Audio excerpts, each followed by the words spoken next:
Good morning, Vietnam. Is that what the movie is? I feel like it might be some other country.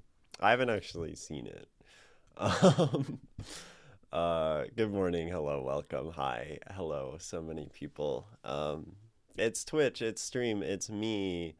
Uh, Furry Combat Wombat, you have paid time off. That's excellent. What better way to spend that time than on a Twitch stream? Nikki, Stylish Veil, hello, whoop whoop. Any of you in the path of the eclipse? I didn't know there was an eclipse today, so I'm probably not in the path of it. Callie, hello. Trying to change your Twitch habits and get evaluated for ADHD. That sounds like a two good things to be doing. Twitch is evil. Twitch is a nightmare. Nobody should watch Twitch. I say, of course, against my own interest. I think anything is better than watching Twitch. If the sun is so cool, how come the moon makes it look like an idiot so often? Damn. I guess that's one way to see the eclipse, right? Um, yeah, okay, now we're talking about our diagnoses. Cool. Elecman, Wobble Dobsy, hello, hello, welcome. Hi. Hi, everybody.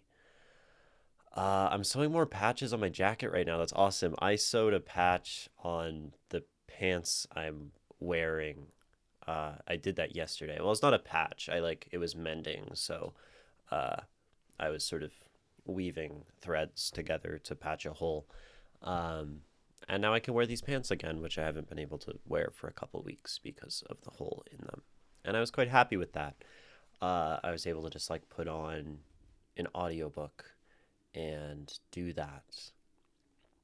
I haven't listened to audiobooks really before, like as a reader, as a writer.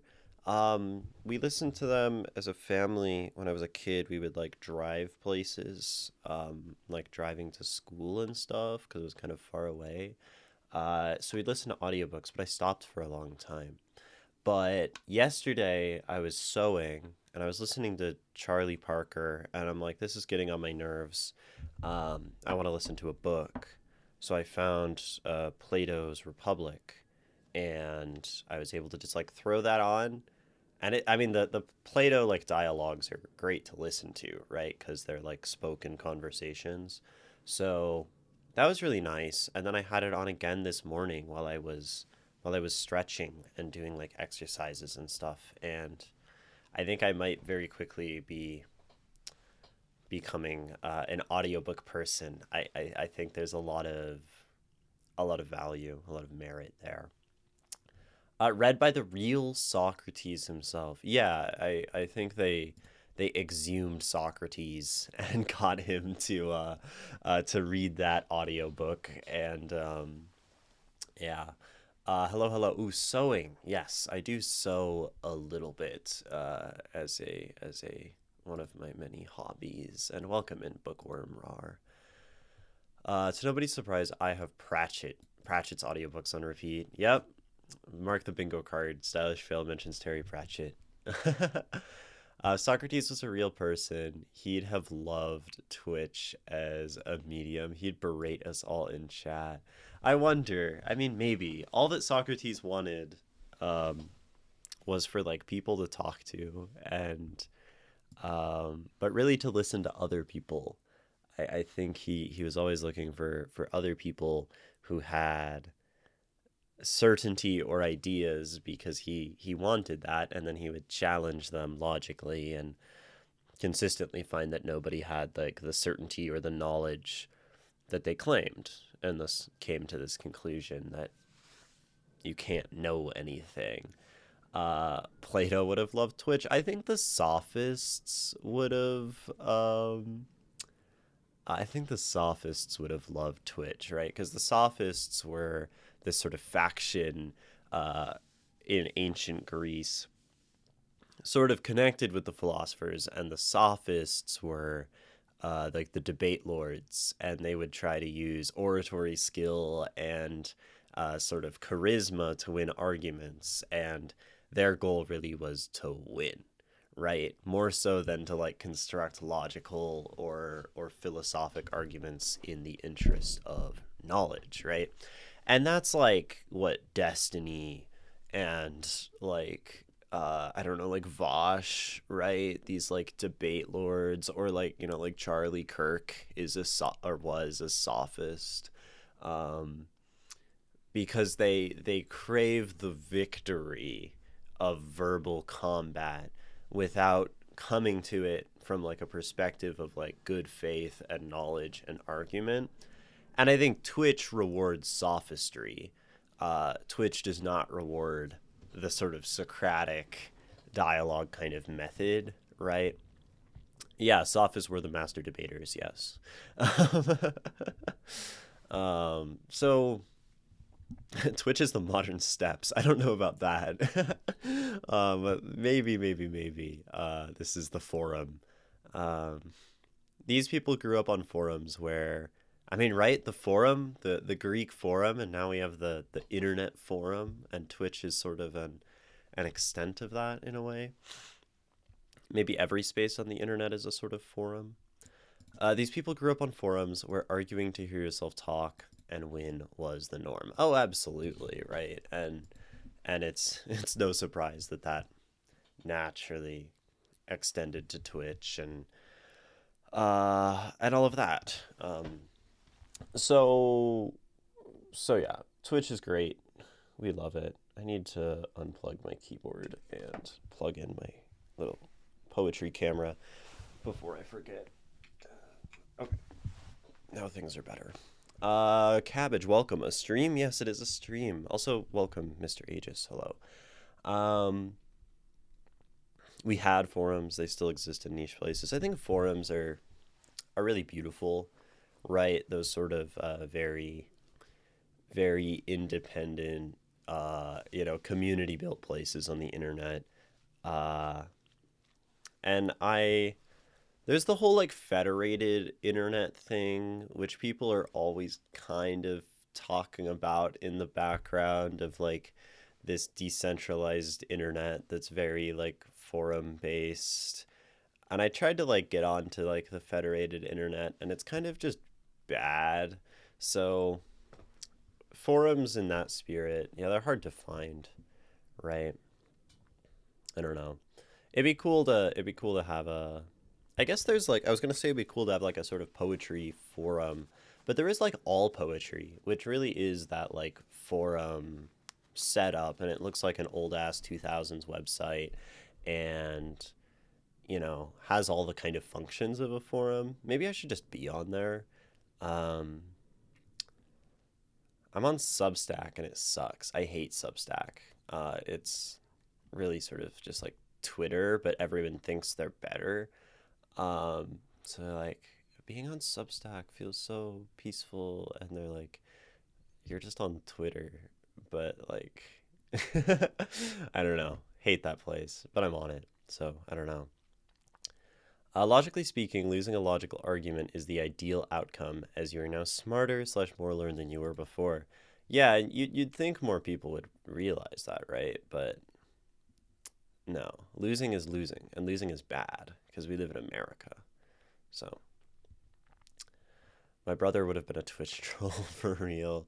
Yeah, Diogenes would be a communist shit poster. Yeah, he would definitely be shit posting in some capacity. Maybe not specifically communist, because I think he just kind of shit posted about everything. Um, he'd be like, you know, I don't know if people are familiar with Longmont Potion Castle. Um, he's like this like prank call artist, comedian. I feel like that's what Diogenes would kind of occupy the space of. Um, but not like traditional comedy, like weird shit like that. Remember to subscribe to your local philosopher in the Agora for the ad-free experience. Oh my gosh, that's the world we live in. I ran a forum once where a guy sock puppeted 6 accounts to gas himself up and get himself made admin. Yeah, the internet's a beautiful, beautiful place. Oh, Discord's my forum. Yeah. All Poetry did an update that I'm not a fan of, but it's still a nice place to scream into the void. Yeah, that's cool. Did you ever read Speaker for the Dead? The whole Locke, Demosthenes, Demos thing is basic. I don't know what this work is. Speaker for the Dead. That sounds. I mean, I'm familiar with Locke. Basically happening, but with bot farms. Okay, I'm curious about this. Speaker for the Dead. Oh, it's a novel by Orson Scott Card. He's the Ender's Game guy. Excuse me. Speaker for the Dead. It's a cool cover. Sequel to Ender's Game. I see. Anyway, so point is that this is basically happening, according to Mr. Aegis. Yeah, I mean, some of those science fiction writers are very prophetic at certain points in times, right? But I never read any Ender's Game, and I don't have the books, so it's sort of unlikely that I will, you know. Speaker for the Dead gave me weird Christian vibes. I love weird Christian vibes, though.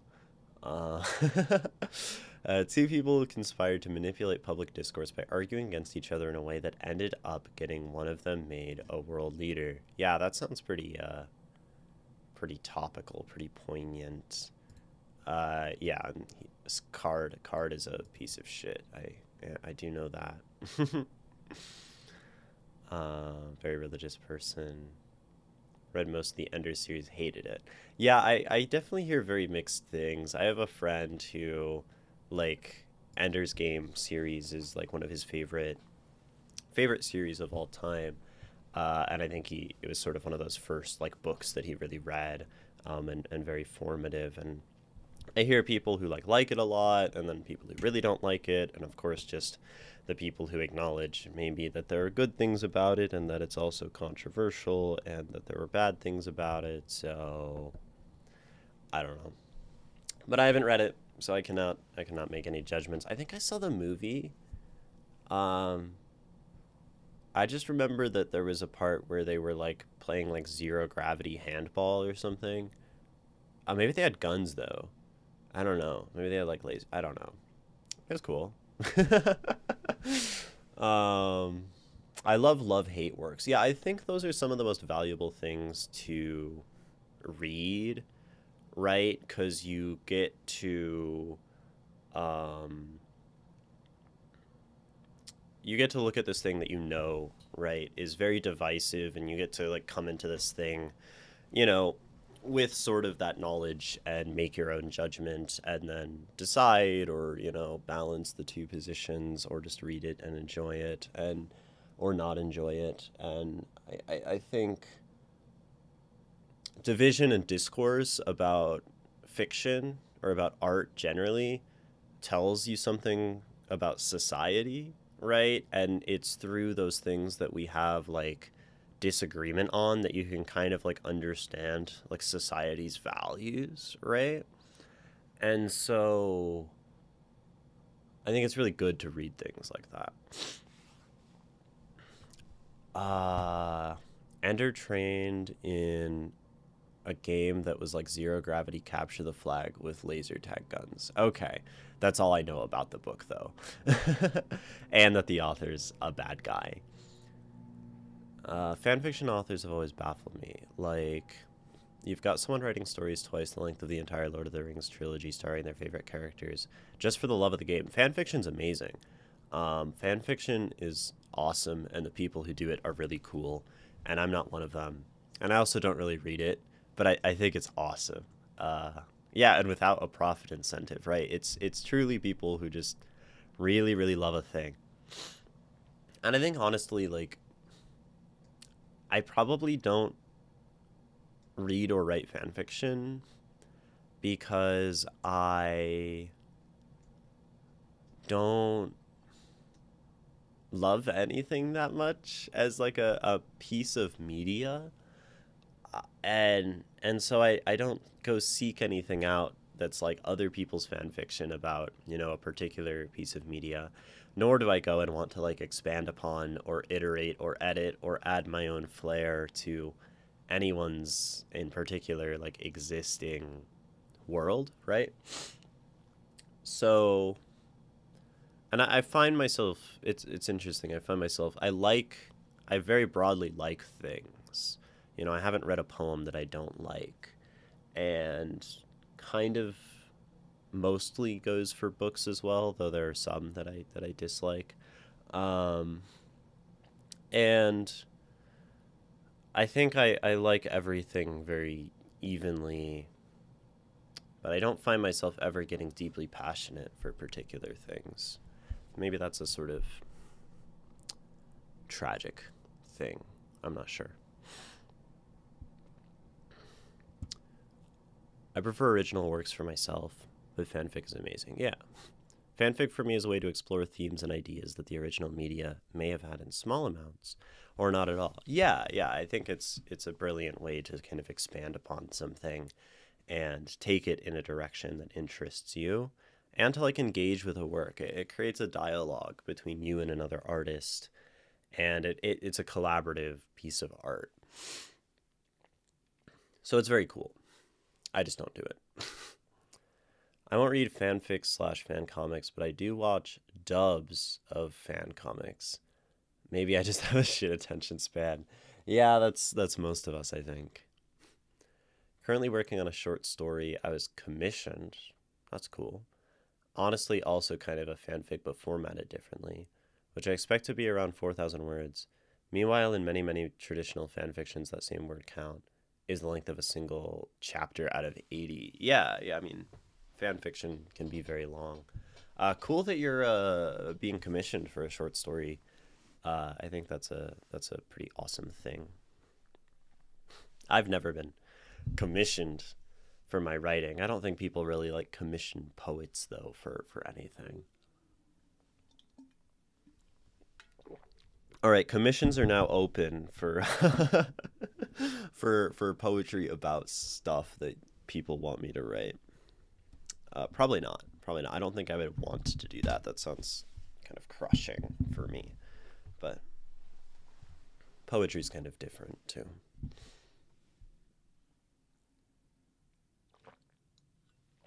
I'm kind of like congested this morning. It's unpleasant. Let's read some poetry, shall we? Who has things submitted to me? I know we read Wombat and Nikki last time, so we won't be reading Wombat or Nikki.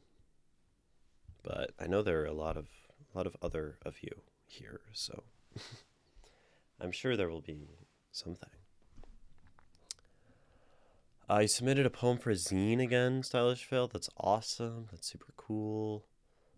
Uh, I feel like the word fanfic has more baggage these days. Often you hear fanfic, and the assumption is either overpowered OC or character 1 X character 2 X character. And yeah, I mean, um, it's definitely like fan fiction gets a lot of flack for, and I think that's the case where like generally people who are very very devoted to something and like hyper fixated interest in something get sort of outcast as weird. So that's probably where some of that sentiment comes from, right? Bookworm, you have a thing submitted. Stylish Fail, you have something submitted. Okay. Cool. I think we can start with Stylish. Do you have something submitted as well? Cool. I think, Stylish, what did you submit?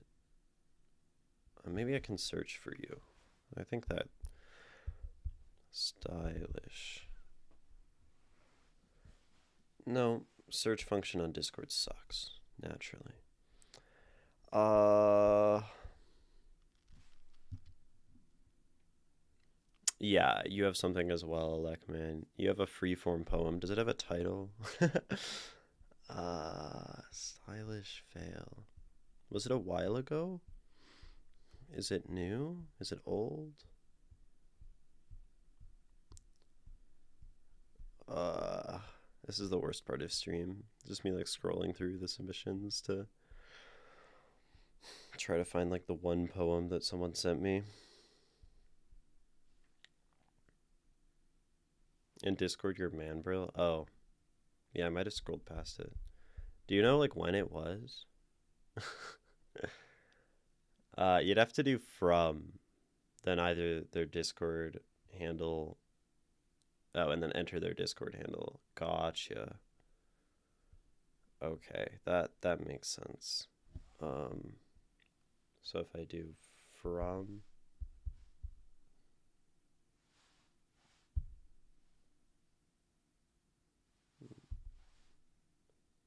I don't know if it works that way in like the Discord like kind of forum section though. Um, it has like its own search bar thing.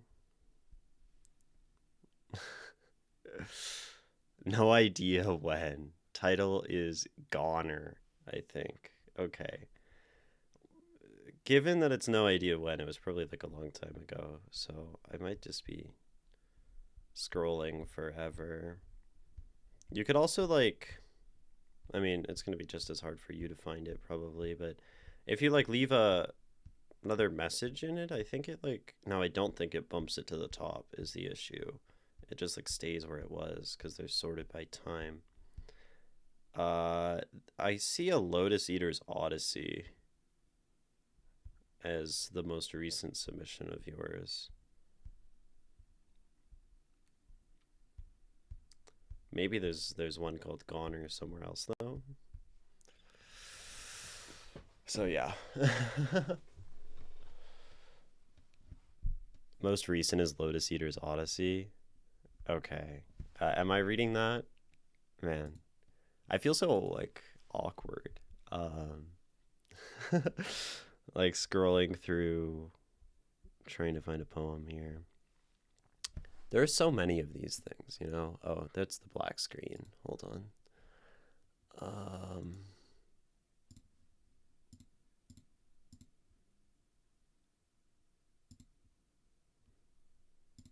so like there are so many freaking poems here. It's kind of crazy. The only poem I see from you, Stylish Fail, is Lotus Eater's Odyssey, which we can read. It's definitely been sitting there, uh, languishing in the submissions since June, so more than 2 months. Unless you'd like me to read something else. Okay, let's do that. Cool. You've gotten really good at searching Discord. Yeah, I feel like I should probably get better. I should probably like actually learn how to do this for my own sake. So I'm not sitting there awkwardly scrolling through the Discord server. Uh but I haven't. And you have some questions here, which is cool. I'm tired this morning. Y'all can probably tell that. I had band practice last night with my band that gives me way more mental grief than I should let it. Um, and man, I don't. I just can't stay up that late anymore. And even just practicing until 10 p.m. is hard. But it's also like being out and like being in a space where it's like loud as fuck because we're like playing punk music at that time is really, really unpleasant for my mind. So now I'm dealing with the repercussions of that this morning. Uh, yeah. I feel like I should leave the band. Okay. Thank you for the bit, Stylish Fail. $1 to improve the art. Yeah. Because the best art is the art that makes money, as we established a long time ago on this Twitch stream. Um,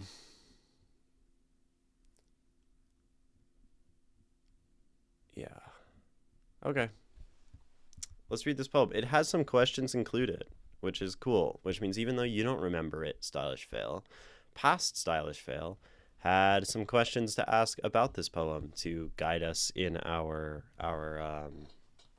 approach. Is the subject slash thesis clear? Would it be without the title? I can clarify my intention if wanted.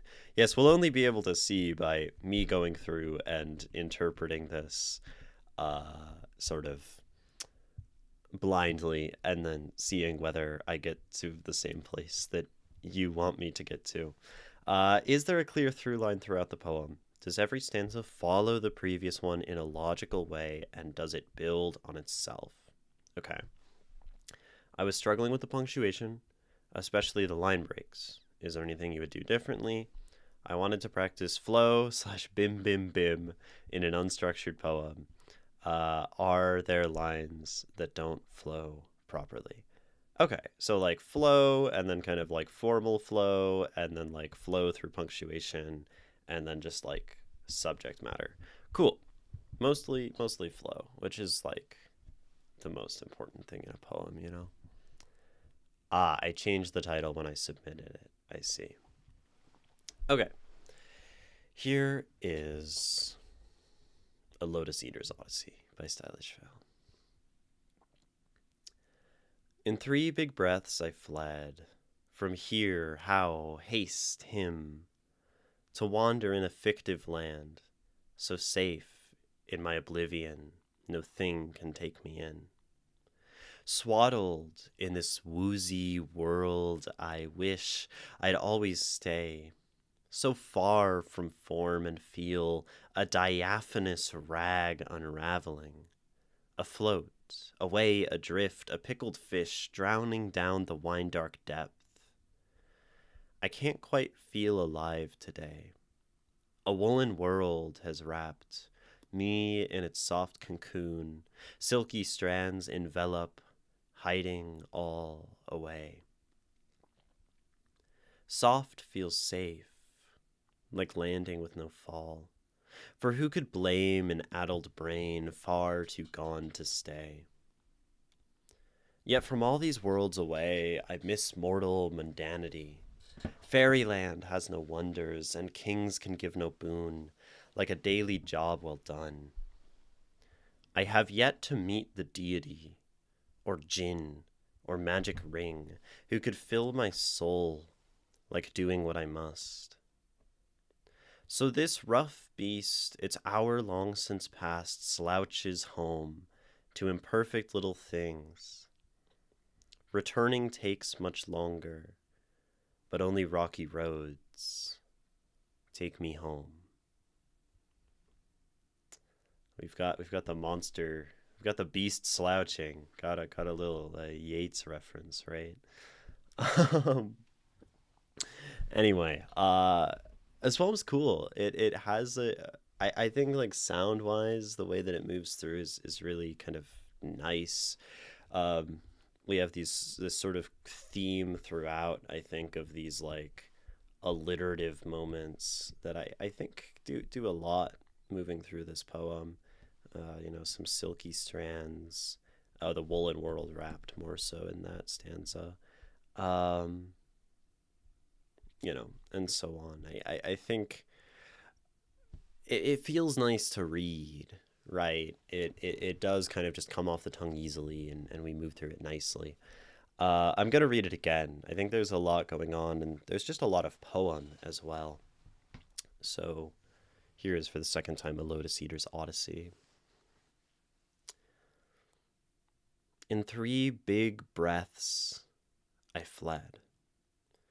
From here, how haste him to wander in a fictive land, So safe in my oblivion, no thing can take me in.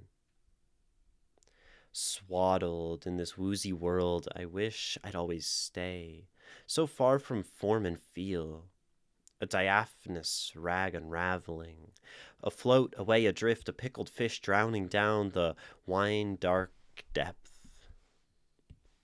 I can't feel quite alive today. A woolen world has wrapped me in its soft cocoon. Silky strands envelop, hiding all away. Soft feels safe, like landing with no fall. For who could blame an addled brain far too gone to stay? Yet all these worlds away, I miss mortal mundanity. Fairyland has no wonders, and kings can give no boon like a daily job well done. I have yet to meet the deity, or djinn, or magic ring who could fill my soul like doing what I must. So this rough beast, its hour long since past, slouches home to imperfect little things. Returning takes much longer, but only rocky roads take me home. This poem's quite sad, I think. It has some tragic and I mean tragic is, so much of what some kind of Greek myth occupies. Though the Odyssey is an epic more so than a tragedy. Then he wins in the end or whatever. I guess at immense cost. But okay, what's this poem about, right? And I think this, you asked this question: is the subject thesis clear? Would it be without the title? I can clarify my intention if wanted. So, the first time, as so often with the first read, right? I had no idea what was going on in this poem. I was just reading the words. But on the second time, a few things started to stick out to me. These three big breaths, and we're, wine dark depth, addled brain, woozy world. We're talking about this like inebriated state.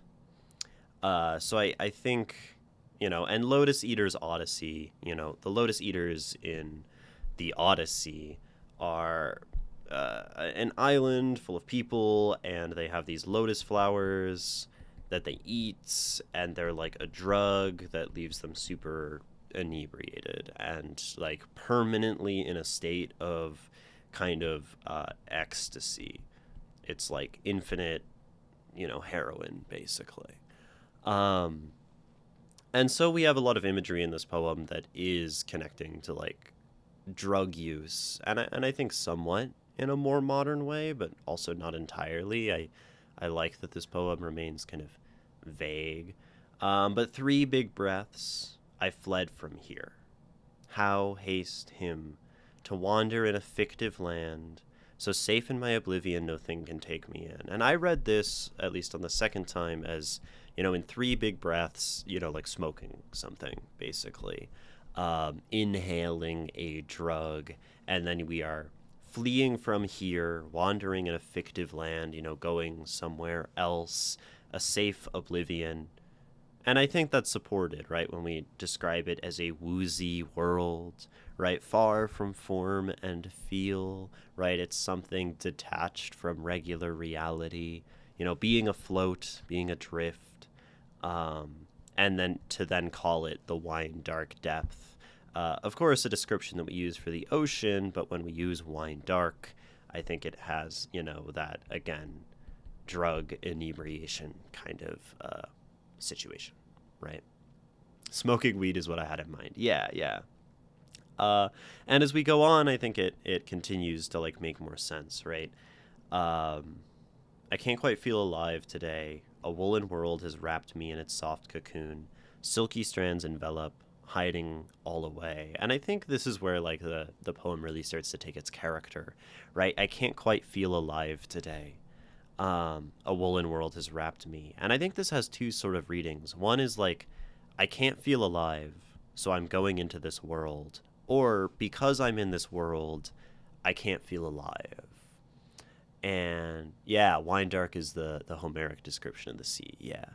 Um, so so in this way, um, this is offered kind of this drug use is offered as both like a solution to pain, right? But it's also like a problem in itself, which we see later, right? And here's like another like maybe good kind of description of it, right? Soft feels safe, like landing with no fall. For who could blame an adult brain far too gone to stray? So it's like life is hard. I have these, problems. My brain is messed up. So I will use, weed to comfort myself. And right, we see this all the time. I have plenty of friends who like smoke weed because they're so anxious about shit, and that's like their escape from things. Do I personally think that's good? Maybe not, but to each their own, right? But then at the end of the poem, we kind of take this turn for the more negative, right? Yet from all these worlds away, I miss mortal mundanity, right? I miss just like a plain regular life, an unimpaired thing, right? Fairyland has no wonders. We get kind of bored of the high, or just have the realization, right? Have the realization that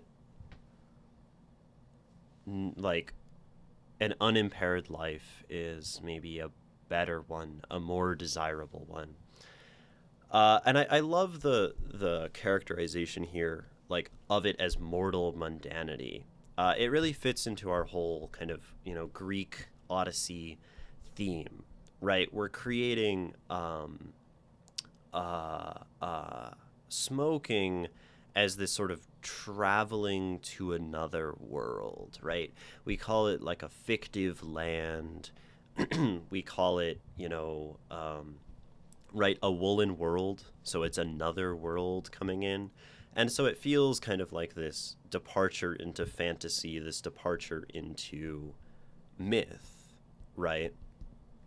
Which works great with our sort of mythological framing of this poem. And so, right, this mortal mundanity works quite well in comparison to it. Fairyland has no wonders, and kings can give no boon, like a daily job well done. And I just love this line. Kings can give no boon, like a daily job well done. It's like, it echoes with so much.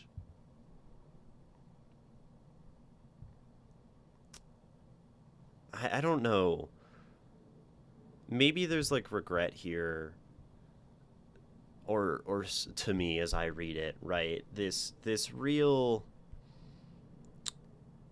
But I mean, I love the mundane, right? The idea that the mundane has this value in doing simple things, and all of that is beautiful in its own right. And so kings can give no boon, right? There is no amount of wealth, there is no amount of like seductive, attractive things uh, uh, that are better than just like living life kind of simply, like doing what one must, just like living in this mortal mundanity well. And and when we place that against all of this, soft feels safe, woolen world, it's just a really kind of tragic turn, I think. Um, to be seduced, right, in this sort of Lotus Eater way, into a world that seems so much more vivid, so much safer, and then, and maybe even to need that world for like certain reasons, and then to realize after it's sort of, I don't know, too late. Not that it's ever too late, right? Um, that like that all was a mistake, and this other thing is much better, right? The poem definitely came out of a sense of regret for wasted time. Yeah, it totally rings through. I have yet to meet the deity, or jinn, or magic thing, or magic ring, who could fill my soul like doing what I must. And that's like really an echo of those of the king line, but really elevating it beyond the material to again this sort of divine other world, which is how we describe like the drugs, right? So all of this stands in place of there is no sort of escape, there is no other worlds that is better than living. That's just such a powerful message, I think. And then we end, so this rough beast, its hour long since past, slouches home to imperfect little things. And like to describe oneself, this rough beast, right, slouching home, is so cool because up until this point, right, we've had I as this thing within a woolen world, this thing that almost seems kind of small. I mean, I guess we have a pickled fish drowning, which is still small. Maybe it's not as like soft and beautiful, right? But I think we make the speaker in this poem kind of makes themselves fairly minimal. And then to then switch and describe oneself as a beast, you know, as if some sort of like transformation has occurred. Um, its hour long since slouches home to imperfect little things, right? And I just imagine this sort of like broken, you know, like twisted form, uh, you know, and a beach slouching. This is a reference to William Butler Yeats. Uh, I forgot which poem. We read it on stream a long time ago. Um, but that poem is about like the perversion of Christian value, as I recall, and the beast is there's the beast slouching toward Bethlehem, right? So it's like, which one was that? I'll check it out. The Second Coming. Thank you, Do. Um, and it just feels very connected, right? Because the Second Coming is about like the failures of the modern moral man, right? Um, and and I think, you know, the lotus eater, that person in any addicted to anything, addicted to any consumption, I think probably is very aligned with Yeats's Slouching Beast. So it works quite well here as a little nod and a little reference. And what's lovely is it, even if you don't get the reference, the language still works very well, right? Beast is nicely in line with all of the mythological, right? The jinn, you know, the kings and stuff. And then slouching, right, either way, is just this form that is hunched over, that is worn out. Uh, and, and, you know, to go to this magical, beautiful place and come back a slouching beast uh, is so beautifully tragic, right? And then to the imperfect little things, right? And that's to say that imperfection, that life, its simplicity, as opposed to the perfection of the escape, you know, is perfect, is valuable. Returning takes much longer, but only rocky roads take me home. And this line is such a nice end, right? Because home, right, I think just really rings with that true warmth, right? As opposed to this sort of like woolen world, soft cocoon, these sort of inhuman descriptions. And home is home, right? No matter kind of whether it's imperfect, whether it's mundane, it's home. But it's this path of, you know, struggle, of withdrawal, right? Of the sort of suffering and maybe shame and regret that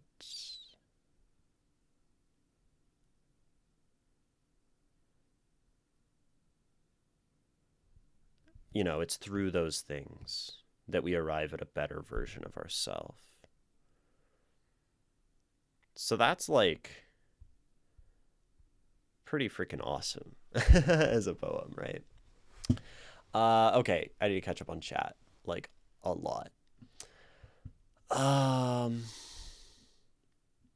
and I know there was a big thing from Bookworm like a while ago that was like um a big interpretation at the start. You were saying at the start, "Whoa, this is pretty, a very good poem." Yeah, very pretty, right? And you relate to it, Bookworm. It feels to me like it talks quite obviously about how getting lost in fiction and myself doesn't bring the same sense of fulfillment as helping others and getting important tasks done in my life. Yeah, right. The drug can stand in for any sort of escape, right? Any sort of fiction, any sort of life that is not life. Uh, yeah, life outside of life. And that can be, as the poem uses, right? Uh, drugs, right? But it can be any kind of consumption. It can be the motion of just the lyric escape, even going into the world of poetry and art to sort of go to a reality that isn't real. Um, this is honestly something I've been grappling with myself lately. Is how much time I spend escaping reality through art. Um, into fictive lands. I love this word fictive. um, but so it can be through substance, it can be through uh, art, it can be through whatever, sex, it can be through consumption, buying or gambling or whatever, right? And the poem, no matter what, like works for any of these things because the consistent sort of drug narrative can just stand in for any one of life's, drugs, right? That prevents you from living a sober existence of clarity, right?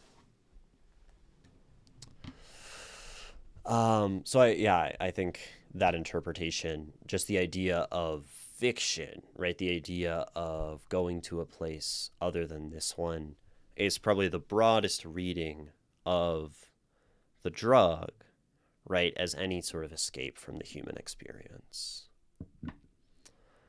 I like this stream because I get to see perspectives to poems I wouldn't have seen otherwise. Yeah, we're all constantly exposed to poems we never would have read and perspectives on those poems that we ourselves never would have come to, right?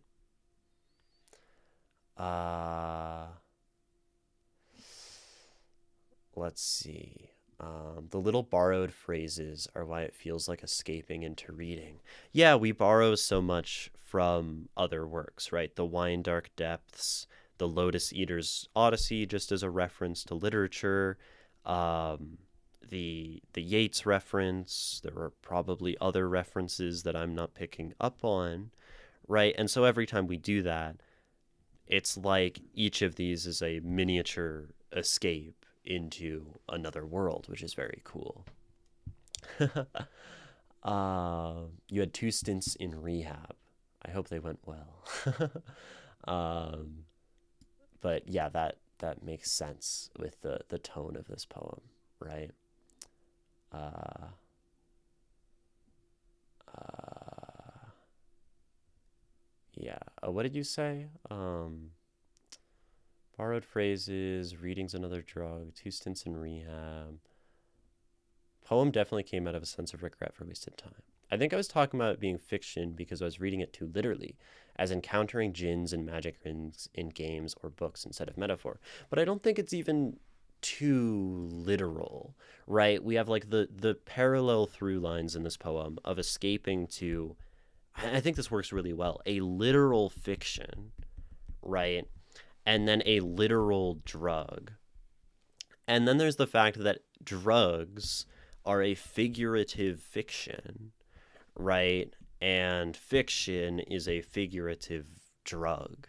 And I think maybe that's part of why this poem works thematically so well, is if you read it the fiction way, right? Literally books and stuff, with this, coinciding imagery of drugs, the breathing, the wine dark, the lotus eaters, the addled brain, you can kind of come to the same conclusion as if you read it as about drugs, and then you see the fiction as the metaphor for like escaping to another world.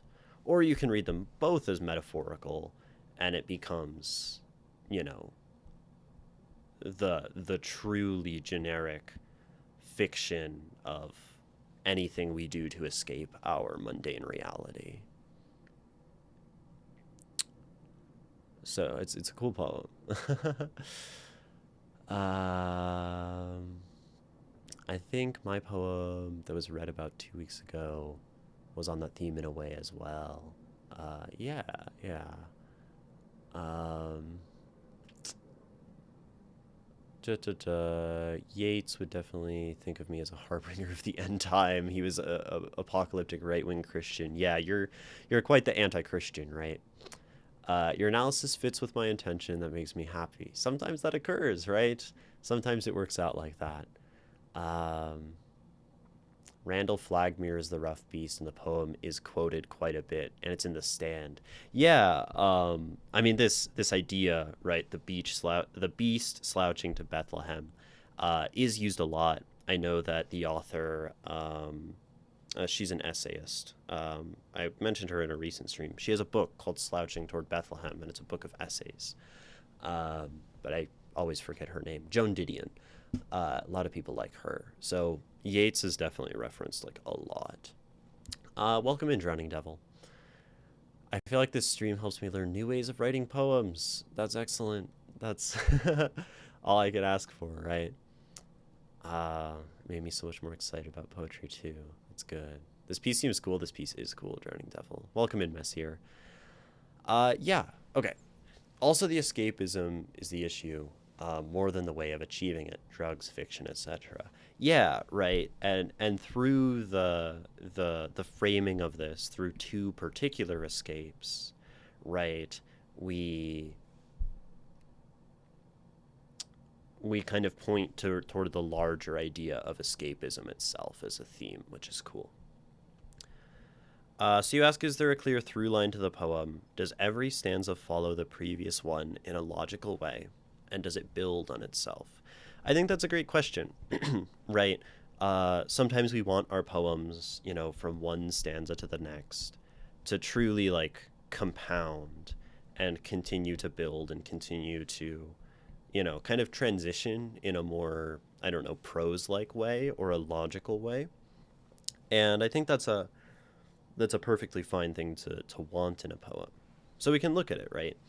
In 3 big breaths I fled from here, how haste him to wander in a fictive land, so safe in my oblivion, no thing can take me in. And we have swaddled in this woozy world, right? And I think this is like directly a motion of narrative, right? We have the 3 big breaths, we flee the world, we go into the fictive land, and then we're describing this place, right? We're swaddled in the woozy world. I wish I'd always stay.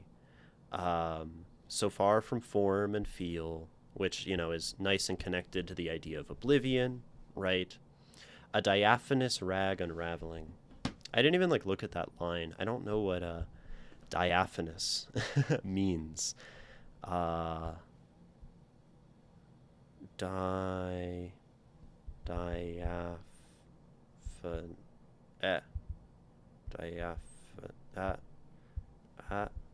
Okay, we made it. Light, delicate, and translucent. Okay, so far from form and feel, a diaphanous rag unraveling, afloat, away, adrift. So, right, this transparent, light, distant thing. It's cool because it expands, right? It moves forward, but it expands on the idea. I think initially we see this thing as kind of like dark, right? It's oblivion. No thing can take me in, right? It's like a sort of oubliette. And then And then it becomes sort of lighter in character. Swaddled, we have the rag, which is a nice connection. Now we're afloat, we're away, we're adrift. And then we bring it back to the fictive. We bring it back to like some of the themes we introduced at the beginning, right? With like wine dark as like another fictive idea. So that's cool. I did work specifically on the narrative through line. Okay, yeah. So that's good that we get to talk about it. Fun fact, Salem's Lot was originally going to be called Second Coming, but Tabitha King said it sounded like a bad sex story. That's funny. I'm not familiar with Salem's Lot, unfortunately. So, we have drowning down the wine dark depth. I can't feel quite alive today. A woolen world has wrapped me in its cocoon. And this connects, right, to the swaddled in the woozy world. But we're again expanding with this new line, right? I can't feel quite alive today. Which I think moves like decently from, drowning to not being able to feel alive. Like these are pretty like cohesive ideas, right? Me and its cocoon. Silky strands, right? The diaphanous rag. Hiding all away. If anything, this feels like reiterative, so there's not really too much narrative. It's just continuing to expand on this idea. So that doesn't do you anything bad for your flow, right? It just kind of builds out this feeling in this world a little bit more. Soft feels safe, like landing with no fall, right? And this is all just very interconnected, right? Back to the afloat, away, adrift, right? Soft feels safe, being enveloped, the cocoon, right? The all of this, right? Like landing with no fall, for who could blame an addled brain far too gone to stray, right? And I think this is where we have another one of these like moments that push into something new, right? When we start to talk about the brain and we start to talk about one's own perception on these habits, right? And really, like, the transition is here. Soft feels safe, like landing with no fall. For who could blame an addled brain far too gone to stay? So then it basically turns from this and it like pulls us out of the world and looks at it, sort of from a distance. And I do think it's a sudden turn. But I think at this point, like as a reader, you're probably wanting that. And then I think the idea of like who could blame, right, works nicely with the safety, right? We don't necessarily introduce this place as like safe and comfortable, right, until this moment. I mean, maybe here, right? And then like the idea, who could blame me for wanting this good thing, right? I think that transitions pretty well moving in here. But like this is kind of honestly the big turn of the poem, right? Moving from the description of the world to the external perspective on it. And notably, it happens dead in the middle of the poem, which is good, right? It's kind of good to have this turn at that inflection point to move forward, right? One of the most important points in the poem, the middle, along with the start, along with the end, right? So then we move into the new thing. Far too gone to stay. Yet from all these worlds away I miss mortal and mundanity. Fairyland has no wonders, and kings can give no boon like a daily job well done. So, for who could blame an addled brain far too gone to stray? Yet, from all these worlds away I miss mortal mundanity. Fairyland has no wonders. And this is sort of like a turn and then a turn, right? We go from like the world itself to like this kind of addled brain far too gone to stay thing into this like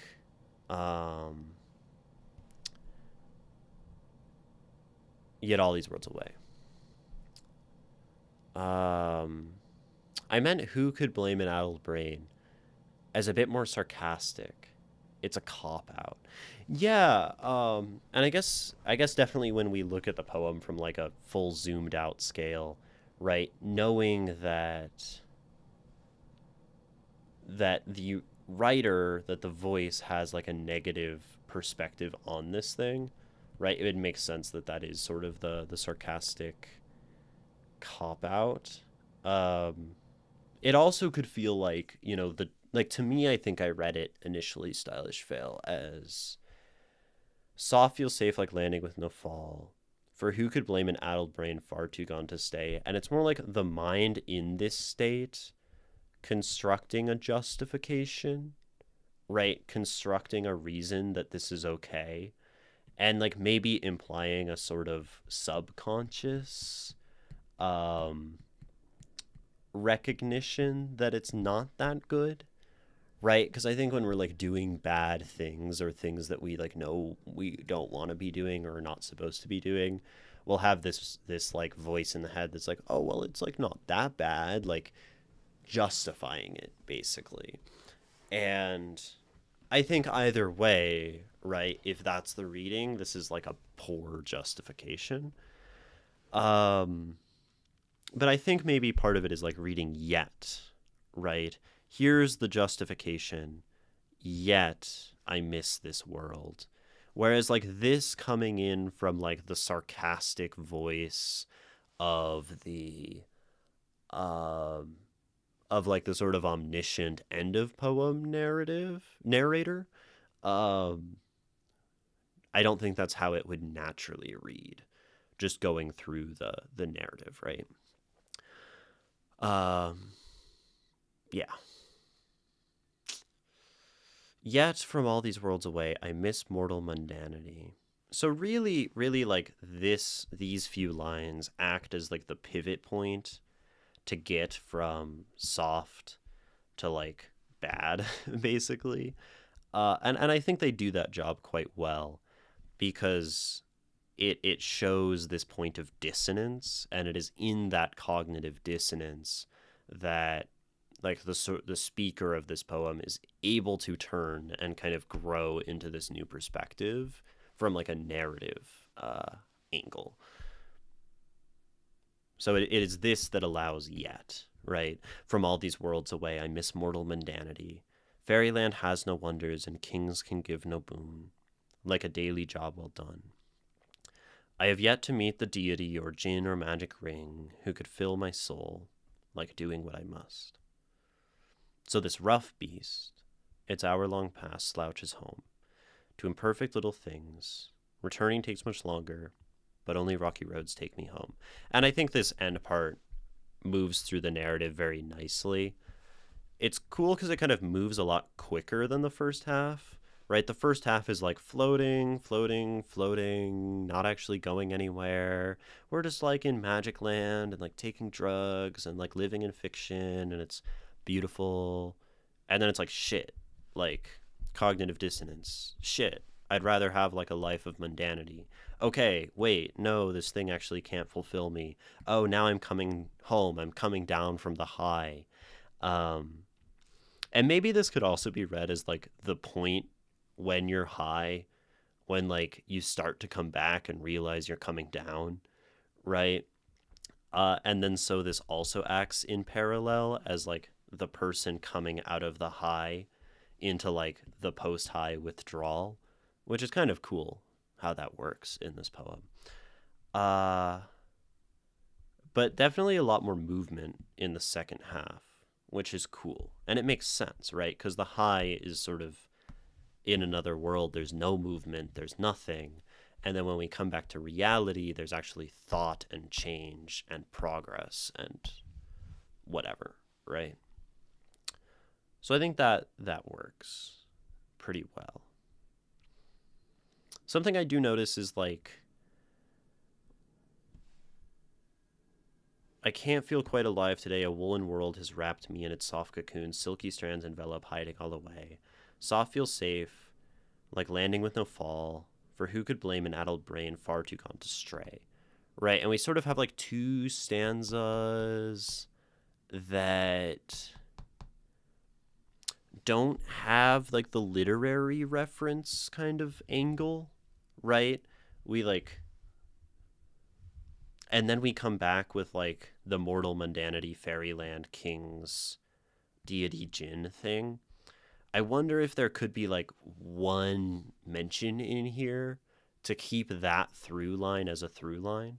I don't think it's a big problem, but it's something I noticed is like we get Wine Dark Depths, we get Lotus Eaters, we get fictive land, we kind of set this thing up, and then we like lapse from it for a little moment, and then we come back to it. And that might be like a very small uh stumble in the flow, right? Uh though I don't know like what you would or could reference in that section. It would only really take like one or maybe one in each stanza. Either way, it works quite well. um, Woolen World wrapped in a soft cocoon gives Alice in Wonderland vibes. Yeah, it kind of does. Maybe. I don't know if there's like specific like woolen things there. I mean, like wool is cool. I love like the wool over the eyes. Is kind of what that implies to me, which is like being deceived. um, I wonder if there's a way to do something with that. I know. What do they do in the Odyssey? There's like the whole siren thing where they put wax in their ears. That's probably not beeswax. I don't know if there's a way to reference that part of the Odyssey. What else happens in the Odyssey? There's like the big whirlpool with the monster. There's the winds. Maybe there's a way to do like a, I don't know, your poem. There's the Cyclops. Yeah, the single eye. Um, nobody. Right. Yeah. I don't know. Um. Okay. Love the alliteration. My ears are pleased. It's a very sonically pleasing poem for sure. Has kind of a lulling motion kind of thing. Ooh, turning into pigs. You do have like an animal thing kind of going on, right? With like the pickled fish, and then like the cocoon as insect. Um, you have the beast later, right? Oh, turning into pigs, right? Could work really well with being the beast at the end and this idea of the drug as something transforming.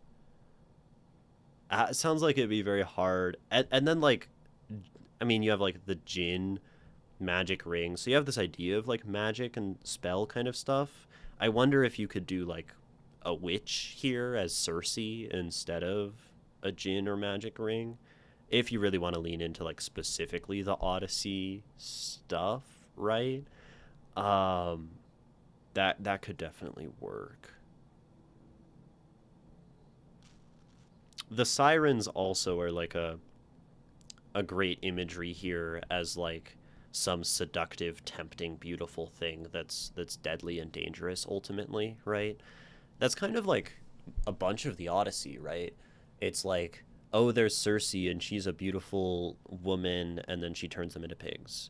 And there's the sirens and they have beautiful songs and they kill you. And there's like the Lotus Eaters and they have really tasty drugs, so you die. It's interesting. I never like realized that there's like a oh, and then there's like the golden fleece gold. Is it cows or is it golden? I think it's the golden cows. It's the cows of the sun god, and it's like okay, there are these like really tasty looking cows, and it's a temptation, and when you give in to temptation, you're punished by that. That's really interesting. That's like a big part of the Odyssey, um, which makes sense with like hubris, right, and all of that. Um, and then there's like the physical threats of the big whirlpool and the big cyclops, and the ocean itself. I should read the Odyssey.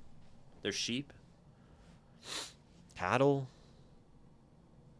Well, there's like Golden Fleece is like I think like Jason and the Argonauts, and then the cattle are the ones in the Odyssey because they kill the cattle to eat them, and Golden Fleece is its own thing, right?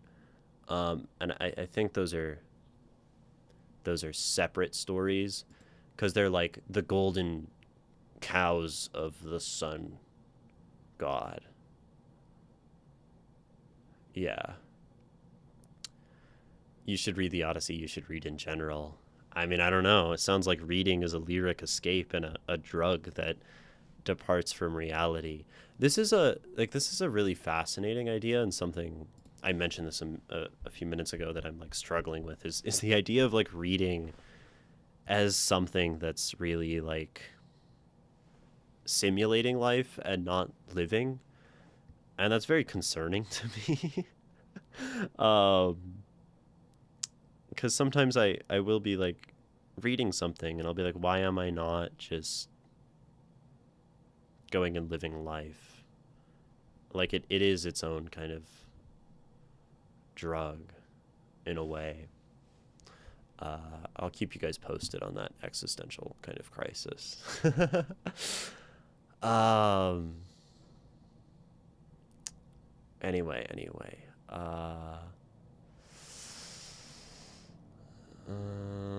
Nikki recommending brevities as usual. It's good advice. There's an island where they're really hungry and kill one of Helios's cows. Oh, you said it earlier. Yeah. And like the ensuing storm kills everyone but Odysseus. Yeah. Okay. That is what the story is. Thank you, Bookworm. That's what I was looking for. I just remember got to watch the solar eclipse on TV in half an hour because I don't have a pair of those special glasses. I feel like you should just stare at the sun. Like, watching it on TV is like whatever. Like, just go for it, right? Last time I saw an eclipse, I just stared at the sun. Maybe that's problematic. Like, what's the worst that can happen? Yeah, I mean, like, don't stare at it for too long, But no thanks. I want to possess eyesight. Fair enough. Okay. Other question. I was struggling with punctuation, especially line breaks. Are there any that you definitely do differently? I think there was one. There's at least one, but there was one that stuck out to me somewhere. So I'm gonna read this again and try to try to be able to read the words. In 3 big breaths I fled from here. How haste him to wander in a fictive land, so safe in my oblivion, no thing can take me in. Swaddled in this woozy world. Oh, the sheeps are with the Cyclops. They hide under the sheeps. That's where the sheeps are in the Odyssey. Okay. Anyway. Swaddled in this woozy world I wish. I'd always stay so far from form and feel, the diaphanous rag unraveling. Afloat away a pickled fish. Drowning down the... Okay, where's this line? I can't quite feel alive today. A woolen world has wrapped me in its I think it's this wrapped me in its soft cocoon. Something about the flow for me there. I'm not sure.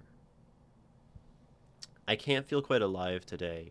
A woolen world has wrapped me in its soft cocoon. I think that lands better. A woolen, like, to my ear, right? A woolen world has wrapped me. Or a woolen world has wrapped me in its soft cocoon. A woolen world has wrapped me, right? And it's me, and it's the woolen world. And then it's like it lands in its soft cocoon. It gives like that drop into softness, into comfort, which I think like wrapped me in its soft cocoon. Like the me in is too much motion for that image, maybe, right? I mean, it's up to you, right? Like, it's your ear as I read this and as you read this. A woolen world has wrapped me in its soft cocoon. That feels more verse-like in a way, right? Me in, right? It has that iambic thing. And maybe that's why I actually don't like it.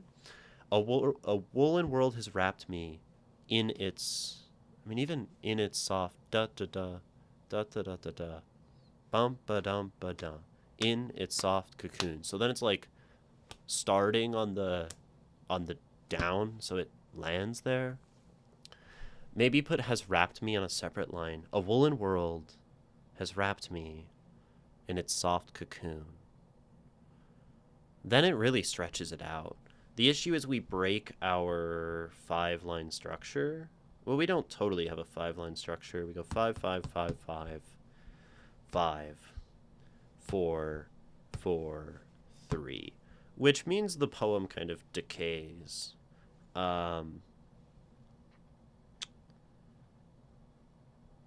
So 6 wouldn't like totally be a problem, right? 5, 5, 6, 5, 5, 4, 4, 3. Then it goes up and then down in a way, right? Wrapped me on a second line could be really good. Yeah, I think that sounds quite good as well. It depends on how much you care about the visual of this. And like the short lines would feel very different, but it's not like bad. A woolen world has wrapped me in its soft cocoon. Silky strands envelop, hiding all away. It really slows that down, right? It like really pulls that. So then we have, in 3 big breaths I fled. From here, how haste him to wander in a fictive land, so safe in my oblivion, no thing can take me in.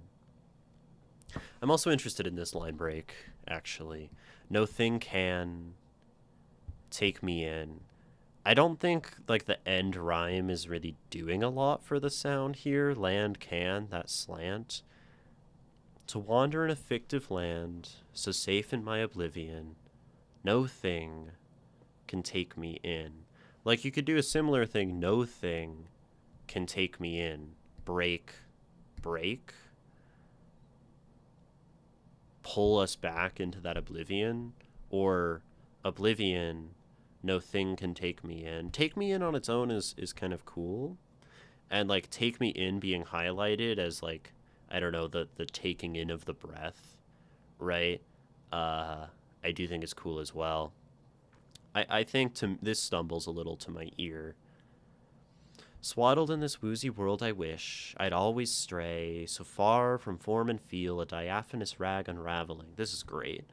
Afloat away adrift, a pickled fish, drowning, this is great, drowning down the wine dark depth.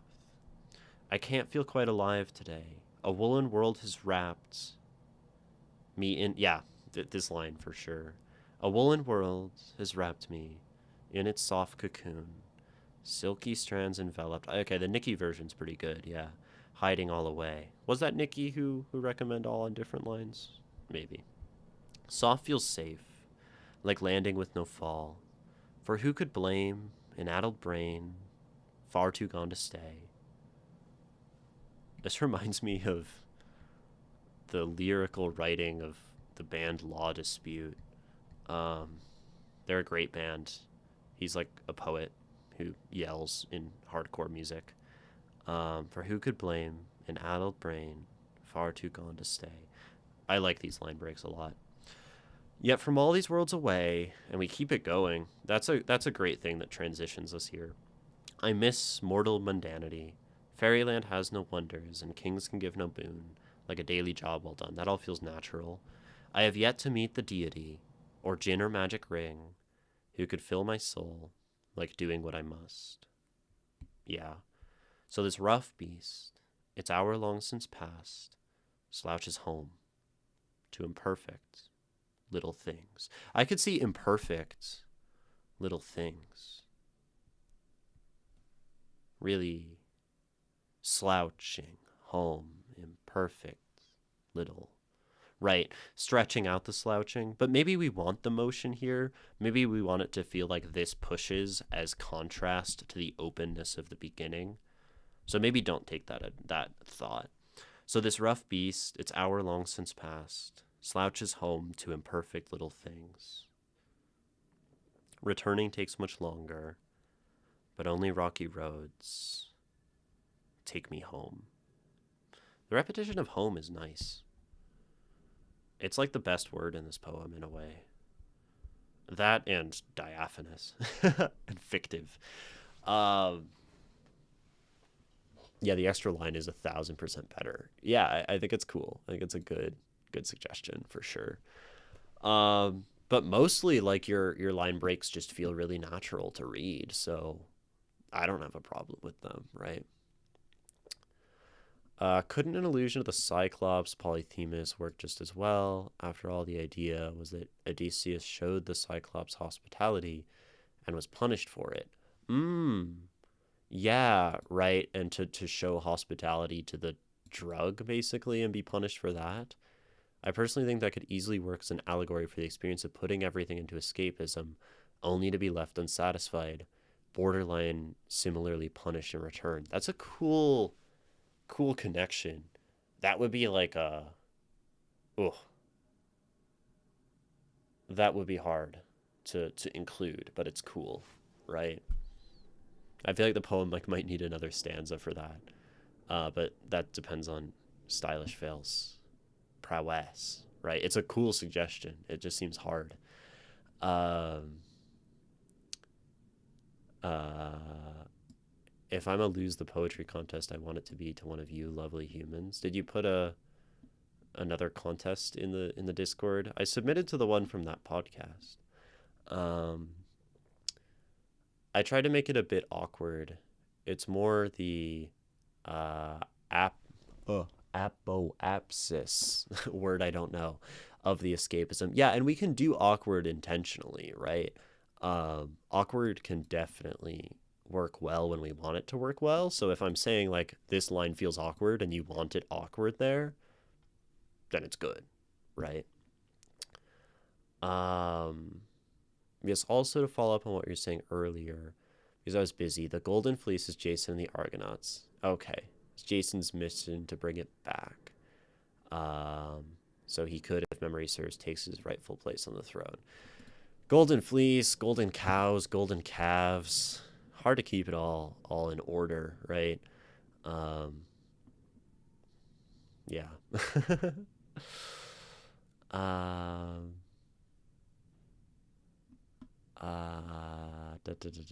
Oh yeah, we are talking about that poetry competition. Okay. Cool. Um, okay, so that's that question. Oh, you were asking about punctuation. Uh, I think this like dot is a really interesting choice. Um, it doesn't bother me. It's just fascinating. I'd almost love to see more of it because it's like such a not used punctuation mark and it's really cool. Um, I think mostly your punctuation doesn't bother me. Uh, I sort of I only have a problem with punctuation if it oh the dot is Discord markup language. Oh, it's like a bullet point for a hyphen. I see. This gotcha, that makes sense. Okay. So this is actually a hyphen. Uh because you didn't do an M dash and it turned the hyphen into a bullet point. That makes sense with what's going on this side, right? Okay. Uh yeah, the punctuation doesn't bother me. I love this little indent at the end. That's cool formatting. I'm pretty like personally as a reader, I'm very lax on uh punctuation. I don't think about it that much. Like sometimes there will be punctuation that like really is doing something and like blows my mind and like really works for a poem. I don't think there's any like comma in here that does that for me, but none of it's like annoying, right? If there's too much, it can be like, why are you punctuating so much? But it doesn't feel like it gets in the way of the art. And I want to practice flow slash bim bim bim in an unstructured poem. Are there lines that don't flow properly? I think like within the line you do quite well. The cool thing about okay, so bim bim bim for those who don't know is a reference to an interview with Charles Bukowski, um, where he says that poetry can't be boring and hemming and hawing and dragging its feet because we live in the atomic age. We live in the era of thermonuclear bombs, and so your poetry has to go bim bim bim, bim bim bim, bim bim bim, bim bim bim is what he says. It has to push, you know. Um, so does it have bim bim bim? Is the question. And I think the cool thing about writing free verse as a verse writer, because you write a lot of verse. I know you've written like a bunch of sonnets that I've read of yours, right? And I think you had a whole phase where you were like doing a lot of iambic writing. Usually what happens if you're a good verse writer is verse becomes like subconscious. We see this in the writing of Nikki, and I think we see this in your writing as well, right? Um, I forgot an S there. Subconscious, where you are doing verse-like things in this poem, but it is not a verse poem, right? In 3 big breaths I fled. Ba-dum, ba-dum, ba-dum. From here, how haste him? And then that's not verse. That's pretty free. To wander in a fictive land. Ba-dum, ba-dum, bum bum, right? So safe in my oblivion, no thing can take me in. Swaddled in this woozy world, I wish I'd always stay so far from form and feel, a diaphanous rag unraveling. Right, and you have like a variation in line length. You have, like a natural flow to your, sound. But like afloat, away, adrift, a pickled fish, that's basically a line in iambic pentameter, right? Da-dum, da-dum, da-dum, da-dum, da-dum. Pickled is sort of a little off, but that's fine. Drowning down the wine dark depths. I can't feel quite alive today. A woolen world has wrapped me in its soft cocoon. Silky strands envelop, hiding all away. And when we go to these shorter lines, I think you end up like truly in a free verse feel, right? Soft feels safe, like landing with no fall. For who could blame an adult brain far too gone to stay? But like ba-dum, ba-dum, ba-dum, ba-dum, ba-dum, ba-dum, ba-dum. For who could blame an addled brain far too gone? Oh, bum-ba-dum-ba-dum, far too gone to stay, right? Yet, from all these worlds away, I miss mortal mundanity. Fairyland has no wonders, and kings can give no boon, like a daily job well done.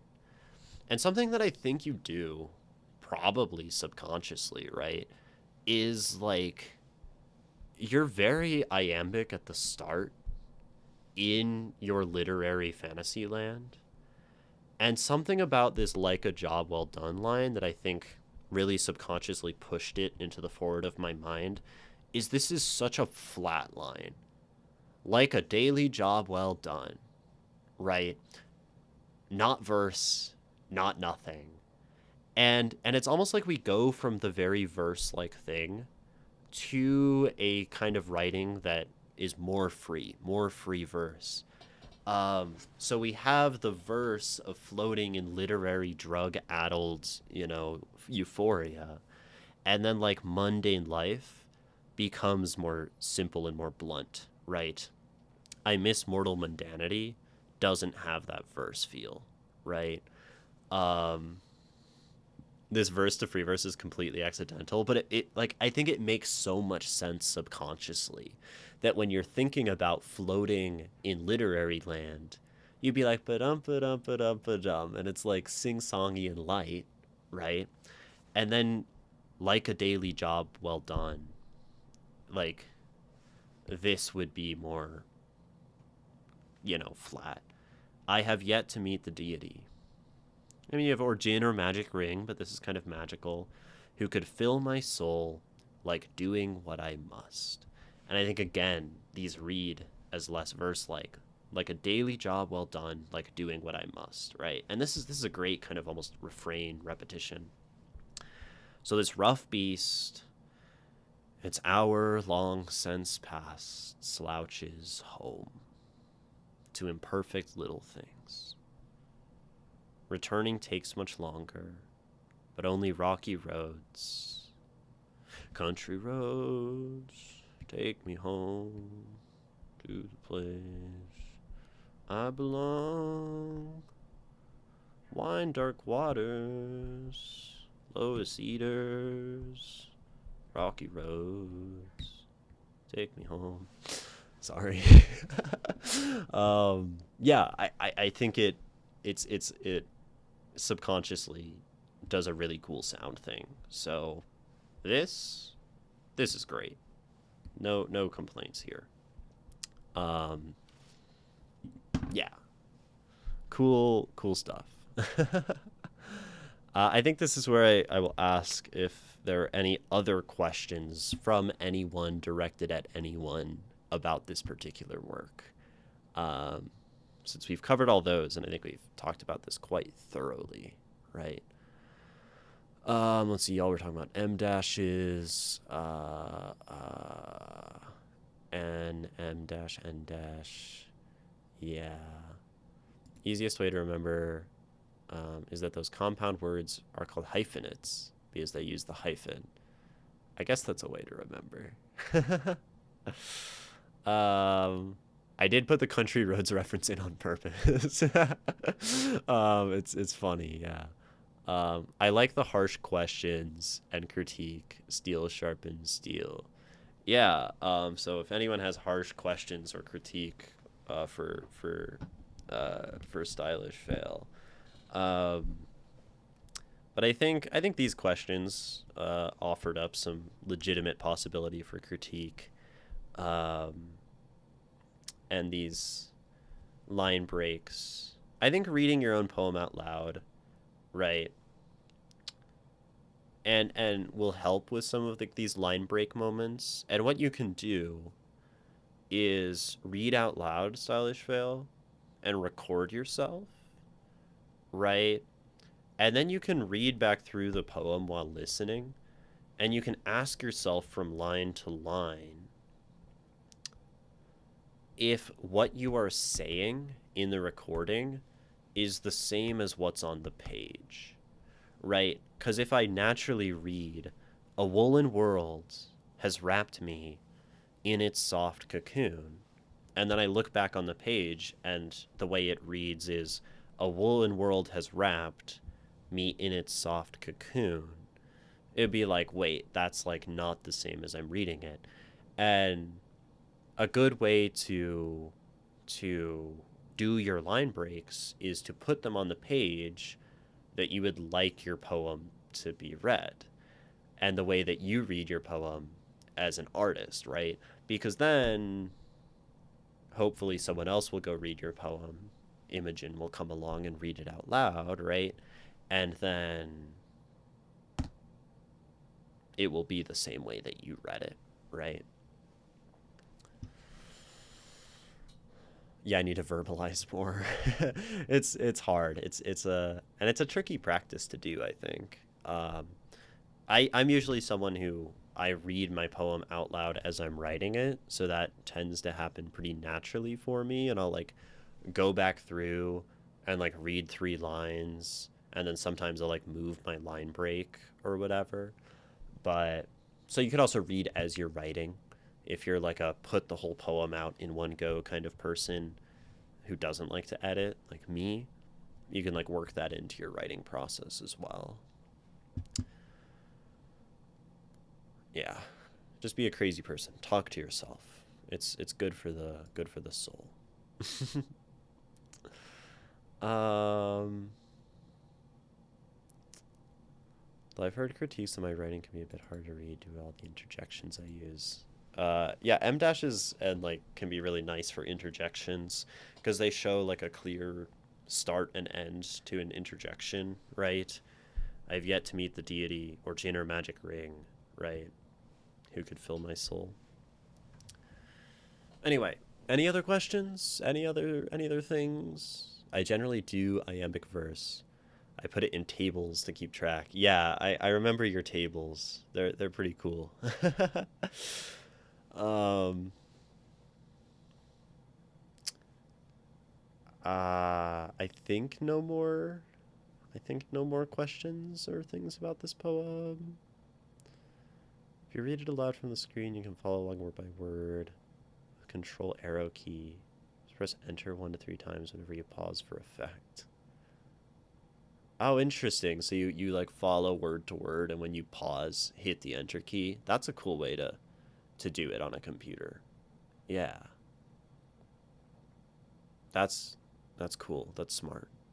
A good poem. It is a good poem. I agree, Bookworm. This is definitely a fun one. And a great like kind of double metaphor going through, which is a cool situation. All right. I think I'm going to read this poem again. If there are more questions, I can answer them, but there's like a break coming up fairly imminently. A Lotus Eater's Odyssey. In 3 big breaths I fled. From here, how haste him to wander in a fictive land, so safe in my oblivion, no thing can take me in. Swaddled in this woozy world, I wish I'd always stay, so far from form and feel, a diaphanous rag unraveling. Afloat, away adrift, a pickled fish drowning down the wine-dark depth. I can't feel quite alive today. A woolen world has wrapped me in its soft cocoon. Silky strands envelop, hiding all away. Soft feels safe, like landing with no fall, for who could blame an addled brain far too gone to stay? Yet, from all these worlds away, I miss mortal mundanity. Fairyland has no wonders, and kings can give no boon like a daily job well done. I have yet to meet the deity or djinn or magic ring who could fill my soul like doing what I must. So this rough beast, its hour long since past, slouches home to imperfect little things. Returning takes much longer, but only rocky roads take me home. A Lotus Eater's Odyssey. Love that last line, how it almost rings on its own. Take me home. Like almost a plea in its own way, right? Also just the Odyssey as this thing to come home. Great work. Thank you so much for submitting, Stylish Fail, and I think you said thank you for the analysis. You are very welcome. But thank you. It is such a wonderful thing that people share their poetry with me. I am incredibly grateful for it, and I am incredibly grateful for all of you hanging out to listen, to provide comment and feedback and discuss poetry and that kind of stuff, to give your time to Stylish Fail and their poem and to me and my analysis of it. Time is the greatest gift you can give. And now we're going to take a brief break. I would encourage you all to give yourself some of your time through doing something nice for yourself, getting water, standing up if you're able, moving the body so much as possible, snack, whatever, not looking at the screen, not watching the ads, and we'll be back in just a moment. Yeah.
Hello, welcome back.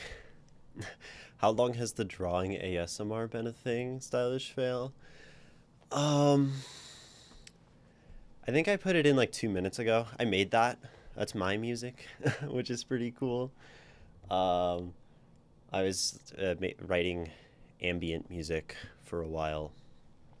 Uh, I haven't been doing it much lately, but that was one of the maybe only good products of my musical writing kind of venture that lasted about a month. Welcome back. Welcome back. We are here. We are streaming. We are live, and there is still more poetry to be done. I'm slightly short of breath. I kind of went hard with the push-ups during the break. I like to do a little bit of exercise in between while the break is happening. So I'm like, that actually was kind of tiring. So it's a good thing to be able to tire oneself out within a 3-minute span. Pike push-ups are hard, but they're good. They're fun. I like them. Shall we read another thing? I think we shall read another thing.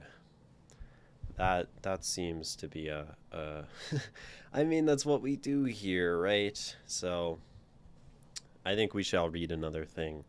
Who has things submitted?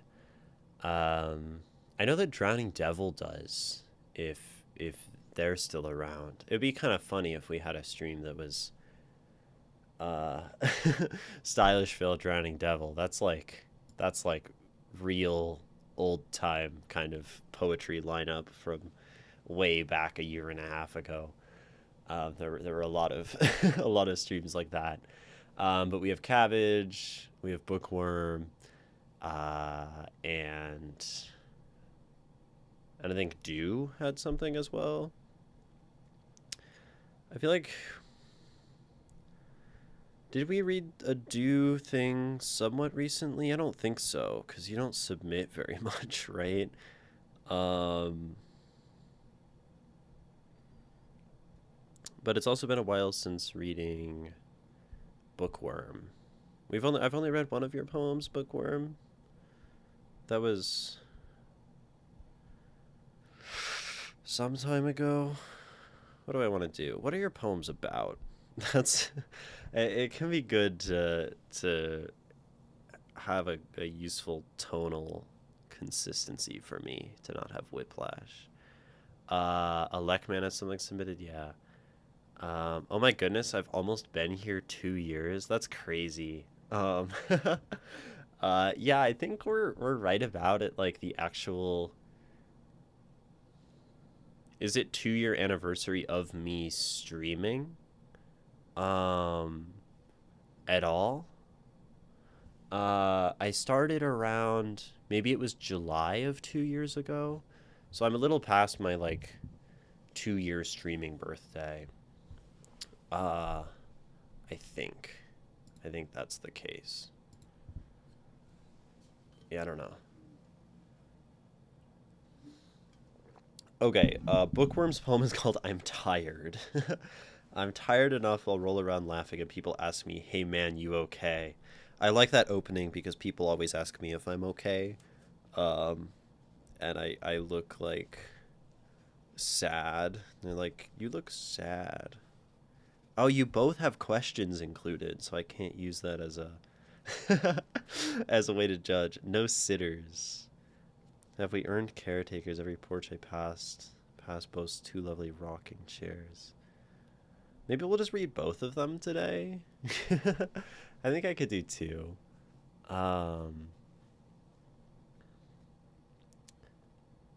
so my poem is about the mental drain of being tired. Okay, let's do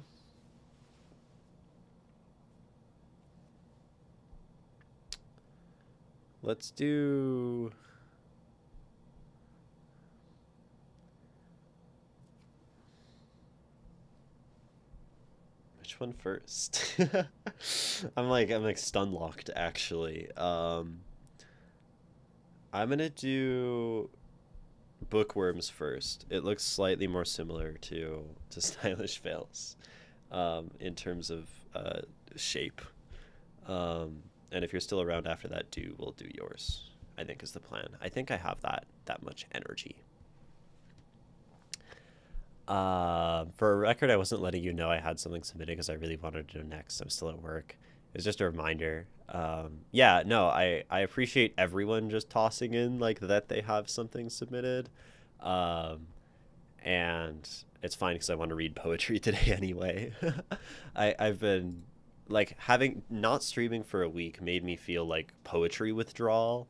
And poetry's the main thing, and then I read prose when I read so much poetry that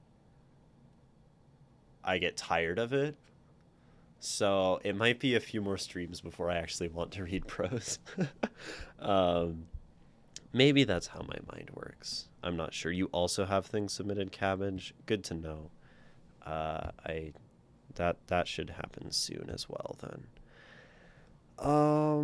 But we're gonna read Bookworms poem, and all will be well. Writing prompt Wednesday is about challenging ourselves. Challenging ourselves is good. That's always useful. Good to do hard things. Okay. This poem is. Was there a title? I'm tired. Okay. If I'm tired. Not just I'm tired. Okay. If I'm tired.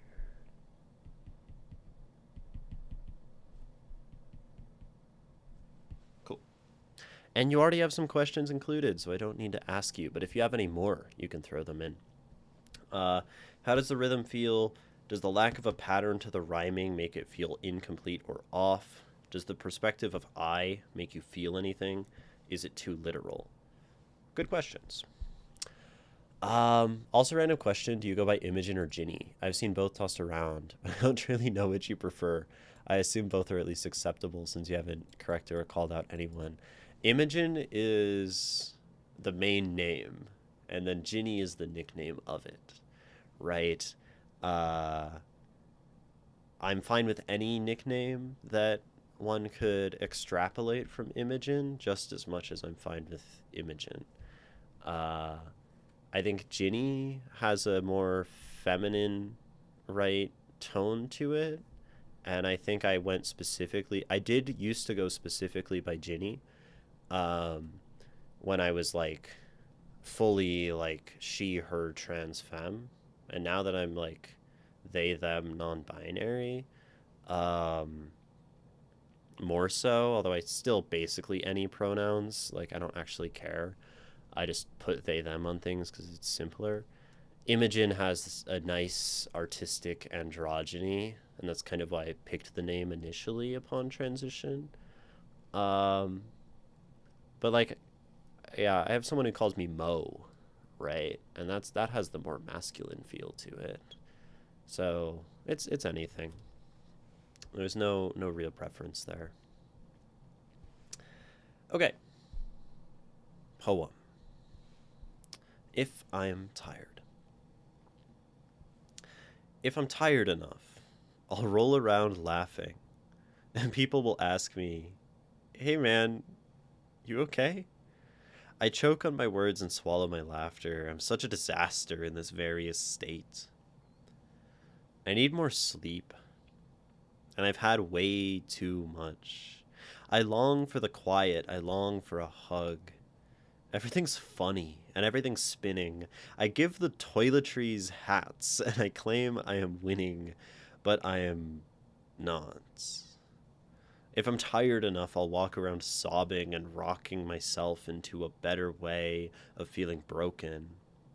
I'm only crying. I don't need to sleep. I need to walk the hallways or maybe the streets until I stop caring, until you stop staring, until I am only a facsimile of who I used to be. Everything's terrible, and everyone hates me. They don't, but I'm tired enough. This is an interesting poem. It's very conversational, and it has these, kind of separate scenes going on in it. Definitely different, right, from this down the page narrative. This one is kind of jumping between different things, and it has an erratic, um, erratic feel, right? So, and I think this makes sense, right? I'm such a disaster in this various state. Okay, so either is fine, but Imogen is slightly preferred. Like, yeah, probably, but like it's really like a nominal difference, and it doesn't really matter to me which name. They're just names. They're just naming things. Okay, so this poem. I love like the sort of scenes of this because I relate to a lot of these personally. If I'm tired enough, I'll roll around laughing, and people will ask me, "Hey man, you okay?" I choke on my words and swallow my laughter. I'm such a disaster in this various state, right? So it's like being so tired that one is like loopy and like like just laughing at everything, right? And then there's like being tired and sort of being withdrawn and like pulling in. I long for the quiet. I long for a hug. And then suddenly everything's funny. Everything's spinning. I give the toiletries hats and claim I'm winning, but I'm not. And I think this is a fun, like, absurd, you know, like out of pocket detail that just like doesn't get elaborated on that would have been extremely funny in the moment, and to anyone else and to the reader is just this sort of absurd thing. It's like it doesn't make sense, and I don't think it's meant to make sense for the reader, and that works well for that intention, right? Because it's this idea of just like laughing and no one else getting it. If I'm tired enough, I'll walk around sobbing and rocking myself into a better way of feeling broken. I'm only crying. I don't need sleep. I need to walk the hallways or maybe the streets. Right, so we just have, and then we have this just kind of other incarnation of this, the laughing, the crying, and just generally I think we do a good job to create this feeling of being erratic. There's even like some paranoia, right? Until I stop caring, until you stop staring, right? This feeling of like being seen or being looked at. And I'm only a facsimile of who I used to be. Everything's terrible, and everyone hates me. They don't, but I'm tired enough. And I think it just has that just sort of exaggerated drama, right? Where it like puts us into this space of like everything being heightened because the mind is just like out of energy and kind of loopy and not really truly attentive to things, and I don't know. I've been here, right? I feel like past 10 p.m. everything is terrible and everyone hates me. Like literally I've experienced this. So I like I think I at least have an experience that I relate to this poem, right? Um they don't, but I'm tired enough. Um and I think this is interesting. I think I read it as like I'm tired enough as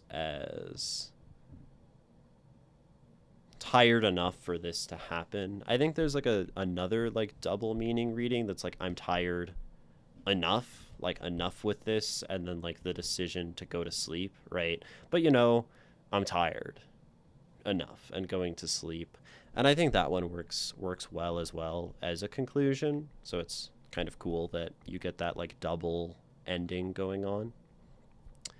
Uh and you ask about rhythm. You ask a lot about like the rhyme and kind of the motion of the poem here. So I think I want to start more so with that than any of this perspective kind of literal, like stuff about the meaning and what's going on in this poem.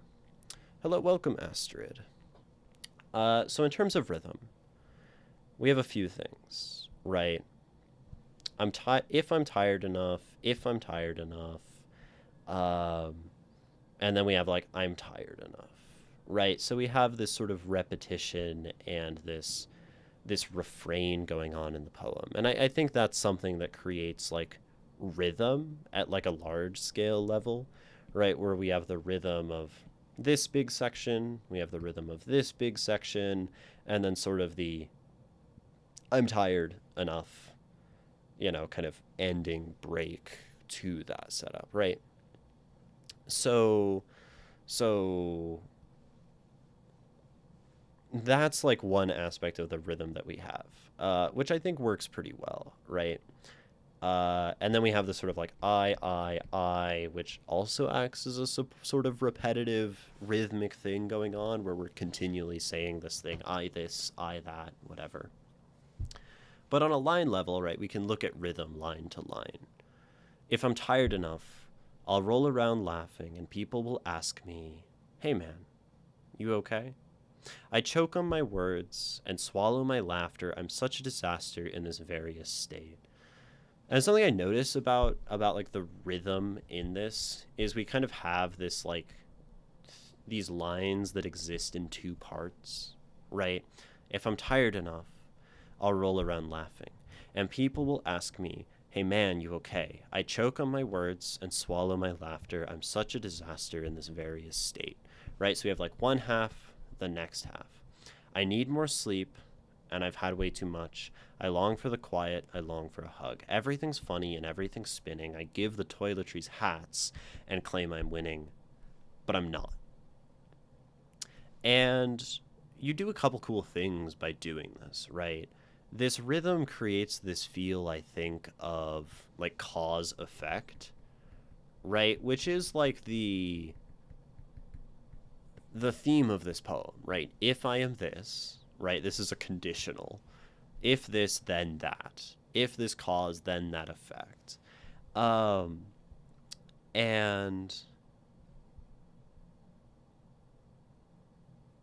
oh, okay. I think I'll have to come back to that. Cause and effect, right? And it works well with the theme of the poem and the idea of the poem. If I'm tired enough, I'll roll around laughing. And I think you do a good job of like keeping this consistent, at least in these first couple stanzas we've looked at. But also it gives you a great opportunity to break it, right? But I'm not. And when we break the pattern that we set up over like 8 lines, it can be very effective if we kind of break it in a useful way. And I think we do that here quite nicely, right? If I'm tired enough, I'll roll around laughing and people will ask me, hey man, you okay? I choke on my words and swallow my laughter. I'm such a disaster in this various state, right? I need more sleep and I've had way too much. I long for the quiet, I long for a hug. Everything's funny and everything's spinning. I give the toiletries hats and I claim that I'm winning, right? And we kind of like start kind of, well, we're like moving back and forth between like good and then kind of like bad and then like bad and then good. And then we sort of have this moment, but I'm not, which like totally recontextualizes the everything's funny and everything's spinning. I give the toiletries hats and claim I'm winning, but I'm not, right? And it like reframes through this very sudden kind of percussive moment, but I'm not, that like none of the good is really good. None of the laughing is really, positive in the same way as like, hey man, are you okay? Kind of sets up this idea that, it's not. Because because it speaks to the fact that in, being erratic, in moving quickly back and forth between these things, you know, that's not a good experience, even if half of it is good, right? So I've actually started writing finally. It's a little bit of chapter one. But after this, I was wondering if I can send it in. You can always send it in. I don't know if you're in our Discord, but if you're not, Nikki can put it in the chat probably. And then you're able to just like put your writing in a submission thing, and then there are a lot of them. So, but you can submit anytime, and it could be this stream, it could be a future stream. Is kind of the situation. Singular, Nikki.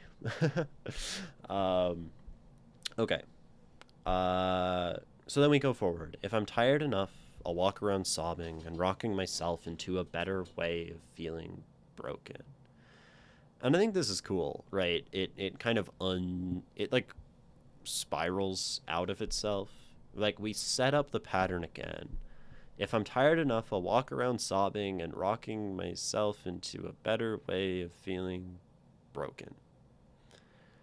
Right? And it's just like sad. It tries to pick up again on this motion and on this theme, and it just breaks down. And I think that's a cool thing to do with a pattern, right? To set up this idea, this cause effect back and forth pattern, and then do it again, and then just have it like unravel and like not pick up that momentum and that pace. I think it speaks to this poem like kind of mentally degrading over time, right? I'm only crying. I don't need to sleep. I need to walk the hallways or maybe the streets until I stop caring, until you stop caring, until I'm only a facsimile of who I used to be. Right? And then we like pick up the pace and the pattern in a different way, where I really think this feels like,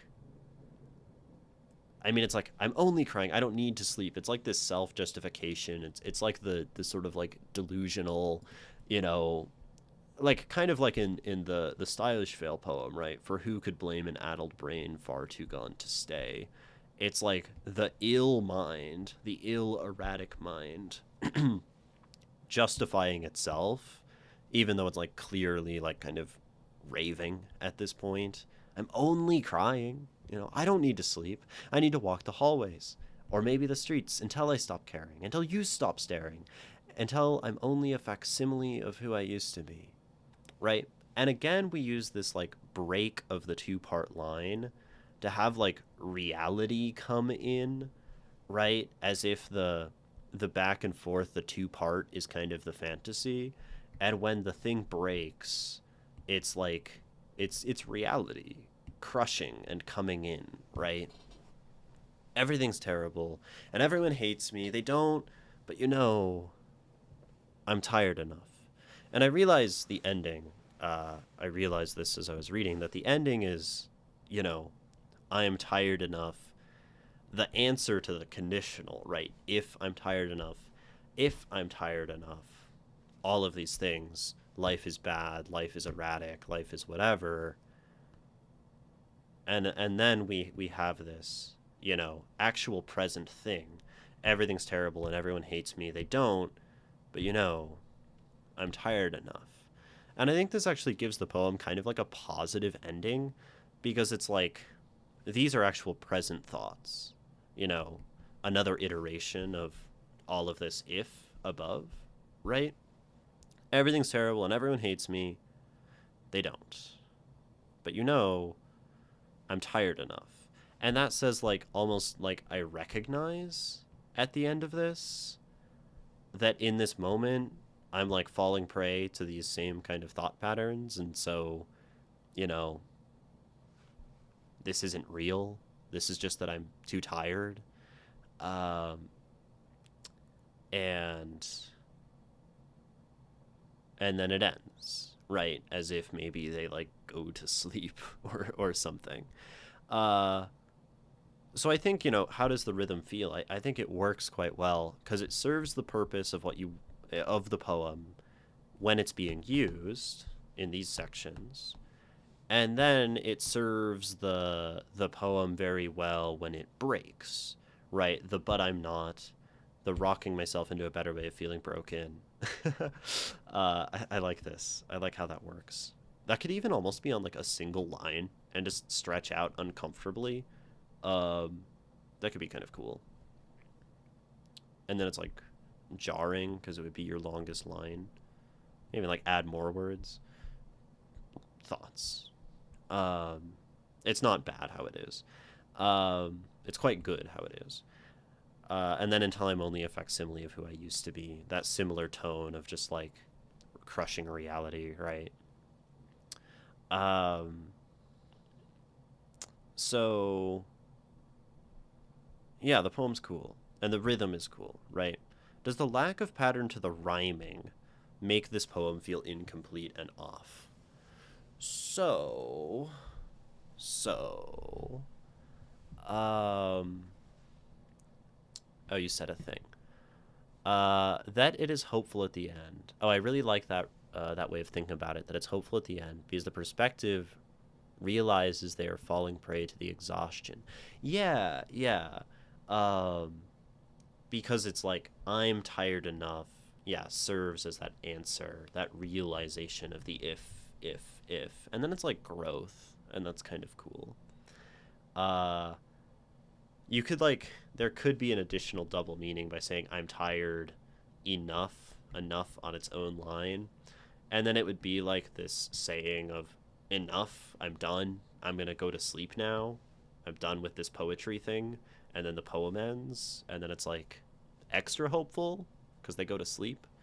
That could be a an edit I think that would push it in that direction further. But it's cool. Okay. Does the lack of pattern to the rhyming make the poem feel incomplete and off? So, I don't think so. Because most of the poem's rhythm is being driven by this two-part structure. If I'm tired enough, I'll roll around laughing, and people will ask me, hey man, you okay? I choke on my words and swallow my laughter. I'm such a disaster in this various state. And I think like these internal rhymes even help to like push the two-part thing. Like to have this laughter disaster really hammers in like the left side, right side. You'd even do more of it. Not that you need to. I need more sleep. And I've had way too much. I long for the quiet. I long for a hug. If rhymes here, spinning, winning. Everything's funny and everything's spinning. I give the toiletries hats. And I claim that I'm winning, but I'm not. If I'm tired enough, I'll walk around sobbing and rocking myself into a better way of feeling broken. And this like sobbing falls into this rocking in a way that breaks the two-part structure that you kind of set up through laughter disaster. So I think that works, and then the feeling broken, it gives it that spiraling, tumbling feeling. And I'll walk around sobbing and rocking myself into a better way of feeling broken. And it's like, well, shit, that's miserable, right? If I'm only crying, I don't need to sleep. I'm only crying. I don't need to sleep. I need to walk the hallways or maybe the streets until I stop caring, until you stop caring. And we get like a real density of rhymes here, more so than before. Streets, need, only, right? I'm only caring. I don't need to sleep. I'll walk the hallways, or maybe way, may, right? Or maybe the streets until I stop caring, until you stop staring, until I'm only a facsimile of who I used to be. And I think that gives it a push here and helps nudge it into like kind of like the crazy talk, you know, the rambling, the raving. It gives it a bit of a nursery rhyme lilt, which fits with trying to sleep. Yeah, I think it does. It's like a breaking down nursery rhyme, right? Because it tries to be at the start. If I'm tired enough, I'll roll around laughing, and people will ask me, hey man, you okay? I choke on my words and swallow my laughter. I'm such a disaster in this various state. Like, almost as a performance choice, one could start this in that very, very nursery rhyme way, and then, like, it just breaks. Hey man, you okay? You know? Um, I choke on my words and swallow my laughter. I am such a disaster in this various state. I need more sleep, and I've had way too much. I long for the quiet. I long for a hug.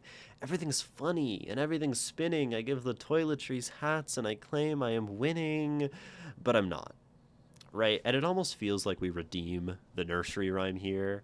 And it's funny, and it's spinning, and the toiletries, and the hug, and the quiet. It's like, oh, okay, it's better. And it's like, but I'm not, you know? If I'm tired enough, I'll walk around sobbing and rocking myself into a better way of feeling broken. I'm only crying. I don't need to sleep. I need to walk the hallways or maybe the streets until I stop caring, until you stop staring, until I'm only a facsimile of who I used to be. Everything's terrible, and everyone hates me. They don't. But you know, I'm tired enough. Yeah, I think it's cool. And I think the lack of pattern, right, rather than feeling incomplete off, contributes to its erratic nature, right? And when you're writing a poem about being erratic, right, if the language is erratic, then that supports that kind of theme. It supports that interpretation of your writing, right? Um, and if you were doing erratic writing in a poem that was trying to be really like calm and serene and like actually be, let's say, like a nursery rhyme, we'd have a problem because an erratic, raving thing would not help a child drift off into a comfortable sleep, right? But that's not what we're trying to do here, right? We're like spiraling around until we run out of fuel and then we like collapse at the end. I think that's great. It definitely reminds me of like my own like bipolar, um, very very similar. Of course, this is on like a whole psychosis level, so slightly different, but we resonate with poems through our own experiences. Um, does the perspective of I make you feel anything? I mean, I like the I because it's spoken, right? It's me. It's like I need more sleep. I am only crying. I don't need sleep, and I think it works really well in the raving section. I don't think it would work without that. Right? Like it's talking about myself. It's continually um, just like ranting about stuff. So I think it gives it that like personability, that kind of like even like internal monologue or like literally spoken, um, especially like this section. Like someone's like, are you good? It's like, I'm only crying. I don't need to sleep. I need to walk the hallways. Like, uh, I think uh, the I works quite well for bringing us close to the speaker. And I think it's like, this poem doesn't work if it's not I. So I just like is necessary. I feel like the poem goes with the two words that are in it. Various state. Yeah, exactly. That's kind of one of my favorite like little moments in the poem. Various state, because this whole thing is the various state, right? And it's such a cool descriptor, right? You'd normally talk about like various things or various states as different states that there are a number of, but it's a single state, right? The state of being of mind that is characterized by various, processes of thought and that kind of thing. I think it's a great little like golden nugget of a line in there. So I do like that one as well. Which I try to convey something contradictory, a state of being that is constant. Yeah, constant only in the change, right? It's a really excellent. Yeah, you say contradictory. It's sort of a um, what's the word? Oxymoron, right? These work great in poetry. An oxymoron is like a statement that self contradicts, um, often for like a comedic or sort of wordplay effect. Pretty ugly, right?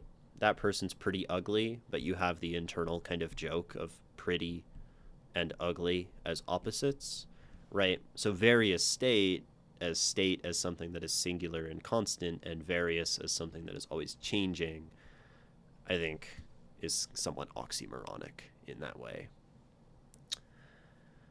Is it too literal? I think to connect to this I question, right? Is it too literal? Does the perspective of I make you feel anything, right? This is like a person talking, right? We have to come to this poem from the perspective of like someone kind of ranting about their experiences and being very tired and being all over the place. And so, like, would this person be using complex metaphors? Would this person be doing anything but saying like I'm tired? Like probably not, right? So I think it like the simplicity and the literalness of the language contributes sort of to its nature, if that makes sense. And if it weren't literal and it was metaphorical, it would become something else. It would probably become kind of schizophrenic, and that could be kind of cool. But if we're like connecting all these metaphorical threads all over the place and like bouncing around, it would just get really like out there, which could work. I love writing schizophrenic poetry. I wrote one yesterday and put it on my Substack this morning. But I think it works as is. It feels like a bit of a juxtapositional poem. What is a juxtapositional poem? It's not like a strict term, like juxtapositional poetry, but juxtaposition. A great word for literary inclined people to know. Juxtaposition is when you take two different things, differing things, contrasting things, and put them next to each other. So a simple juxtaposition can just be something that is white, right, against something that is black, right? And through this one's blackness, this one's whiteness becomes kind of more heightened. And through this one's brightness, this one's darkness becomes darker, right? This is kind of the idea of juxtaposition, is when you take things that are different and put them next to each other, they exaggerate.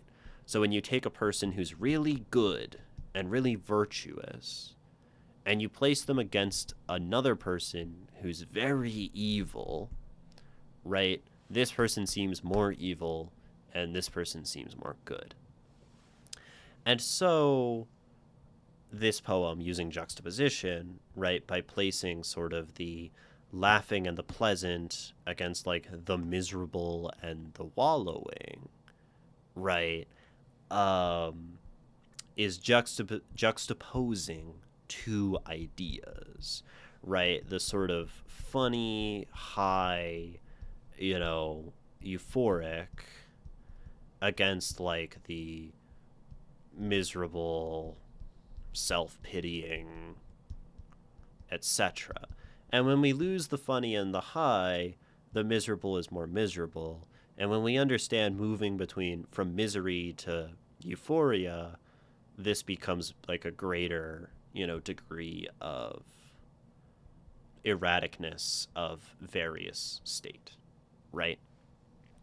So, and then a juxtaposition all poem would just be any poem that I think is particularly utilizing this concept of juxtaposition.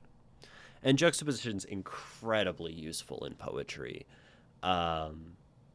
As, to have something be really quiet and then something be really loud, to have something be really slow and then have something be, really fast.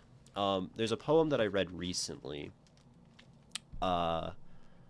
This is the first poem.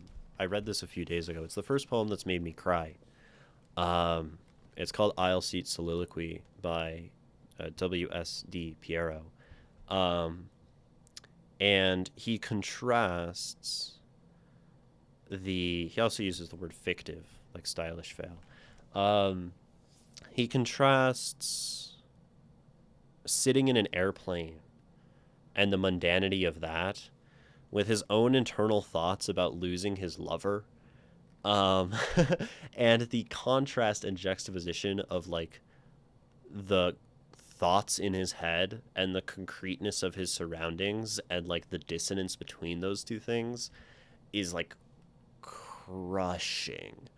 Um, I'll read it because I love this poem. Aisle Seat Soliloquy. I believe what you said about truth in words. Straight, plain talk. That's all you want. But the plain style isn't simple. It's a fictive face. Glazed on the air between us, it flaps its lip, speaks kind or injurious words. What did I say? Right, so we're in his own head, and then we jump. Tray tables and seats, in upright position. I can't remember what I said that hurt, and the jets are wowing. A coarse laugh rends the fattened air. Across the aisle, a blissy girl tense her head with a blanket, chanting while the video's Veronica face barks and reminds me how tossed you were by words I can't remember. Forgive me. Sometimes I'm unreal to myself. The bad laugh that broke behind me sounds like you, trying to tell me something, although I'm hardly here. I really, really like that poem. But it goes between, the concrete reality and the thoughts in his head. And when we go from, like, the aisle seats to, like, what did I say that hurt you? And then we go back to the people, and then they slowly remind him and pulls his head back, his mind back to, like, this lover that is gone. It's brutal to me. And that's allowed by juxtaposition, right? I love the reading of the poem in the book. Yeah, his writing is very. Here's the book. His writing is very flowy and like has a lot of great sound stuff. He's really excellent, and he's a living modern poet. This whole book I'm really enjoying. It's about grief, really. Yeah, good stuff. And I've been reading, so I've been going through the whole. I bought this used, like from a library, so it still has the library stuff on it. I'm not writing in a library book. I'm going through the entire book and analyzing all of these poems and reading them for my own personal enjoyment. And to be able to go through and like understand over time his voice and like the way that he writes has been really amazing as I'm getting into like the middle of this book, this like part 2, to be able to read them with kind of that affect and that intention. It can be good to read a lot of one person as a reader and as a writer, because then you can like really dig into the way that they consistently use certain techniques. It's very rewarding. Okay, so that was juxtaposition. And so what's oxymoronic? I think oxymoronic would then be a juxtaposition between two words. Yeah, essentially. I think that's actually a great way to describe it, right? But not even just juxtaposition, but contradiction, right, with the oxymoronic thing. But that's a really great description, Bookworm. So, yeah, juxtaposition or contrast, because juxtaposition really is two things next to each other for the purpose of contrast, right? Juxtaposition, and we can think of like another example of how juxtaposition is useful in creating like drama is in painting. There's this technique called chiaroscuro, very popular in like the Renaissance and all of that, which was placing something very light against very dark shadow, right? And so she pops off the page. And so like in this, this is one of my favorite drawings. This Caravaggio, David and Goliath. Um, it allows the light to be so much lighter and allows the darkness to be so much darker, right? And creates so much like play between those two things. Chiaroscuro is kind of the play of light and dark. And we can use literally that same concept in our poetry through juxtaposition and contrast.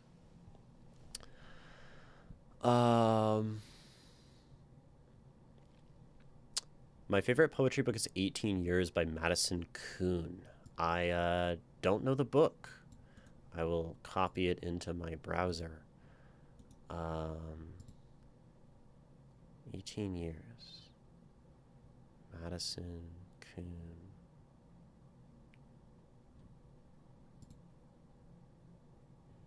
Interesting. Cool. Oh, it's illustrated. That's fun. Anyway. Space Shuttle 40. Hey, couldn't do that. Write an original book. That's a sin, man. Why not just take a sheet of paper? It's little effort only, and books are sacred. You never know who wants... Oh, you're mad at me for writing on a book?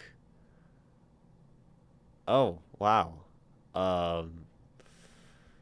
So, this is an object. This is an object that belongs to me. And the point of an art object, particularly a book, is for the enjoyment of the reader. And it's my thing to enjoy. And writing on that book gives me more enjoyment of the thing. They wouldn't enjoy my blackout poetry. Yeah, you might not like my Bible. Where's my Bible? My Bible's on the floor somewhere. Where'd my Bible go? Oh, on the floor. Gotta go to Leviticus. Here's my Bible. This is a poem, called Leviticus. Shall not, you shall not, you shall not, you shall not, you shall not, you shall not, you shall not, you shall not, you shall not, you shall not, you shall not, you shall not, you shall not lie with a male as with a woman. It is an abomination. Do not make yourselves unclean. For everyone who does any of these abominations, the persons who do them shall be cut off from among their people. I am the Lord your God. The Lord is holy. Lord, Lord, Lord, Lord, Lord, Lord. Love your neighbor as yourself. You shall not. You shall not. Lord. Hebrew, to make them pass through the fire. My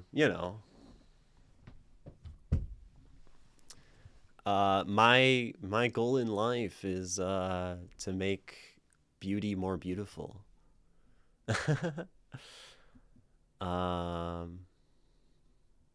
Yeah.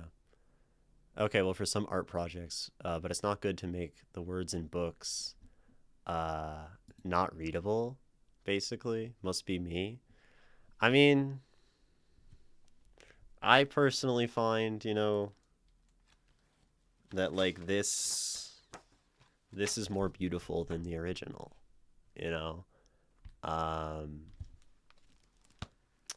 because it's the process of my beauty.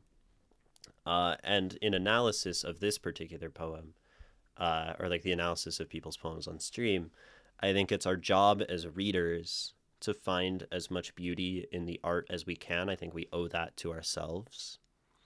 So when we take that pursuit as a reader, it is whatever way for us that allows us to find the most beauty that does the most honor to the artist, right? If we're thinking about the artist as kind of holy or their work as a value.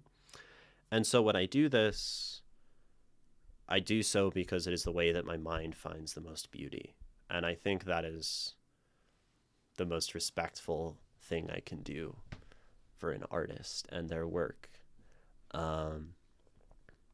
I sort of understand the reverence, you know. You mean you made the book more beautiful with writing your comments in it? I made it more beautiful for me. Um, and I am compelled by finding as much beauty in my life as I can. Um, it might not be as beautiful for someone else, but it's my book, you know? So, um, that's kind of how I see it. I want to live my life in a way where I can appreciate as much beauty as I can in this short little life. What about when another one wants to read the book when you're gone? I mean, I don't think I make it illegible, right? The poetry is still there to be read. Um, I also think, if anything, someone who loves me, who wants to read my books after I'm gone, like I would give my books to people I love. Um, I think they might find some value in seeing my thoughts preserved on the page of an object. I'm not sure, right? Um, this one doesn't remain readable.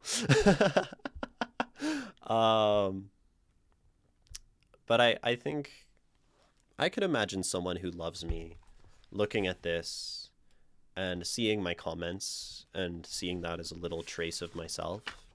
And they might find that kind of valuable as a person who potentially loves me, right? Um, you know, I think if I was reading a book from someone I love and I saw a comment, sometimes I'm unreal to myself too, and this person who I loved relating to a poem, I think that would mean something to me. So I don't know. There are a lot of books in the world too. um, the coffee stains and dog ears make my paperbacks more beautiful. Yeah, I'm interested in the beauty of things that are damaged. Um, I patch my clothes not out of necessity, but because I think this knee being patched is more beautiful than it not being patched, you know? Same kind of philosophy. I honor the author I love with keeping his or her books readable to others too. We're different. Yeah, and I think that's a totally reasonable way to approach it.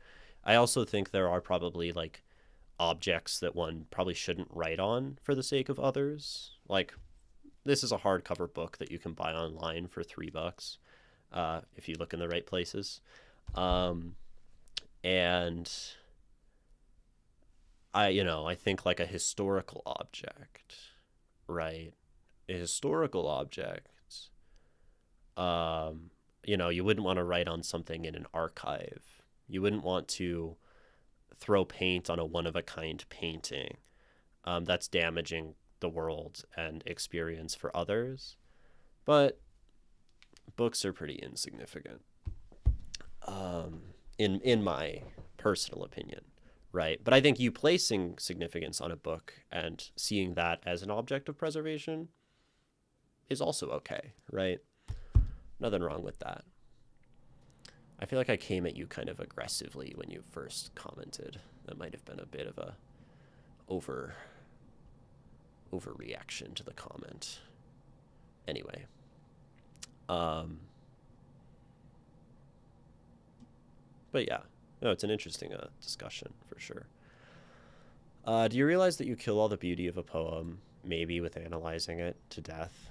Isn't the basic nature of a poem to be witnessed and not analyzed? Ah, the question. The question. I used to worry about that. Um, I no longer worry about that. Um, no.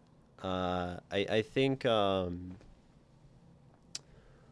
analysis allows me to find beautiful things with a work I think purely analyzing a work and not relating to it emotionally is bad.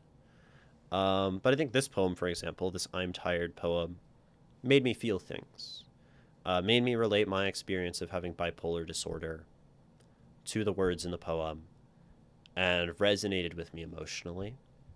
So I read it for the experience, and then I can also read it for the intellectual satisfaction. Um, and then I get both, right? And that's a very fulfilling thing for me. Um, and I also think if analyzing a poem kills it for you, then don't analyze a poem, right?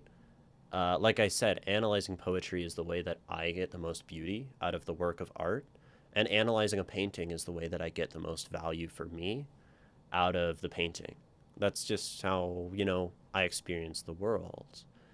Um, and if you don't, that's okay too, right?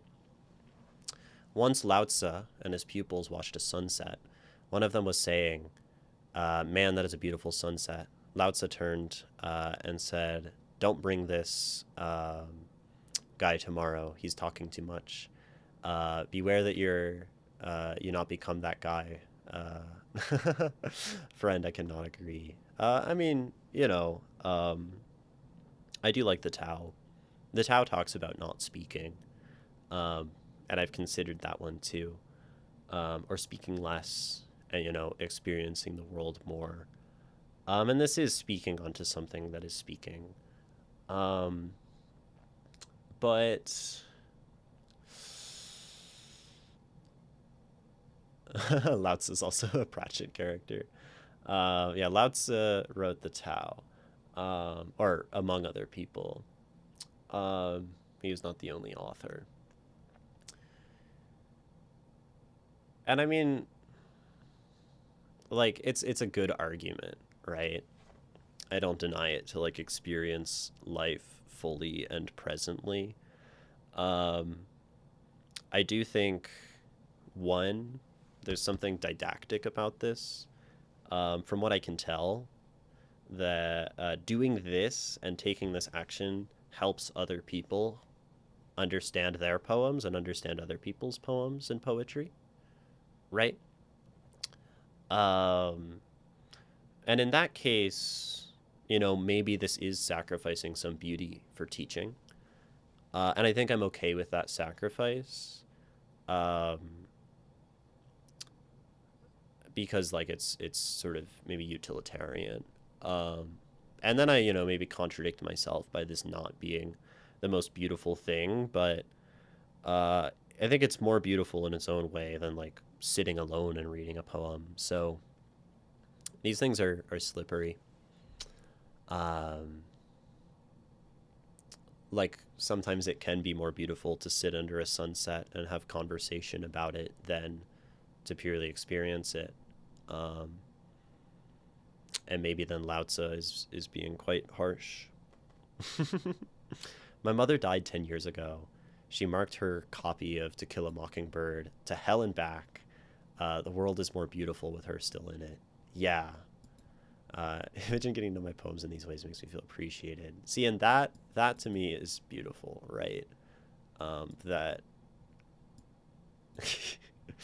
all of these people uh, getting value from my thoughts, right? Um, that's a different kind of beauty, right?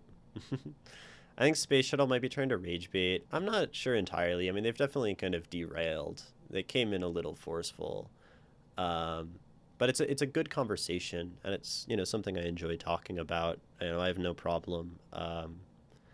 I guess defending right my position on art because I'm pretty confident in it, and I'm open to it being challenged.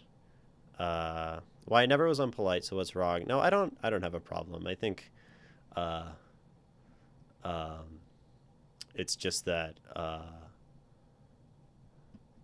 don't remember. I don't remember what your initial message was. Probably to come in and say like, "Whoa, you're killing beauty," is a little forward, but But it's an interesting conversation, so I don't personally mind it, right? Um, uh, but it's okay, right? We can still talk about stuff. Um, do you know you create a parasocial relationship with Twitch users? It's common. Yeah, I mean that's Twitch. They want to defend you and stuff. That's the reality of Twitch. It's unescapable. Um, like every single streamer on Twitch cultivates that, unfortunately, and it's something that's quite distressing about Twitch. Um, but I think there can be value in spite of that. um, well, I share opinions with Imogen, right? I mean, if people can also have their own opinions separate to me. Um, Twitch stream's an echo chamber, so like people who are gonna be in this stream probably are more likely to agree with me. That's not their fault or my fault, you know. That's just like the nature of like consuming content online. Don't talk about Imogen the way they're our best friend, right? uh, Good to have some levity. Um, a dew on the grass, snapping back with a loud.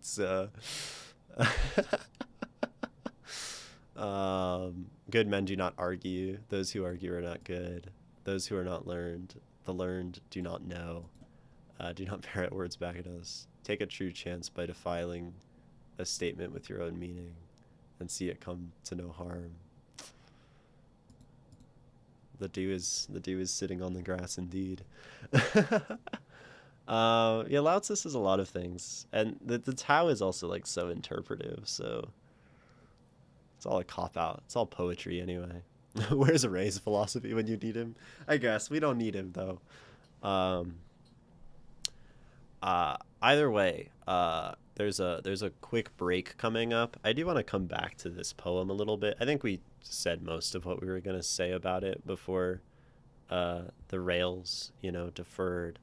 Um, we'll come back in 3 minutes, um, and we can keep talking about these things and keep talking about the poem. I encourage you all to, move if you're able, to stretch, to drink water, to get a snack, do something good for you, do something to not look at the screen and experience a little bit of life as a sunset, for your own pure appreciation, and then we can come back. And we'll be back in 3 minutes. We don't need a band quite yet. That's quite a bit. We'll be back.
Holy, holy, holy, holy, everything's holy. Holy Harlem, holy New York, holy Denver, holy cock, holy balls, holy Allen Ginsberg, holy text, holy letters, holy poetry.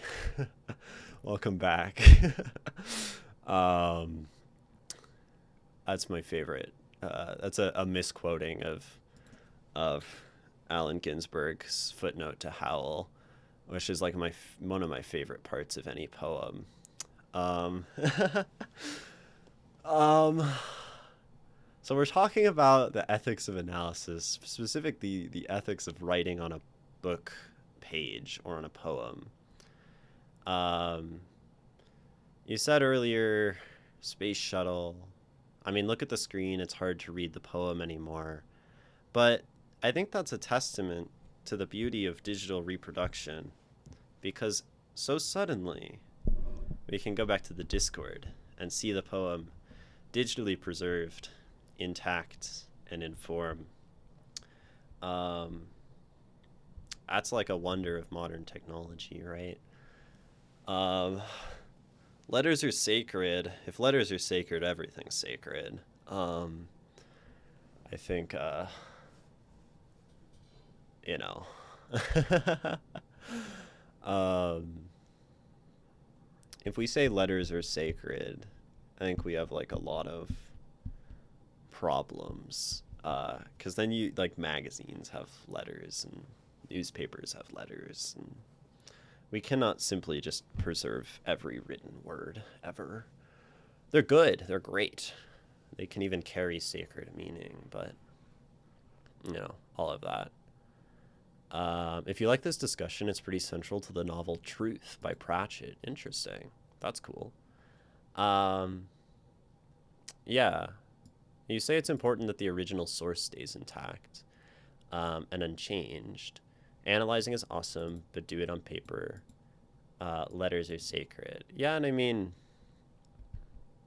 yeah, I guess the question of what's the original source, and I think that's where language as reproduction is so powerful. That this book that I write, that I analyze, is not an original source, right? It's a mass media produced product, right? It's covered with all the meaning and connection found. Yeah, it is. But I think the issue perhaps presented is the covering itself. There's more than one copy of this poem. Yeah, the original still exists, and the original is Bookworms, and it's like probably on paper or in like a Google Doc somewhere. Maybe they think Ginny has some type of outer limits superpower to scribble on every corner of the poem in existence. Oh, that would be so cool, right? If my marking onto this poem kind of like in a quantum entangled way, like transferred these markings onto every iteration of the poem in existence, and anyone who wanted to try to read a Lotus Eater questionable letters say would have to contend with that. Yeah, that would be quite powerful. I would be much more responsible then, right? The beauty of literature and printing presses is that everyone can have their own personal copy. Capitalism, yes. That is unique to them, with things that they loved about it and understand and underlined, and the original copy still exists. Yeah. Libraries, right? I wouldn't write on a library copy because like someone else is going to use it. This is a library copy, but it's that the library sold and got rid of. So this is no longer in circulation in the Central Arkansas library system. I also live in Nevada, so that was liquidated by them. We need some sort of way to make sure it's the one and only true version. Some sort of token that can't be funged. Stylish fail. NFT poems. Is this the future of poetry as a form of capital? Oh my gosh, you're just brilliant.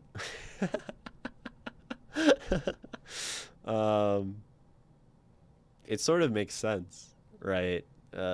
For some author to do. I mean, that's like what the original manuscripts used to be, right? Where people were would like we people still like seek out original manuscripts of stuff because it's a non-fungible token, right? um in a sense. I mean, it's not a token, it's just a non-fungible object, right? um so yeah, yeah. um Literature, I think analysis does force using a different part of the brain, the way you read something for the first time and really feel it. Oh, for sure. Yeah. Um, I love having new experiences with the same poem by reading it later or under a different lens. Yeah, an analysis allows us a continued iteration of, interpreting a poem, right? Maybe I'll leave this on stream because we're kind of talking about it, right? Like doing putting like this creates something new, right? It's a generative process.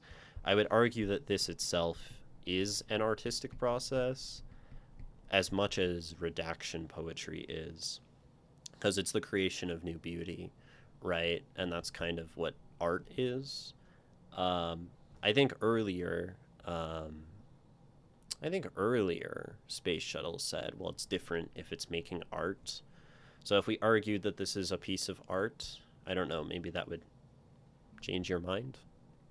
Not that I really care to change your mind.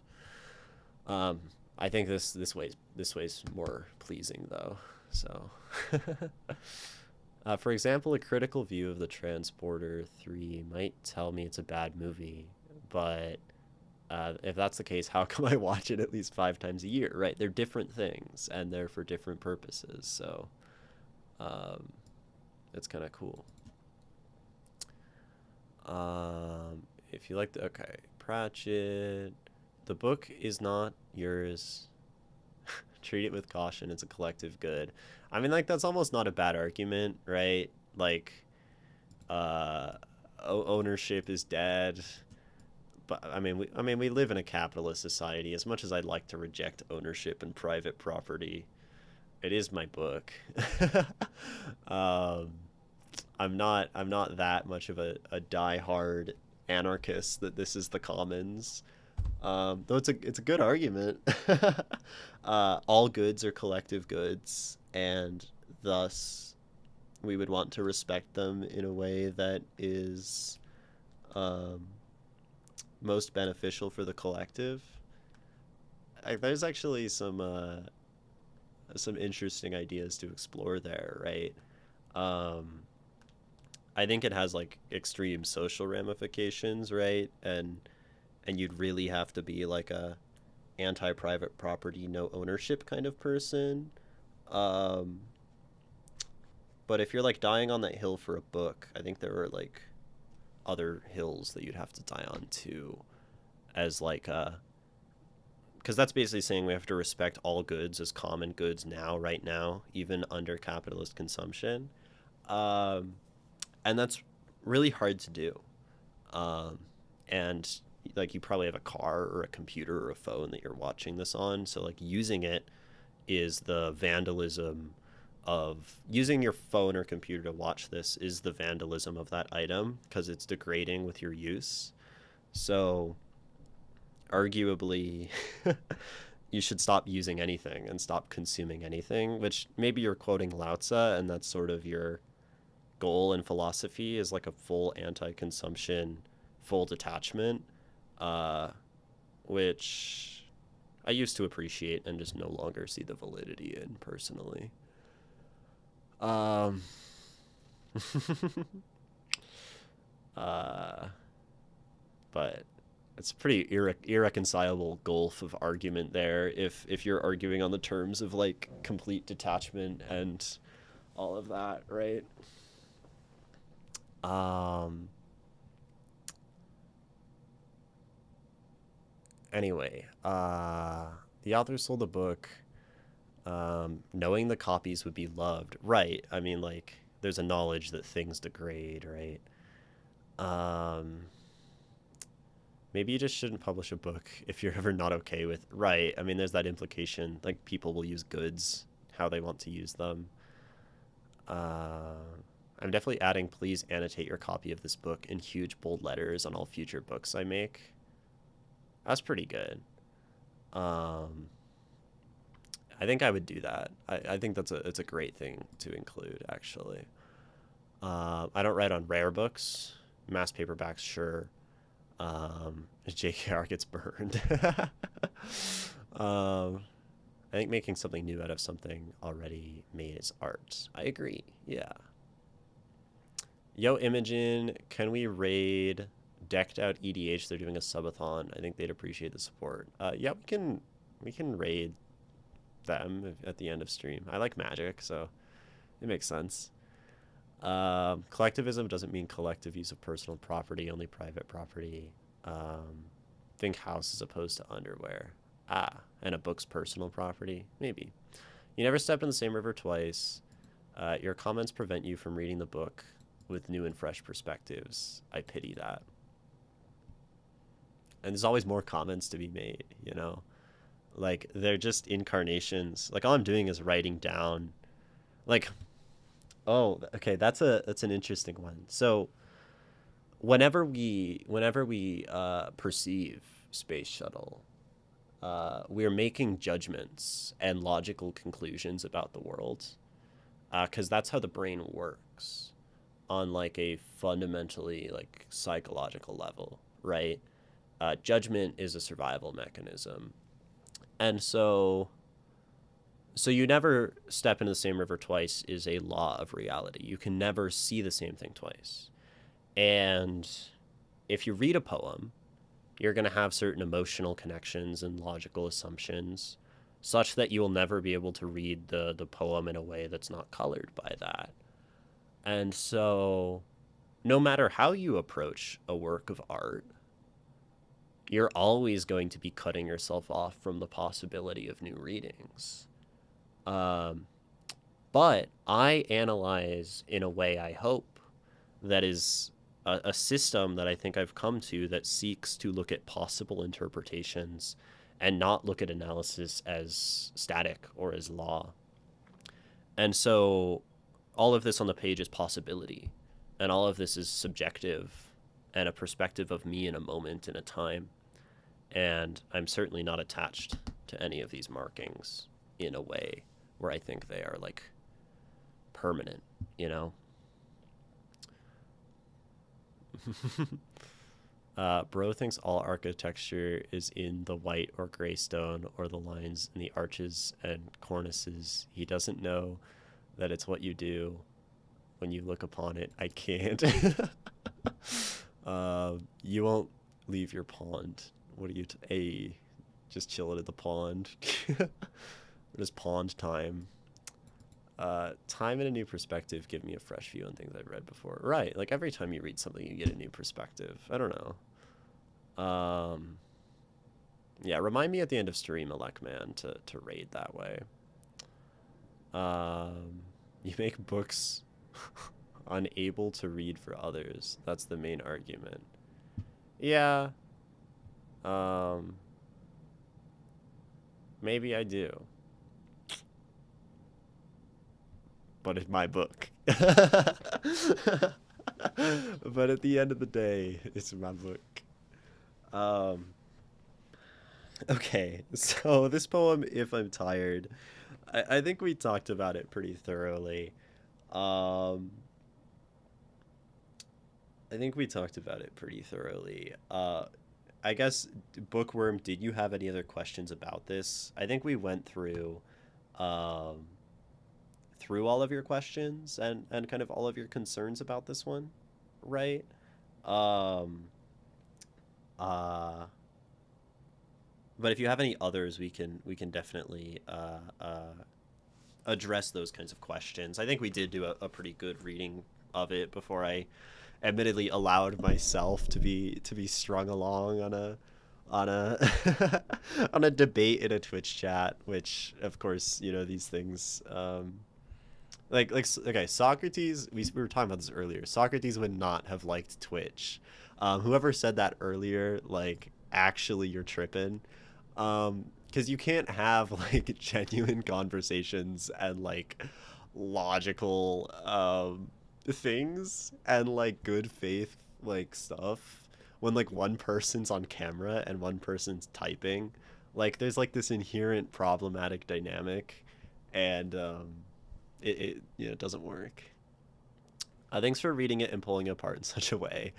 Was nice. All my questions were answered. Okay, then we'll read it again. Um, then we'll read it again. You know, and that'll be the end of this poem officially, even though the unofficial conclusion was 45 minutes ago or something. It hasn't been that long. It's been like 20. If I'm tired, if I'm tired enough, I'll roll around laughing and people will ask me, "Hey man, you okay?" I choke on my words and swallow my laughter. I'm such a disaster in this various state. I need more sleep, and I've had way too much. I long for the quiet, I long for a hug. Everything's funny and everything's spinning. I give the toiletries hats, and I claim I am winning, but I'm not. If I'm tired enough, I'll walk around sobbing and rocking myself into a better way of feeling broken. I'm only crying. I don't need to sleep. I need to walk the hallways or maybe the streets until I stop caring, until you stop staring, until I'm only a facsimile of who I used to be. Everything's terrible, and everyone hates me. They don't, but you know, I'm tired enough. I'm tired enough by by Bookworm.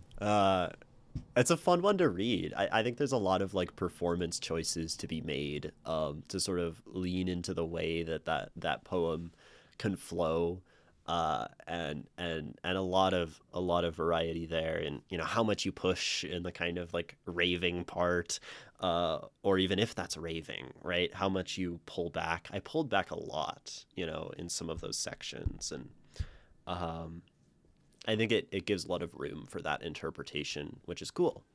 And every time we read it, we step into the river of interpretation. And then every time we read it again, we step into a new river with a new possibility, a new concrete existence that cannot be the same as the one before.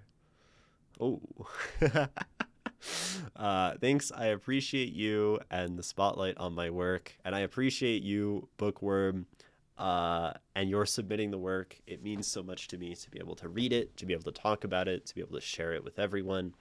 And I think it means a lot to everyone else who gets to read your poetry as well, read along with. I appreciate your patience in the long tangent when it was sort of your poem's time. Luckily, it was kind of toward the tail end of the conversation. Um, and yeah, all I can say is that I am grateful for your work, right? Um, yeah. Anyway, I think I'm done with the whole ownership uh conversation or whatever. And all of that. No, but that's a really really lovely poem, and it's cool. I think it revealed more about itself over time. I think at first I read it as kind of negative, and then I saw it as kind of a more hopeful thing. And through that process, you know, found more about it, right? And that's great. The rails were not tracking today. The rails were not tracking. No. um, yeah. I stumble in the creek of sidetracking. Yeah, naturally. We all do. I think I can do another one. You're gonna go eat lunch? Yeah, enjoy your lunch. Get yourself some food, some sustenance. What shall you eat? Uh, Maybe you just like take a book and rip out the pages and eat them, and have it be an artistic critique of the association that some people ascribe to language as holy, um, and have it be, a retribution, a personal retribution against that which people consider to be divine. I think it's important always to call into question the things that people say are holy, um, and that would certainly do it. Or you could eat some Swiss cheese. That's holy too. Or a bagel. A bagel is holy.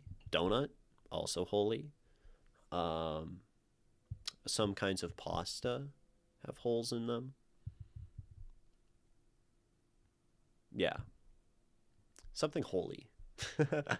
Eat some communion wafers without any, religious association.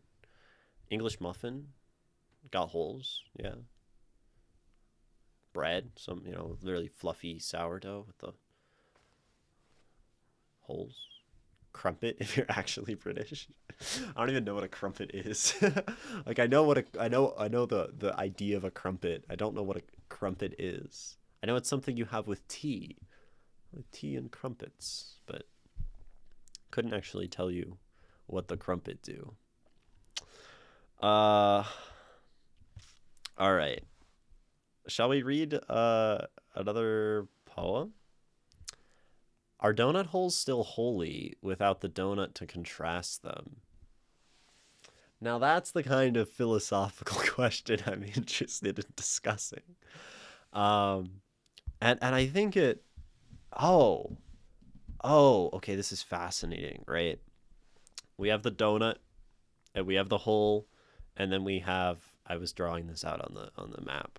We have the donut, and we have the hole, and then we have the removed donut hole here, right? And I think it's a semantic question fundamentally about what we mean by holy, right? And whether holy means having holes, a more restrictive definition, having holes, or if holy is relating to holes, right? Because then a hole itself would be holy because a hole is something that relates to holes. And in a sense, a donut hole is a hole, right? Because it's the hole, right? We call it a donut hole. But if having holes, a hole does not have a hole, right? Because we don't have ourselves, right? In the same way that, yeah, a hole is a hole. It doesn't have a hole contained within it, right? So having holes inside versus relating to holes.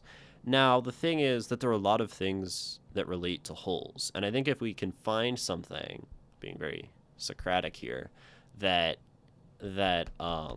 disagrees, that we wouldn't call holy in just its relation to a hole, we can say that that's probably not it. And I think a hole, right, is a hole.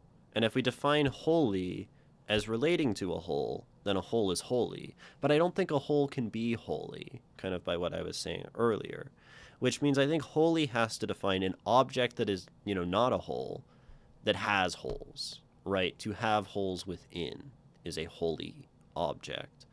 And so the donut is holy and the donut hole is not holy because it is a hole. Can we agree with that, or does that seem like we've made some lapse of logic somewhere? A valid take? Okay. I can agree with that. Okay. I think that seems okay. I think there's still the question of does something contain the nature of itself, right? Is a whole something that's relating to wholes, right? Or is it a separate thing by being itself, right? Is a human, I mean, we can think of is a human human, right? And arguably we would have to say yes, because humanity is the descriptor that describes being human, right? And to say a human isn't human wouldn't make sense. So to say a whole isn't holy actually maybe wouldn't make sense. I think that was a lapse of logic, right? Are we human or are we dancing? So humans are humans, so holes are holy, right? In that case, and what's another example? I have to think. Like, is water watery? Probably, right? Although we use watery in another way to describe something as watered down. Um, but I think if we think about it as like a descriptor of the essence of the thing, then the thing naturally can be described by the descriptor of the essence of the thing. And thus, any descriptor of essence of thing will apply to its respective object. And so, a whole is holy, a human is human. In which case, then having holes doesn't make sense, because a whole doesn't have holes, a whole is a whole. And then we have to say, like, somehow relating to the idea of holes. But then the issue is we might get too large with this definition. Because, like, what does this relating idea mean? Like, there's probably, like, some object. Like, is a picture of a whole holy? Right? Because it, like, related to the idea of holes. It has no holes, but it speaks to the notion of what a whole is. Right? Is the word whole itself holy? Because it does relate to the idea of holes as a descriptor of holes, but it's probably, like, not something we would call holy, right? And so at that point, just relating to the idea of holes becomes too broad of a philosophic description of holy, right? In the same way that, like, is a picture of a human human? Like, no, it's not. I mean, maybe it is. I don't think it is. It doesn't strike me as being so.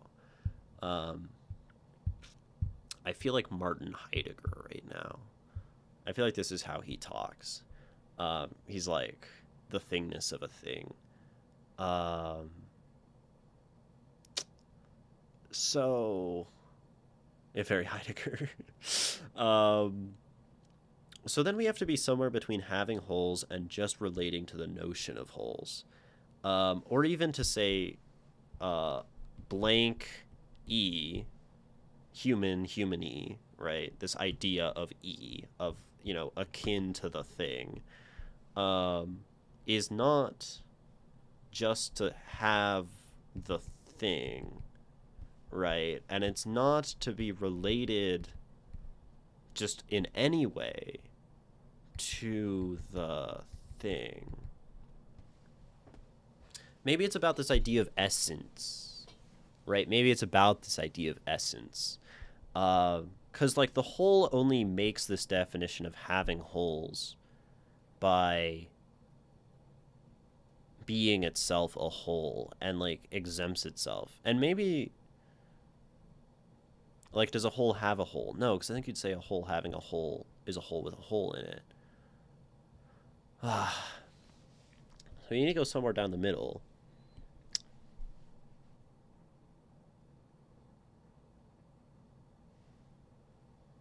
I don't know.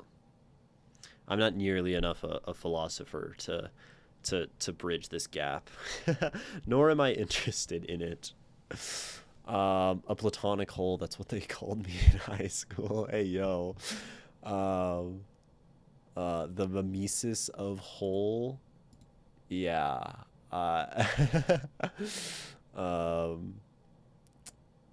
Also very Baudrillard. Yeah, maybe. I'm American, but I live with my grandmother's side. Had to have tea. Gotcha. Oh yeah, Wobble Dobsy can explain to us what a crumpet is, right? For sure, crumpets, way better. Assume you're American. Hold on. I think a crumpet's a biscuit, right? Anyway, head like a hole. Head has holes in it, so it's holy. A head is holy and human as well. Okay, that's enough. That's just enough. We've gone too far into hell, into this hellhole.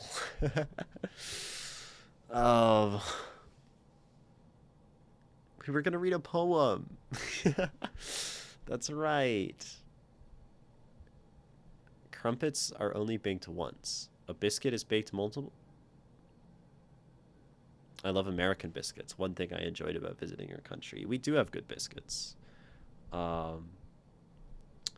a biscuit baked twice?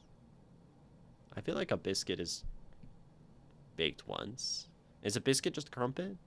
Crumpet is closer to a pancake. So is it like a flat biscuit, or is it like truly scones are closer to our biscuit? Okay, so a crumpet's like a fluffy, soft bready thing. And then a biscuit and a scone, these are like dry, bready things. Gotcha. Take the red pen and I'll show you how deep the hole really goes. I don't think I need to know how deep the hole really goes. Okay, let's read a poem by Dew. By Dew on the Grass. I probably scared off like half of the viewers by like the philosophic ranting. I think people like my stream because like it's calm and like people put it on in the background, and then you hear like, is the whole a whole, and is the nature and essence of a whole to do with holiness, or is all of that based on just a big pun on the idea of what is holy because someone was saying they were gonna go eat. Yeah. No sitters. I'm scared because this is a Dew on the Grass poem, and I feel like these tend to have a lot of analytic things to find in them. I'm like 3.5 hours deep in this stream, but like high-key I'm like stoked to read it because oh, you sent a crumpet. Oh, that's interesting. That looks really weird. I don't it looks like the butter could kind of like go in the holes, so that's good. You flatter me. It's my job as streamer to anyway. Okay. Dew on the Grass poem. It gets super soft and buttery. I see. That sounds quite good.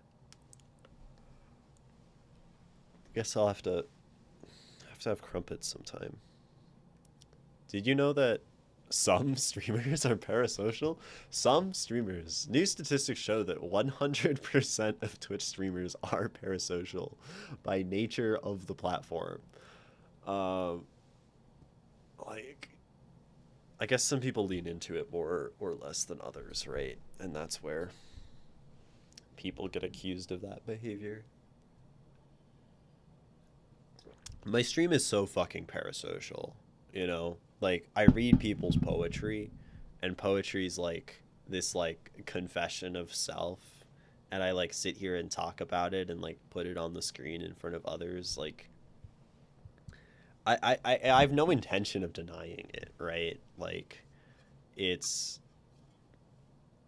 like a social thing, but it's like, and this like arguably like deeply social thing to like, you know, experience someone's art, but it's facilitated through the distance of a Twitch stream and, you know, all of that. So it's just how it be. We are all besties. We are all besties.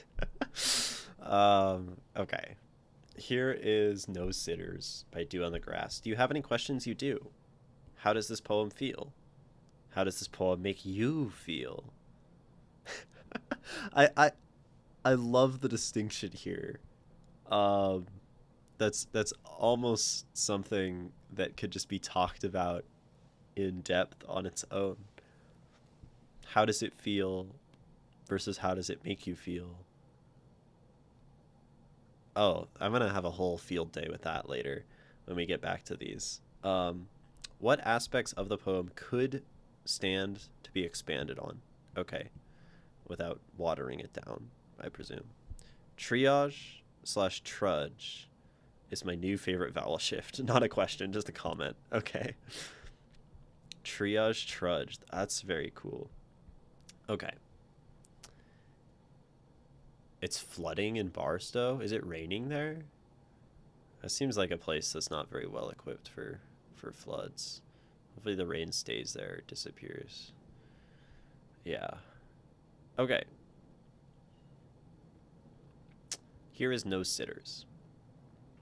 Have we earned caretakers? Every porch I pass boasts 2 lovely rocking chairs. And no sitters. There's a blue scrunchie laying on the sidewalk. Well, not on. Dusted along the median. Well dusted, but not the median. Rounded off aside, the one rank pavement checkerboard as we triage past. Ah. Discarded. What then? It's too dirty to reclaim.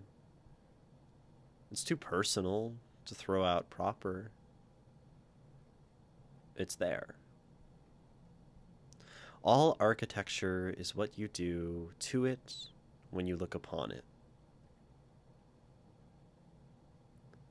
It's still there, flagging along the weary flock. The chairs rock empty, the sun beats above. The mosquito wing beats rock and empty skin. This is what we've earned, then. No sitters. Okay. I'm very excited about this poem. Holy imagery, right?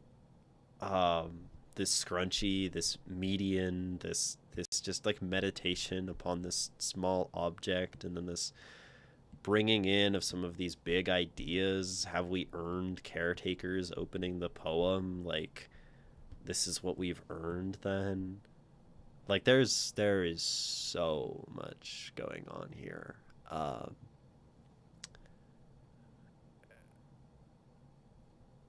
In very cool ways.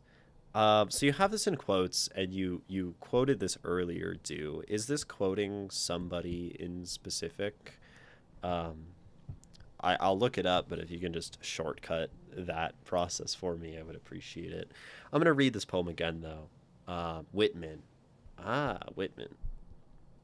We like that guy here. Whitman. Okay. No sitters. Have we earned caretakers? Every porch I pass boasts 2 lovely rocking chairs and no sitters. There's a blue scrunchie laying on the sidewalk. Well, not on. Dusted along the median. Well dusted, but not the median. Rounded off aside the one rank pavement checkerboard as we triage past. Discarded. This is so cool. What then? It's too dirty to reclaim. It's too personal to throw out proper. It's there. All architecture is what you do when you look upon it. It's still there, flagging along the weary flock. The chairs rock empty, the sun beats above, the mosquito wing beats rock and empty skin. This is what we've earned, then.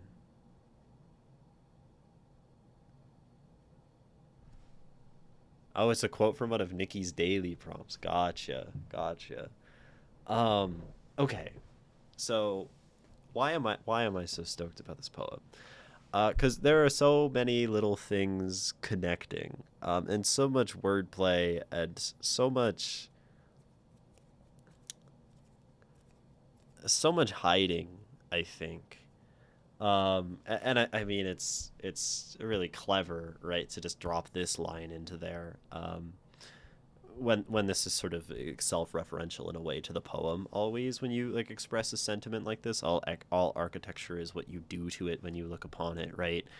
And all of this is very like symbol heavy, right? We're saying like the blue scrunchie, we're saying the rocking chairs, we're saying, you know, this thing being dusted, we're saying the one rank pavement checkerboard, we're, you know, talking about things very plainly and very concretely. Maybe not plainly, because we have some great description, but it's very concrete. It's very symbolic, right? And we are left to ask a question, right? When we spend so much time talking about a scrunchie, when we dedicate sort of this whole poem to a dirty scrunchie on the sidewalk and two rocking chairs, the natural inclination of the mind is to construct meaning, right? To do something to it when we look upon it, to create the architecture of the poem, right? I blame the phantom toll booth for my crouching behind puns and meta meaning with a goblin-esque giggle. No, I mean it's really cool, and yeah, very very meta and very. There's a lot of like intellect in the construction of the poem. Now the question is like, you know, the feel, right? How does this poem make you feel? How does it feel? How does it make you feel? And it's interesting because it feels, one thing about how it feels is deeply crafted, right? And kind of smart and kind of like clever. And I sometimes rail against cleverness because cleverness for the sake of cleverness is kind of bad to me. You know, it feels self-referential, right? Um, but none of that is how the poem makes me feel, right? So I think the thing is the poem doesn't feel like on its own it necessarily has like a ton of feeling. I mean, there is this idea, right? There are some ideas in here that are full of like a lot of feeling. What we've earned, right? Earned is a very normative, it's a very ethical, like consequential kind of thing. There's feeling when we talk about earning something, right? And something like triage past and trudge past. We create like a feel here that's like slow and like, you know, when we use like discarded, right? We are creating some like, I think, somber tones, right? And we talk about something, you know, too dirty to reclaim, too personal to throw out proper. It's there, right? Um, it's still there, flagging along the weary flock. And this is like another one of these triage trudge, right? This is kind of like flock block, right? Um, the sidewalk, the block. Um, the chairs rock empty, the sun beats above, the mosquito wing beats rock and empty skin. This is what we've earned then. And like, so what's fascinating about the poem is like, I think the obscurity of like this line, I think really points to the idea in a very meta way of the poet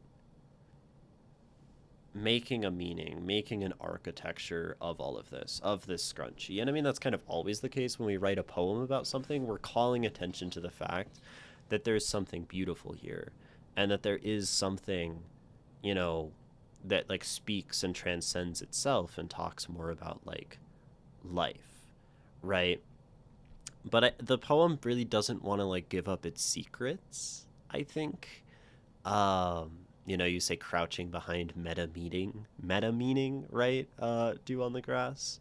And it almost is like, I'm going to give this scene that I made meaning of and invite the reader to also look at it and make meaning of it without a lot of the trappings of like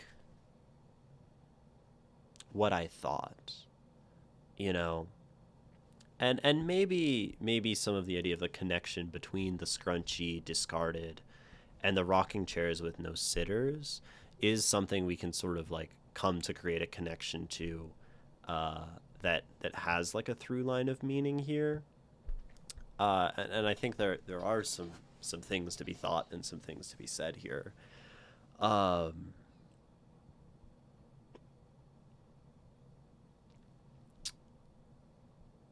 so yeah, how does this poem make me feel?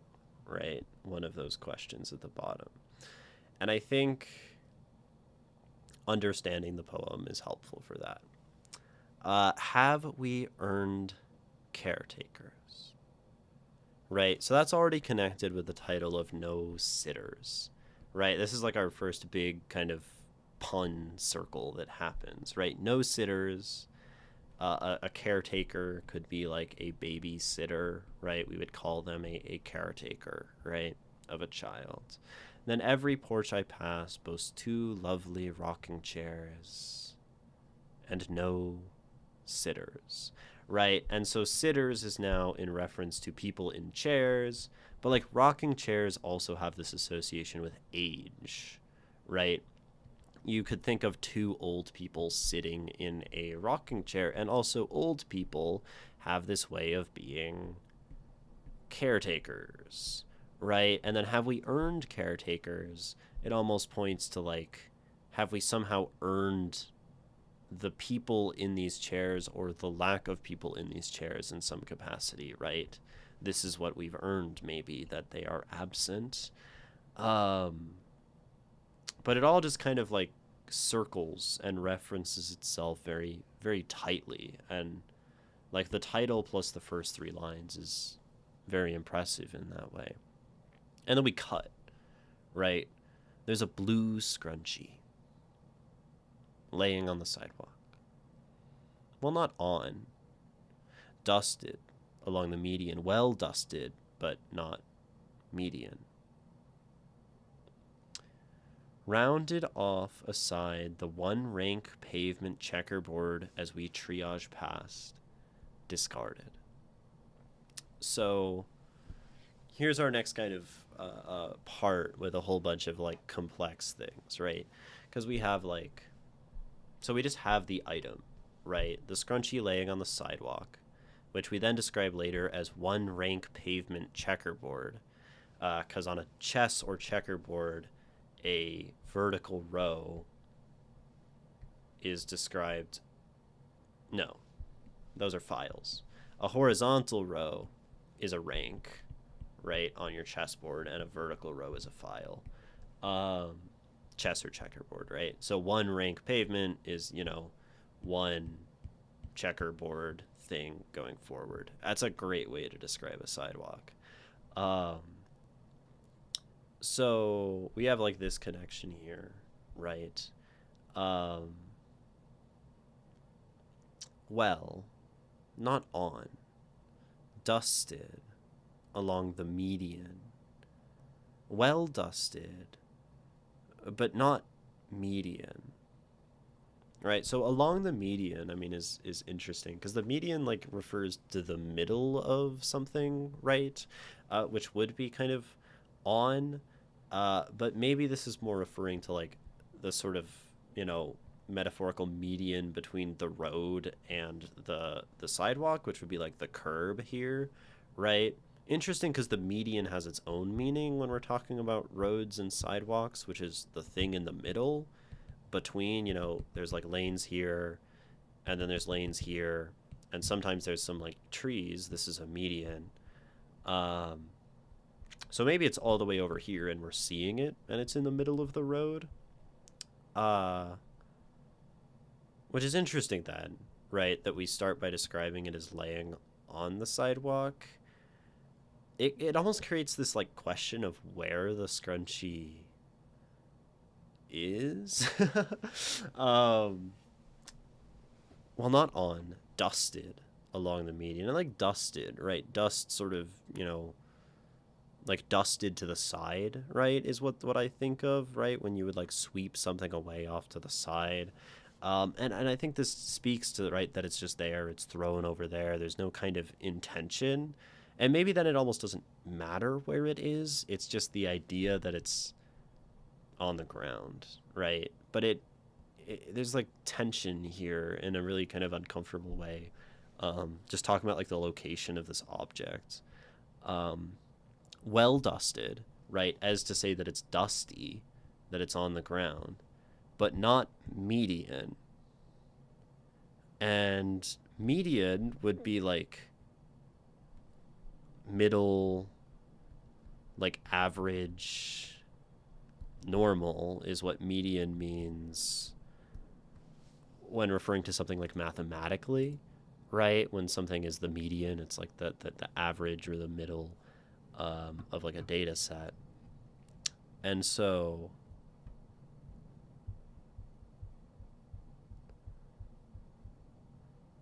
well dusted but not median. And I think then referring to the scrunchie as not median. So maybe it's just to say that it's abnormal, it's out of place, right? It's not where it should be. It is not median. It is not in line. It is not in its right place.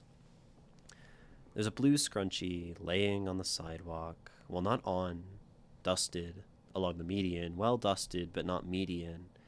Rounded off aside. The one rank pavement checkerboard as we triage past. Discarded. And I love another like vagueness here that you do where discarded could be we. We triage past discarded. Or we triage past and then it is discarded, right? Discarded can still point grammatically back to the scrunchie. Of course, we have the hyphens here, which like grammatically would point to this all as an interjection, and then this as, that kind of final thing. But it's like nested, right? We have like this big interjection, and then we have these dashes as to make this an interjection of well, not on, right? So it's very nested, very layered, very kind of grammatically complex, but it is still a grammatical sentence, which is like quite impressive. Right? You list it as prose poetry, and though it looks so disjointed, it is prose. Like it works prosaically. I guess it's not presented prosaically. Well dusted, but not median. Rounded off aside the one rank pavement checkerboard as we triage past. Discarded. And I love triage, right? It implies medical, and I think when I think of like laying on the sidewalk, it kind of connects to me with like triage and like being laid out on a stretcher and like a hospital and that kind of thing. Um, so again, very nested. Um,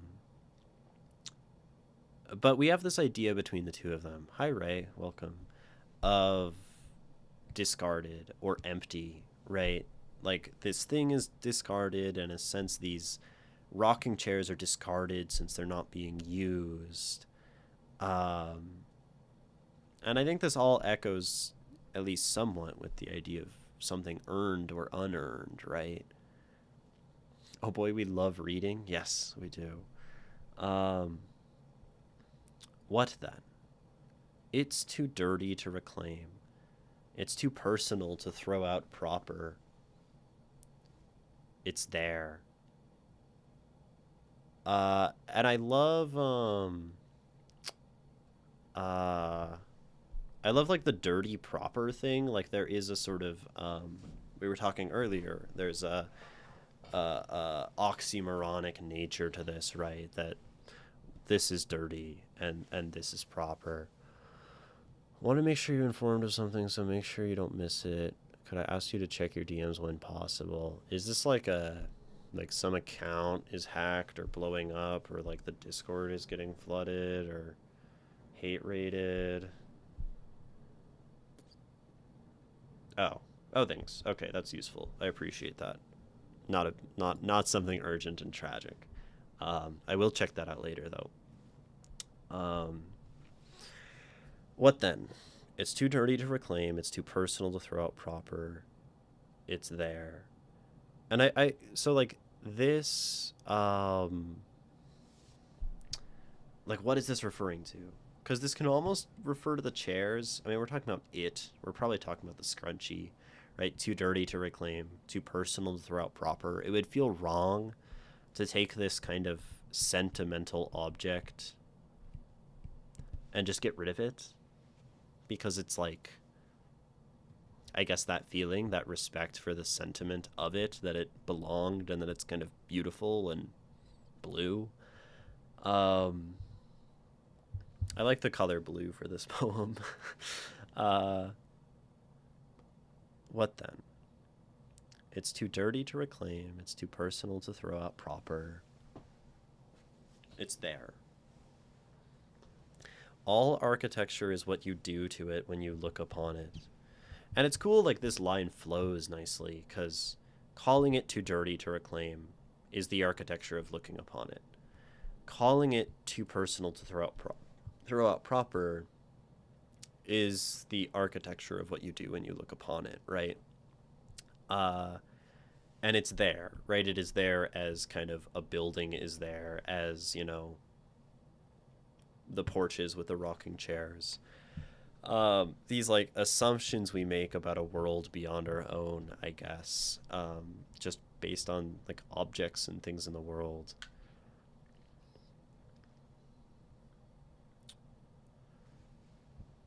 It's so, like, it's such a vibey poem, you know.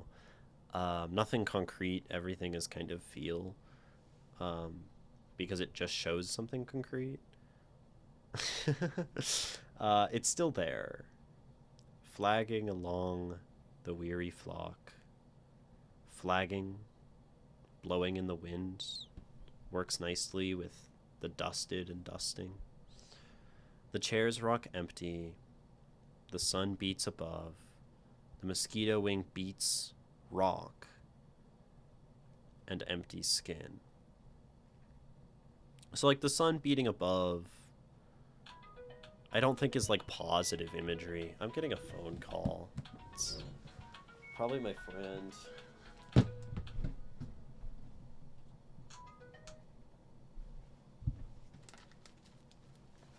It's not my friend.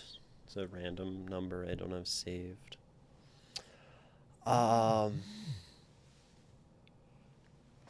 Okay. It's still there, flagging along the weary flock. The chairs rock empty, the sun beats above, the mosquito wing beats rock, and empty skin. Empty skin is interesting too, right? It kind of calls back to, like, the emptiness of the chairs in a way. Also the sort of triage idea, right? This whole, like, blood thing. To be like I think of, like, the sun beats above, the mosquito wing beats rock, and empty skin, as if, like, the world or the skin or something about all of this is, you know, dried out, desiccated, I think is the word that I would use here. The world created in this poem feels desiccated, sapped of all life, sapped of all moisture, with the sun, with the mosquito, with the empty skin, with the empty chairs, with the dusty, dry, scrunchy, even, like, the sidewalk as rank, you know, as... I also love checkerboard. Like, nothing can move along it if it's a checkerboard, because checkers move diagonally. Everything feels so, like, stagnant, you know.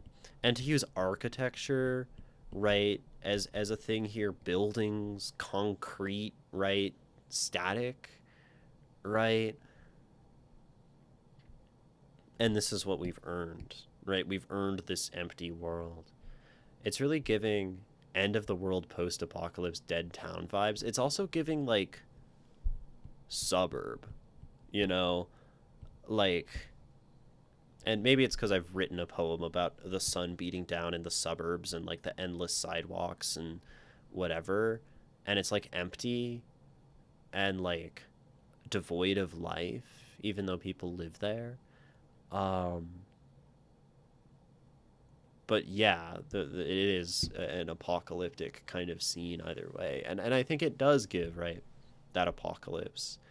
Um, it's funny, you would think of like a desert ghost town with like a tumbleweed like rolling by, but like in a way the scrunchie like occupies this tumbleweed archetype, so to speak, right? Of like thing blowing past in the wind to represent like the emptiness and hostility of this place.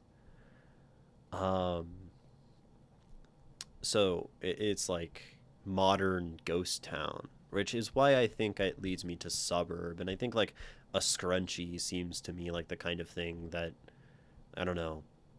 It's kind of suburban. uh, but we're going to come back to this poem and talk about it more in a moment. We're going to take a brief break, and I would encourage everyone during that time to, stand up. Also, hi, face your fear. To stand up, move if you can, drink some water, have a snack, and we'll come back in just a few minutes. Yeah. For more of this poem.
Hello, welcome back.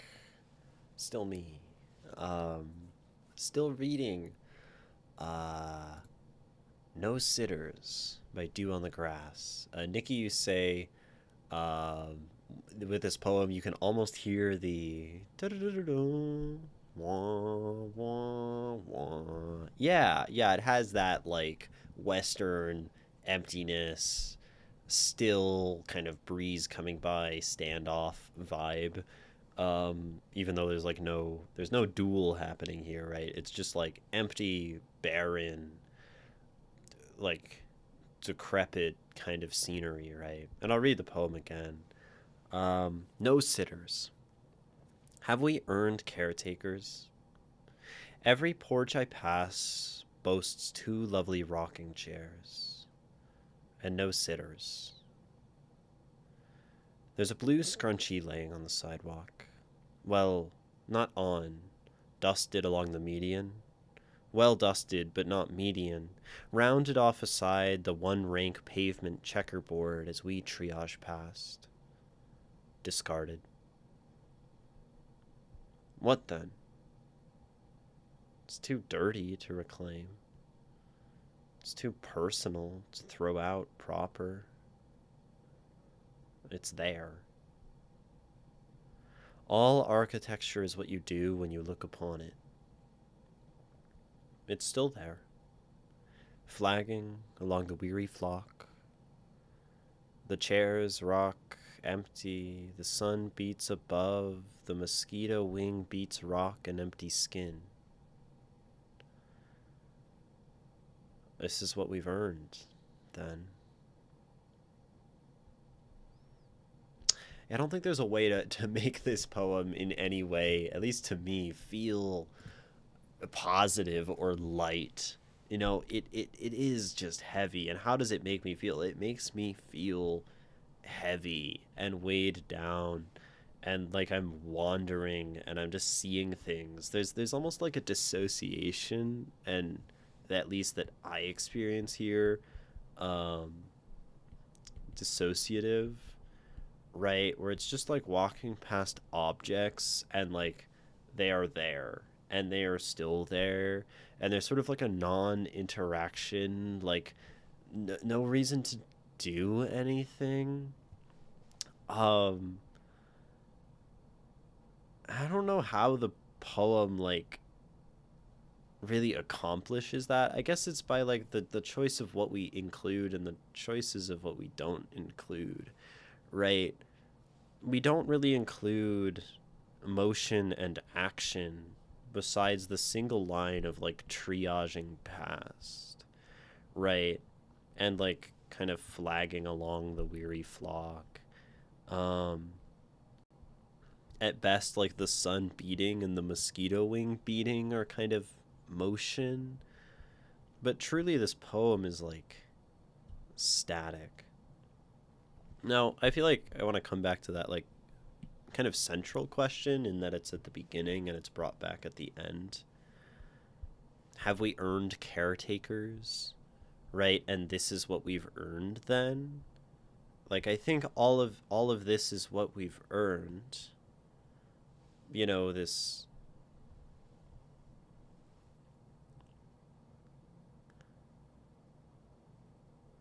center part, and that is somehow to be the answer to this question, right? Have we earned caretakers? And it's I mean, there are no caretakers here.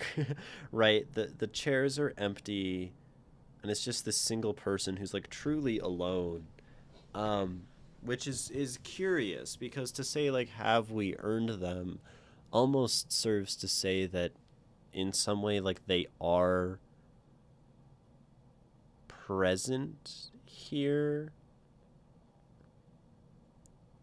So there's another reading of this middle part. Well, it's not on, dusted along the median, hyphen well dusted but not median, and the median could be described as well dusted but not median, as though to say this is clean, right?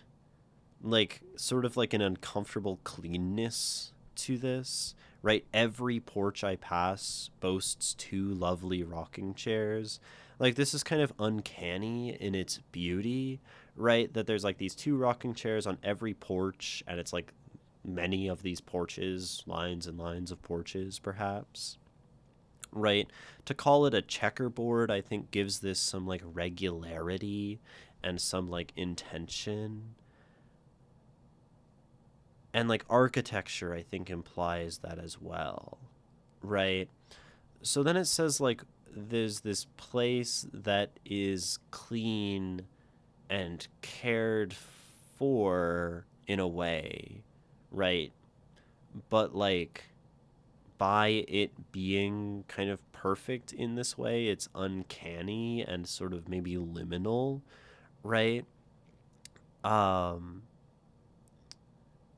and and maybe this comes back to like my reading of this as like the impenetrable, painful, vacant, too perfect, uncanny suburb, right? Where it's like taken care of and clean, and it leaves like nothing and no character and no humanity to like the place that is this. Um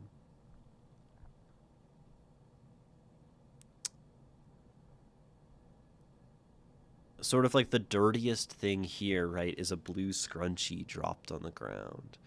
And so at that point, like by saying that, we I think we are led to imagine the rest of this place maybe as somewhat clean, right? Like this is the thing that sticks out among all the scenery is like an object on the ground.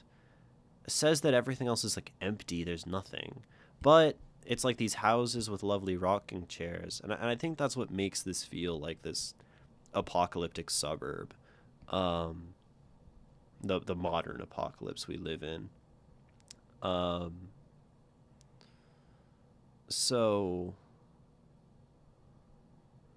it's funny. Flock makes me think of the flock cameras that are the traffic cameras that are up in all the American cities that people are cutting down.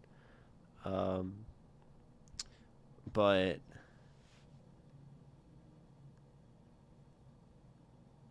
yeah, it's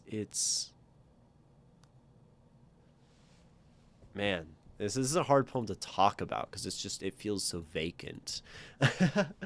um, but I think to me it's that idea. That's at least like my preliminary reading of this poem is what we've earned in trying to have this like taken care of perfect kind of escape from reality townscape is like a place that is desolate, and in that yearning for like a sort of escape and a cleanliness, we've earned a place that is uncanny and too clean. um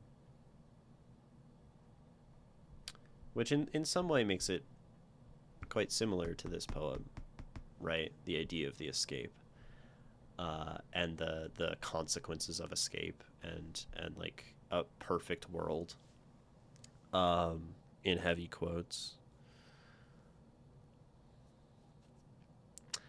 The third question is what aspects of this poem could stand to be expanded upon. Uh,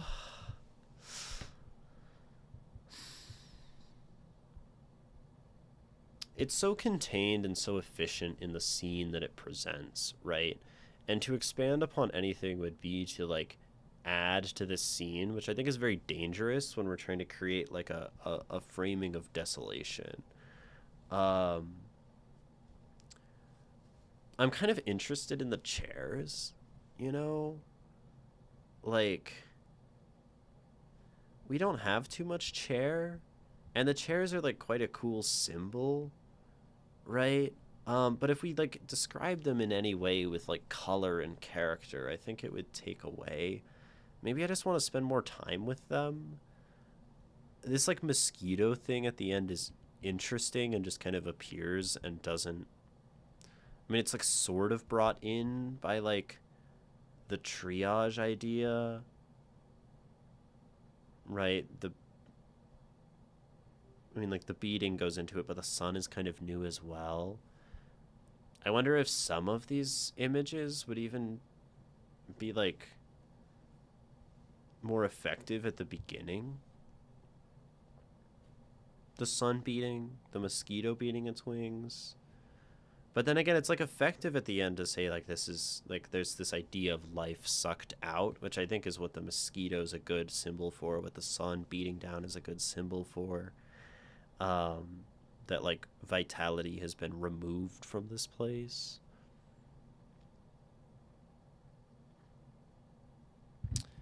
It's hard to say, and it's hard to say what could be expanded upon without knowing, do your intent with this poem, right? And if you want it to say a particular thing or to have a certain effect, then like we could talk about what there could be more of for that desired effect, right?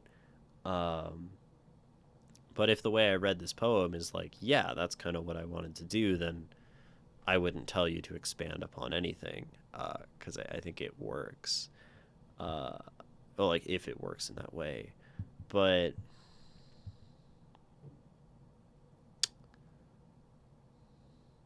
like I sort of feel like you could ponder the scrunchie forever, and you could ponder the chairs forever, and it would never like necessarily be a problem. And I almost think like the the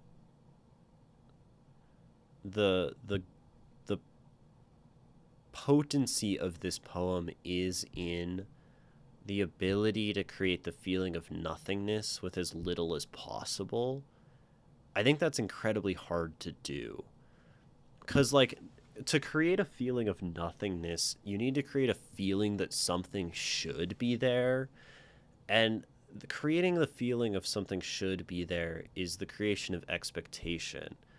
And, like, expectation takes time to, like, place in your reader's mind, right?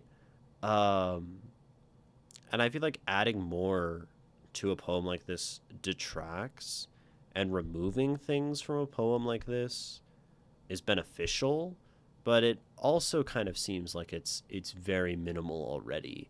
And it would be hard to say that like anything can be removed from this poem in a way that would like not obscure it. Arguably you could remove the Walt Whitman quote. um like does that change the fact to state within a poem this kind of meta thing about the thing? I don't know. It kind of relates to the person in the scene looking at the scrunchie, but like it's almost implied by the poetic form anyway. Like it's like you dropped a truism and a good truism into a poem, so it's not bad. I mean it kind of characterizes the speaker as someone who knows Walt Whitman, which maybe then tells us that within the poem this is someone with a poetic eye. And then it's like it reinforces the intentionality of the concrete symbols presented in the poem, which then reinforces the idea that this place is truly desolate, as to say like nothing is being missed here by our perceiver. And maybe that's good. um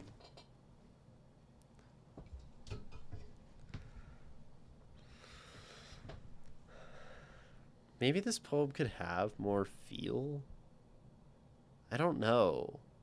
I mean, feel takes up space. Feel is like the different from vacancy. And like if you want it to feel vacant, then adding any other feeling will detract. It's full of vacancy. Adding is dangerous. That's my interpretation of this poem. You know, any expansion jeopardizes the feeling that I pick up on of like just impenetrable holiness.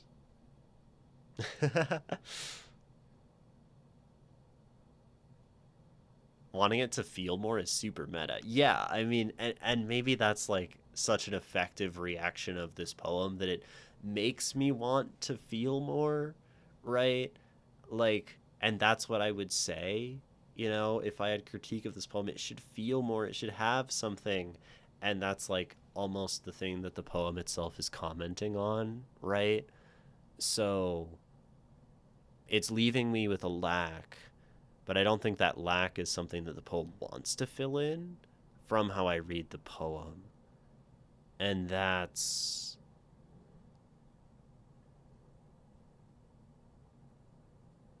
like the moral, I guess, in a way. But even to call it a moral is like to fill in. It makes me want to spend more time with the chairs. Is a fascinating choice of words that I'm still trying to wrap my head around. Yeah, right. I mean, the chairs are like the chairs and the scrunchie are these little looks into humanity. And they're such real symbols, like the scrunchie is something like useful, but the scrunchie is expression, and the scrunchie is blue, and the scrunchie belonged to like some guy or girl who dropped it and no longer has their scrunchie. And like the chairs belong to people, and they belong to humans, and they belong to like that which I want to populate this poem with as a reader. And yet the chairs are like cookie cutter, copy paste empty, right? And so it's almost like as if I imagine that spending more time with the chairs will give me more to fill into the world that this poem creates. When I think in reality it would just be more of the same. And I think that's also why this poem being brief is very good, because it leaves that feeling of like wanting. Um and that want is maybe the most effective part of this poem for me, that it's like give me more, and but I don't think the poem should, right? Um it's like anti-Americana. Yeah. Yeah. Anti-Americana could be the the style of this poem. It's a fascinating meta thing to quote Whitman, right? Um I didn't even think about this, but right, Whitman, he loves like nature and shit, right? Whitman loves like the pastoral, and he's a real big like lyric escape kind of guy, right? He also loves America in like O Captain, right? So it's almost like a perfect poem to play on the character of Whitman as this like American pastoralist, right? Which is sort of Americana, right? And then this is like, but he was also big on breaking things. Oh, right. He was, yeah, like, yeah. Um, so then Whitman, okay, this quote is great. We need to keep Whitman here. Because Whitman would hate all of this, right? So that's such a lovely meta level. You could almost imagine that like the person walking through this is Whitman, um, horrified by the society that America has come to, or something, right? Uh, I don't fully understand this poem, but it's really nice. This poem is really hard to understand. Eric's the Great. Um, it's uh, this one holds its cards very close, and like it's like even I don't feel like I understand it, but at the same time, like I think it wants me to not feel like I understand it. Um, like this poem feels hostile to the reader. It feels hostile to the perceiver, um, and so is the scene. If we take it to be like the modern suburb or something, um,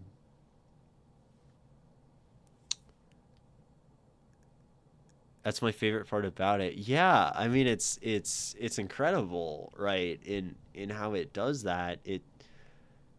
It's just really like icky, and I don't know. It's but like to capture that feeling in a poem, crazy. I love when poetry makes me uncomfortable. Yeah, I'm gonna read this again out loud. Not as a final read. Also, do if you have any more questions, or comments, definitely share. It's like a cold, clammy hand on the back of your neck. Yeah, right. No sitters. Have we earned caretakers? Every porch I pass boasts two lovely rocking chairs, and no sitters.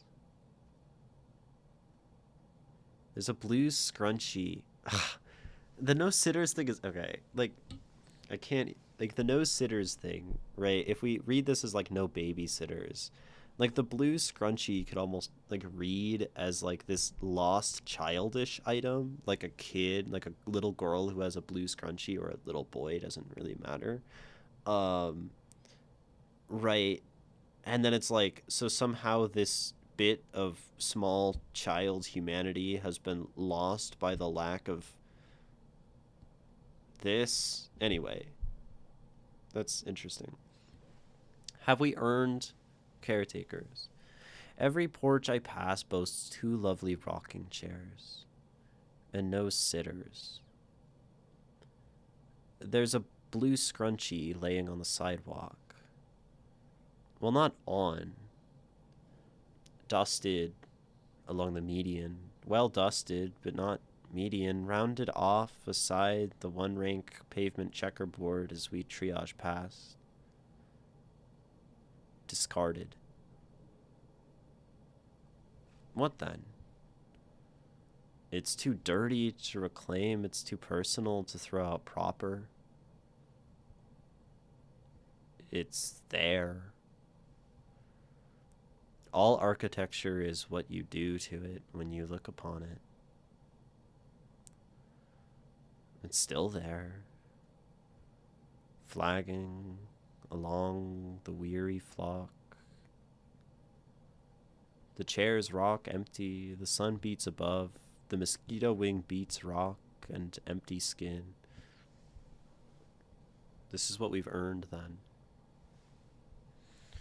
I don't understand the mosquito wing beating rock. This is a really weird word to put here. Like, of course it rhymes. And it's like, I mean, kind of. Rock rhymes with rock. I mean, flock, right? But like, the mosquito wing beats rock and empty skin. I guess there's like like, doesn't Moses like beat a rock in the Bible? Like, and it has like water come out of it. Maybe that's kind of like the thing with the mosquito. Paper beats rock. Okay, yeah, the mosquito win. The sun beats as in like beats in contest. The sun beats above, the mosquito wing beats rock. But this is kind of papery, right? Paper beats rock. An empty skin.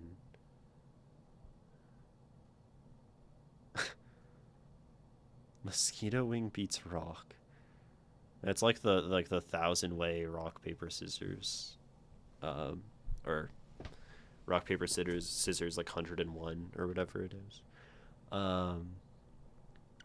If the Twilight Zone was a poem about America, yeah, I think that's my feeling. Empty skin. God, it's like these weird imagery, like the checkerboard. It's just uncanny, like all of it. I don't know.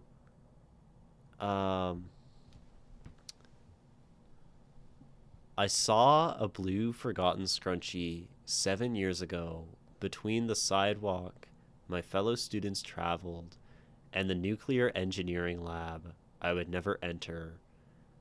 And I still wish I had taken that fucking thing and kept it or tossed it or done anything to validate that diagonal step across the planter wood chips that would bring me closer to what I wanted. And I'm not, and I need bug spray in 100-degree heat, and I'm walking dogs for rent. Damn. Yeah.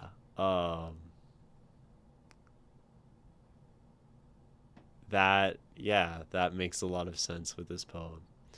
I just saw a blue forgotten scrunchie 7 years ago.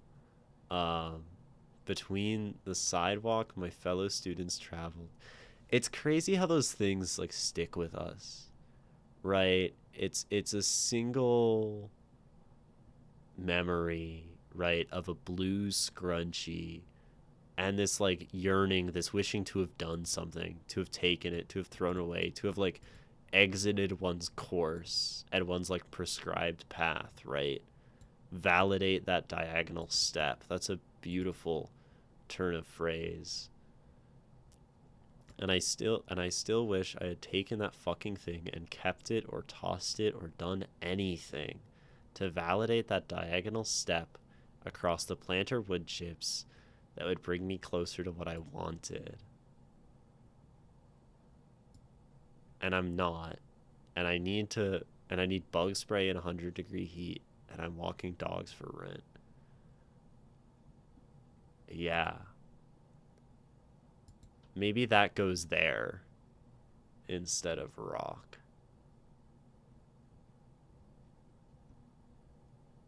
Maybe that goes there instead of the rock. Wait, maybe what goes where instead of the rock? You mean like,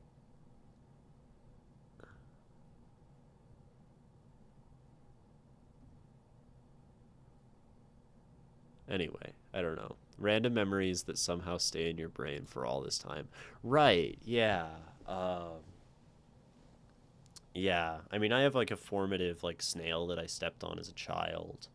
That's like never gonna leave my brain. Um, I like, yeah. That came off as very aggressive, and I did not mean it like that. No, no, no. Um, like the whole two message I saw the blue forgotten scrunchie. That's beautiful. Like that's fucking like that's poetry right there. Um, and like the emotion of taking that fucking thing and kept it like that. Like I understand that like specific like kind of regret, right? That tiny like thing eating away.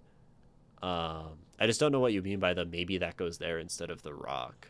If you like, um, that's a plastic bag in the breeze. Yeah, right. Um, American Beauty.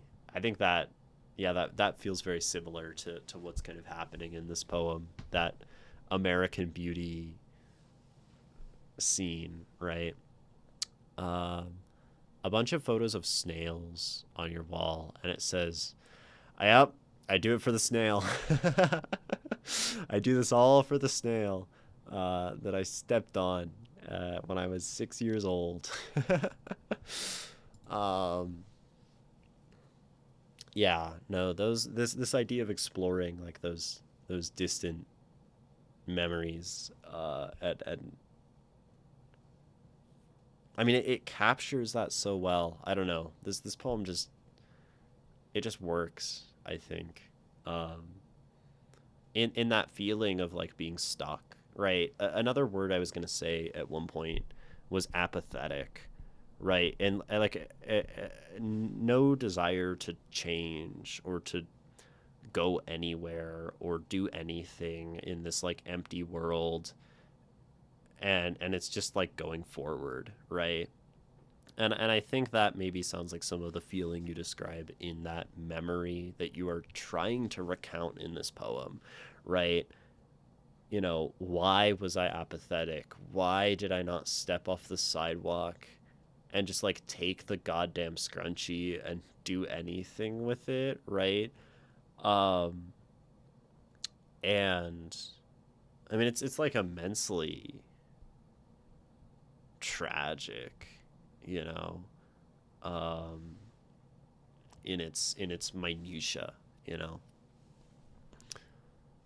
That's pretty fucking sick. um did you have any other questions or thoughts on this, do I really like this poem. I know I'm talking about it as hostile to the reader and all of that, but it's great. I really did just choose beats rock for the repetition of beat and the childish aspect okay of rock paper scissors. Yeah, gotcha. It's funny and strange. I think the childish works, right? Reading it that way, connecting back to the caretaker idea, the scrunchy idea, the the sitters idea, right? Bringing it into that. Maybe that's something to expand upon, do, right? You say like what aspects of this poem could stand to be expanded upon. Maybe it is this idea of the hypothetical child, right? And like, or like bringing in this notion of the child in relation to the rocking chairs, which I think demonstrate age. Like if you know, because I think the childishness could work quite well, because it's something that kind of stands against apathy, right?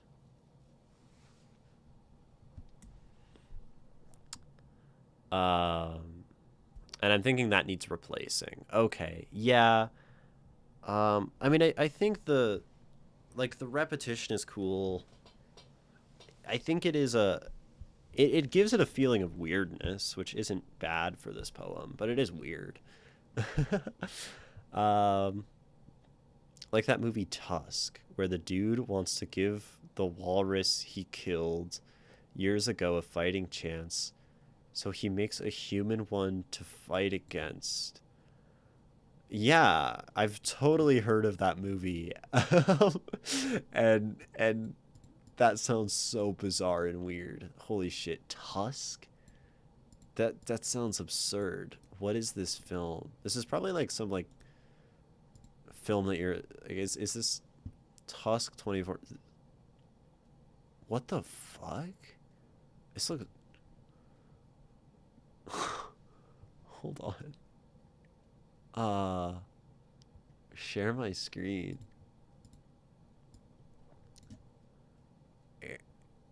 Okay. Look at this one? American independent black comedy body horror film. The film is first, okay, blah blah blah. Deals a narcissistic podcaster who travels to Canada for an interview and in the process meets an eccentric retired sailor with dark plans related to his obsession with a walrus named Mr. Tusk. This movie sounds awesome. And I guess this is some Mr. Tusk going on. Strange walrus horror flick. Uh that sounds fascinating and weird. Um, that's crazy. There's two movies called Tusk. One is by Jodorowsky and somehow the least weird. That's funny. Uh, that's really good. Um, discarded toys might help, but then there's like more things, you know. Oh, Eric's redeemed hydrate. Gotta drink water. Like, I wonder if putting more imagery into this poem will cause it to suffer. I mean, it's certainly something to try, right? Not to just be discarded. Toys being left are definitely discarded, right? So it could help that feeling. A ball waiting for motion. Oh, that's really good, right? A ball, something that's meant to be rolling, that's inert. Ah, that's a really good symbol, Nikki, especially with this idea of like not stepping out of this line and this path. Um, that sounds insane. I need to see it. Yeah, I'm gonna watch this movie, this Tusk movie. It looks really cool. um, he was talking about replacing stuff. So that suggestion for replacement. Ah, like so the ball somehow being down here. Interesting. It's a really good symbol. Yeah. Uh I think we need to keep the scrunchie. I like the honesty to the reality. It would seem bad to replace the scrunchie with that, but the ball could be somewhere else, I think. I mean, maybe we don't need to honor the scrunchie and it can just be a ball. Like it could work really well to have it go from the chairs to the ball, but maybe scrunchie's great. The scrunchie has like a truth to it. Um, the scrunchie has like an essence that I think this poem should not relinquish. Um, because it has like a utility, you know. I don't know. This poem's cool. I don't have much more to say about it. So, if anyone has parting thoughts, now would be a time before we read it again. I hope this was beneficial to you. I really, really enjoyed this one. I mean, as much as it makes me feel like my brain is being crushed within my skull, um, I don't know. When I tell you my brain's in metaphor, yeah, the ball is really good. That's like super clever for this poem. Uh, yeah. Any final thoughts? Any questions? Any comments for myself, for me, for Do, for chat, for anyone involved? Otherwise, we'll read it again. Thank you so so so so much for your input and discussion of this poem. You're so I think I added an extra one the first time. Welcome for my thoughts and inputs. Always lovely to see Dude's poems. They are pretty sick. My dad's neighborhood has some grass and tree space between the curb and sidewalk. Oh, oh, I see. Which is where I was when I connected to the idea of sitting.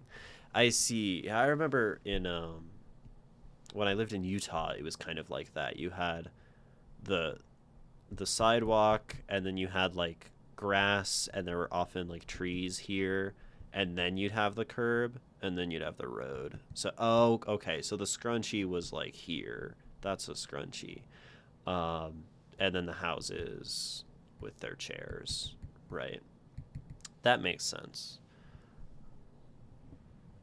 That makes sense.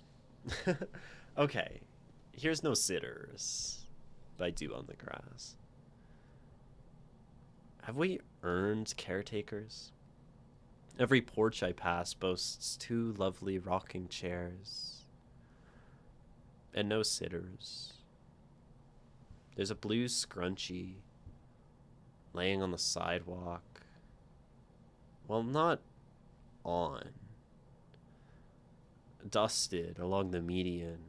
Well dusted, but not median. Rounded off aside the one rank pavement checkerboard as we triage past. Discarded. What then? It's too dirty to reclaim. It's too personal to throw out proper. It's there. All architecture is what you do to it when you look upon it. It's still there, flagging along the weary flock. The chairs rock empty, the sun beats above, the mosquito wing beats rock and empty skin. This is what we've earned, then.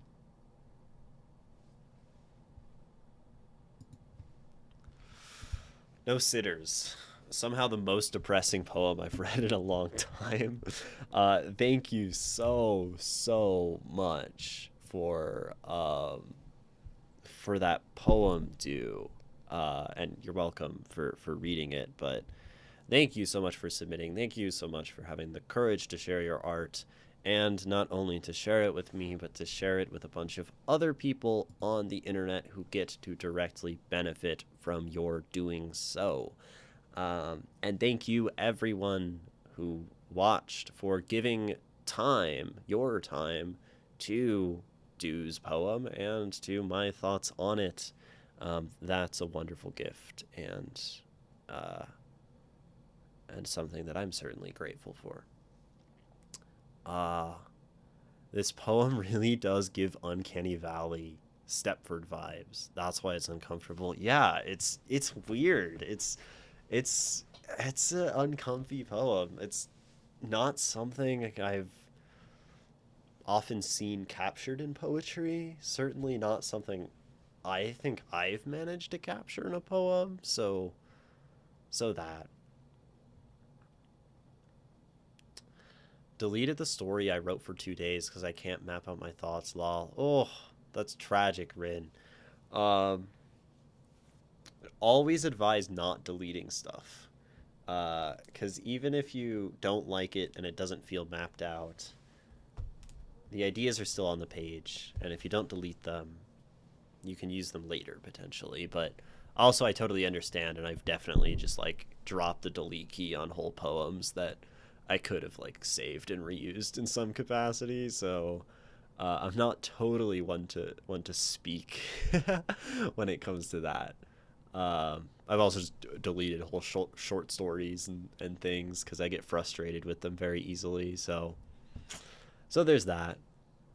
I think we're done reading poems for now. We can of course talk about writing and poetry and all those more general things. I got so frustrated. Yeah, I mean it is, right? When there's the idea and then the writing starts to happen and the writing starts to write and then just doesn't click, it doesn't come together, and it feels like it doesn't live up to what it wants to be, right? And then you just gotta like delete it.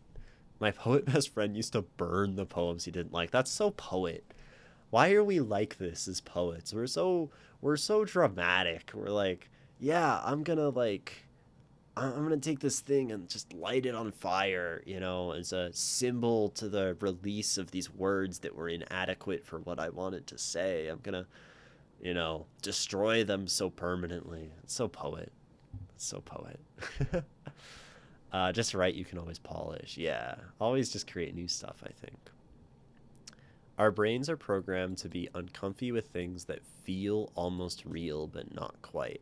I think that makes sense, right? There's a feeling there probably if something is almost real, like that poem, that you're like being deceived, right? And to be deceived is not a useful thing for surviving. So that would make sense as like a natural kind of psychological process. None shall read ya. Yeah, and then you burn it. um yeah. Yeah. I feel like at one point I had like written letters to people and then didn't send them and then I burnt them. That was one of the more like drama queen things I've done in my life.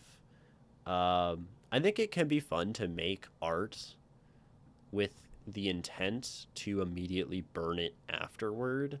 That's kind of a cool practice to do.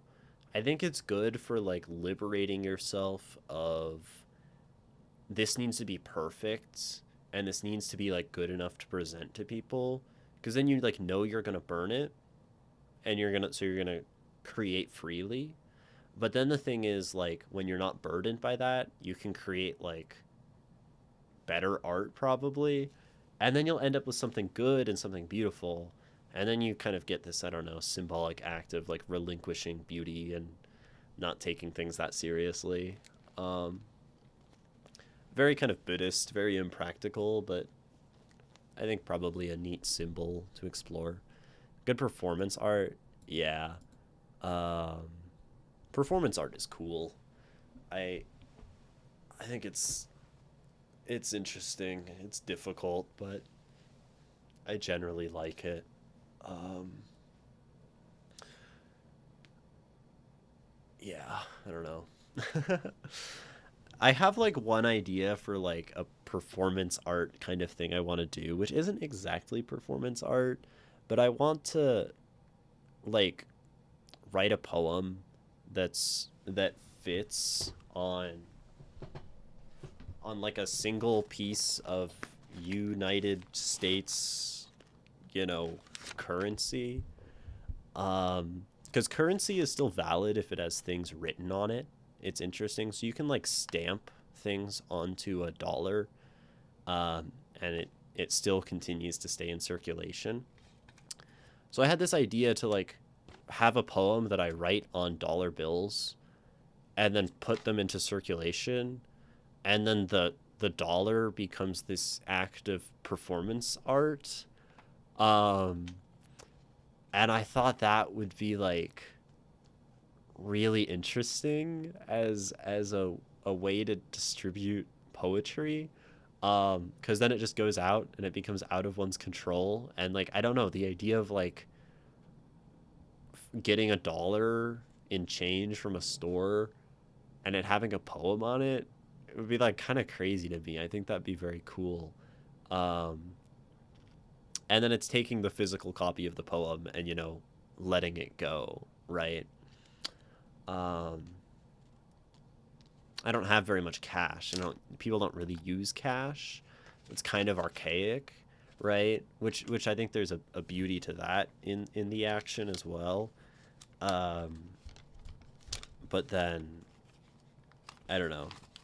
It also says something. I'm interested. Like, one thing that's big on my mind as an artist is critiquing things that people place value on and that people think are holy, which is why I really enjoyed the conversation earlier where the guy was, kind of debating whether it was okay that I write on the book, right? And he's like, the poems are holy.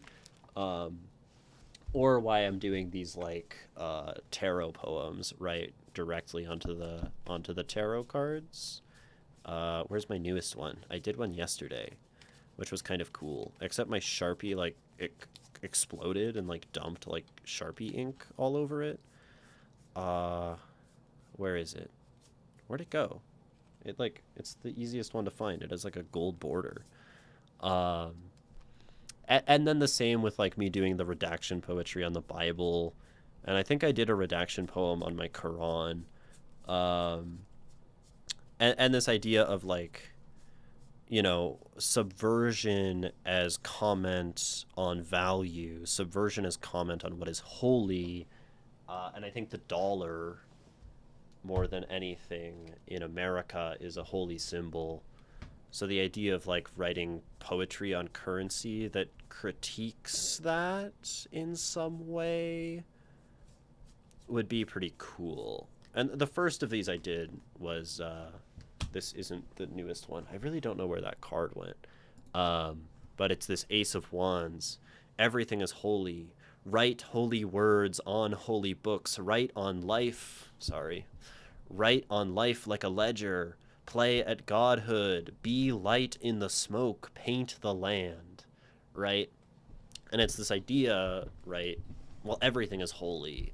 There's always going to be someone who tells you that something has like value and needs to be preserved and needs to be like taken care of.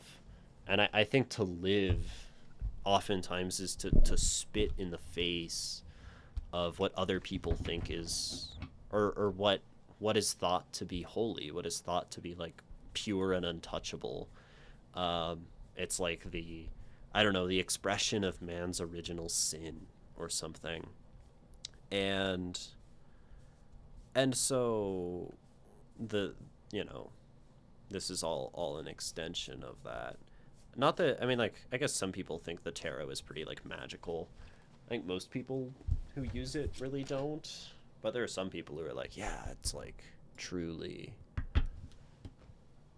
I'm wondering where my Ace of Pentacles went though, because it's the one that I did yesterday.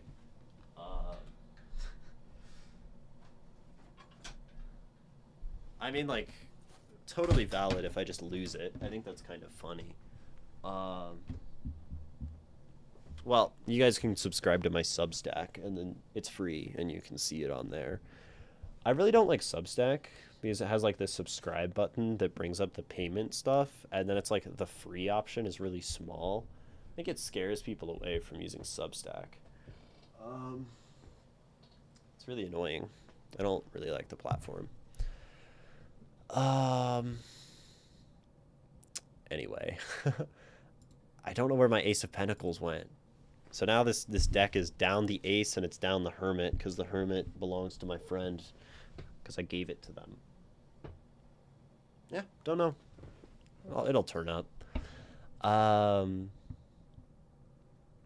can totally imagine you writing some anti-capitalism, anti-God we trust poem. Oh yeah, the dollar does have like the in God we trust, right?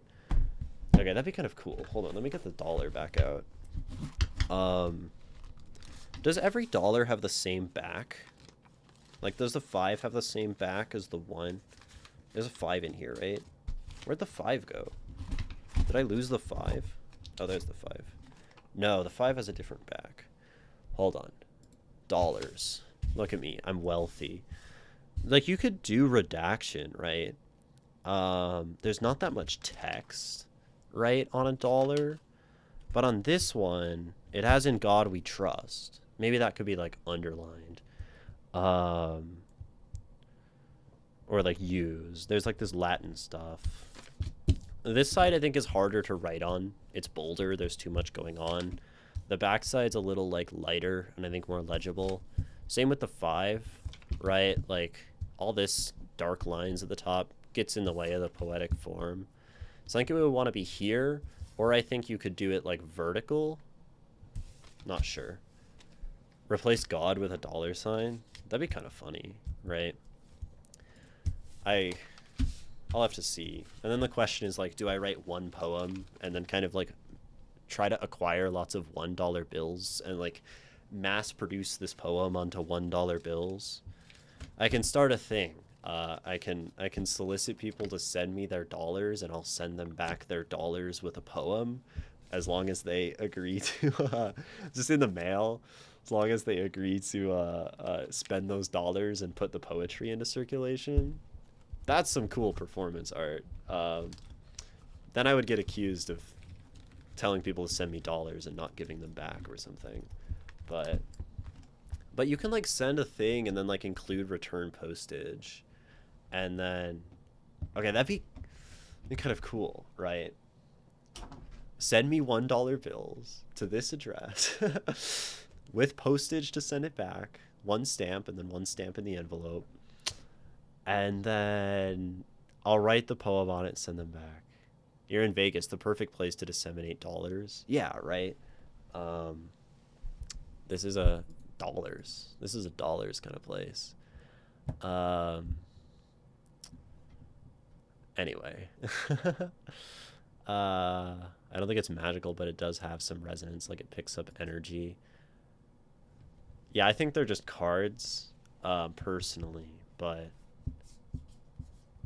I think it just picks up the, I guess, the sort of the energy of the mind of the person reading it, if you want to say it that way, in that, like, we apply our own thoughts onto the thing, and so it naturally reflects that. I don't think the card is doing anything special, though. Yeah, I don't know, the Ace of Pentacles is gone. Gone. Where did it go? Did I put it, like, accidentally in the drawer? I'm, like, tweaking. It's funny.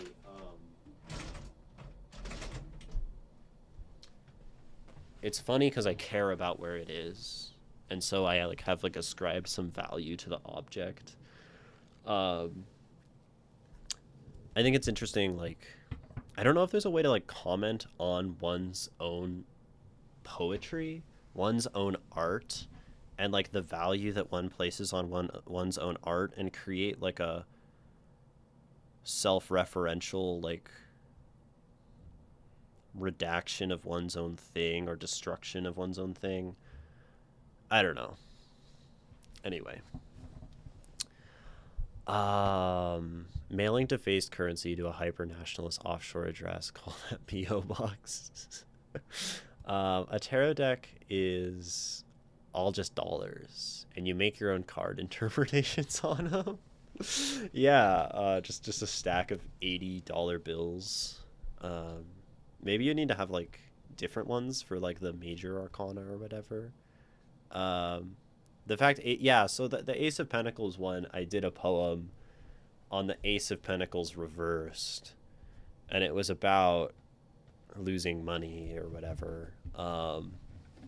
and now I can't find it, which is quite funny.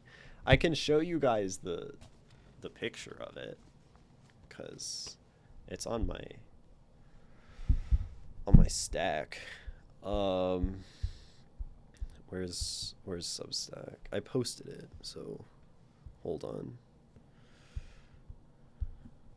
Okay, here's a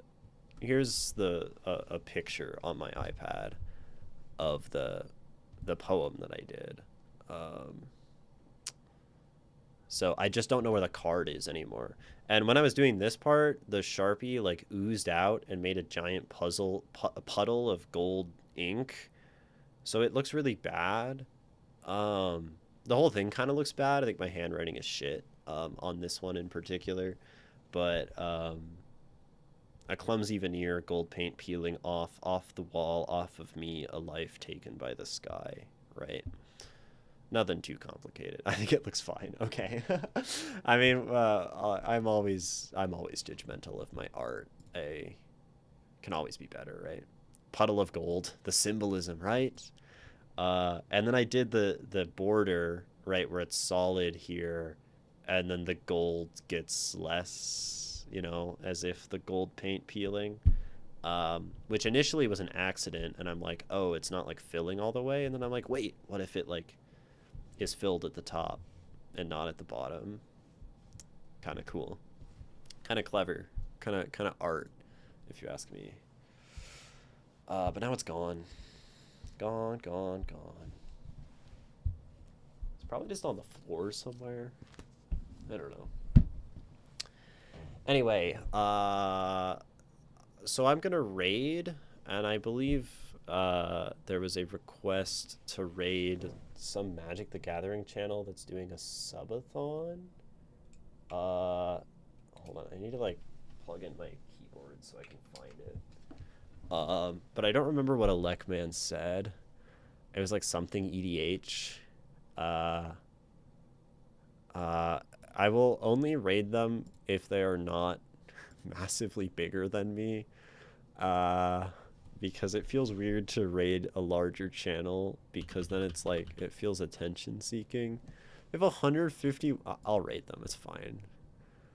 I'll raid them. We're gonna raid, I guess they're doing a subathon, which I don't really know what that means, other than that they want people to subscribe. If you like Magic, we're going to raid them. If you don't like Magic, come along on the raid to make me look good. And that's roughly what's happening. Anyway, that's all for me. Thank you guys so much. Oh, we're raiding out right now, Zeal and Ardor. Anyway, okay, thank you all for watching. I have been Imogen.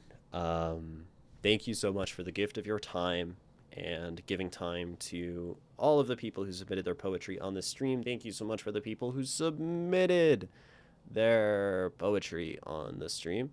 And keep making art you love, and keep finding beauty in the world, because that's about as much as we can do. Thank you guys so much for watching. Bye.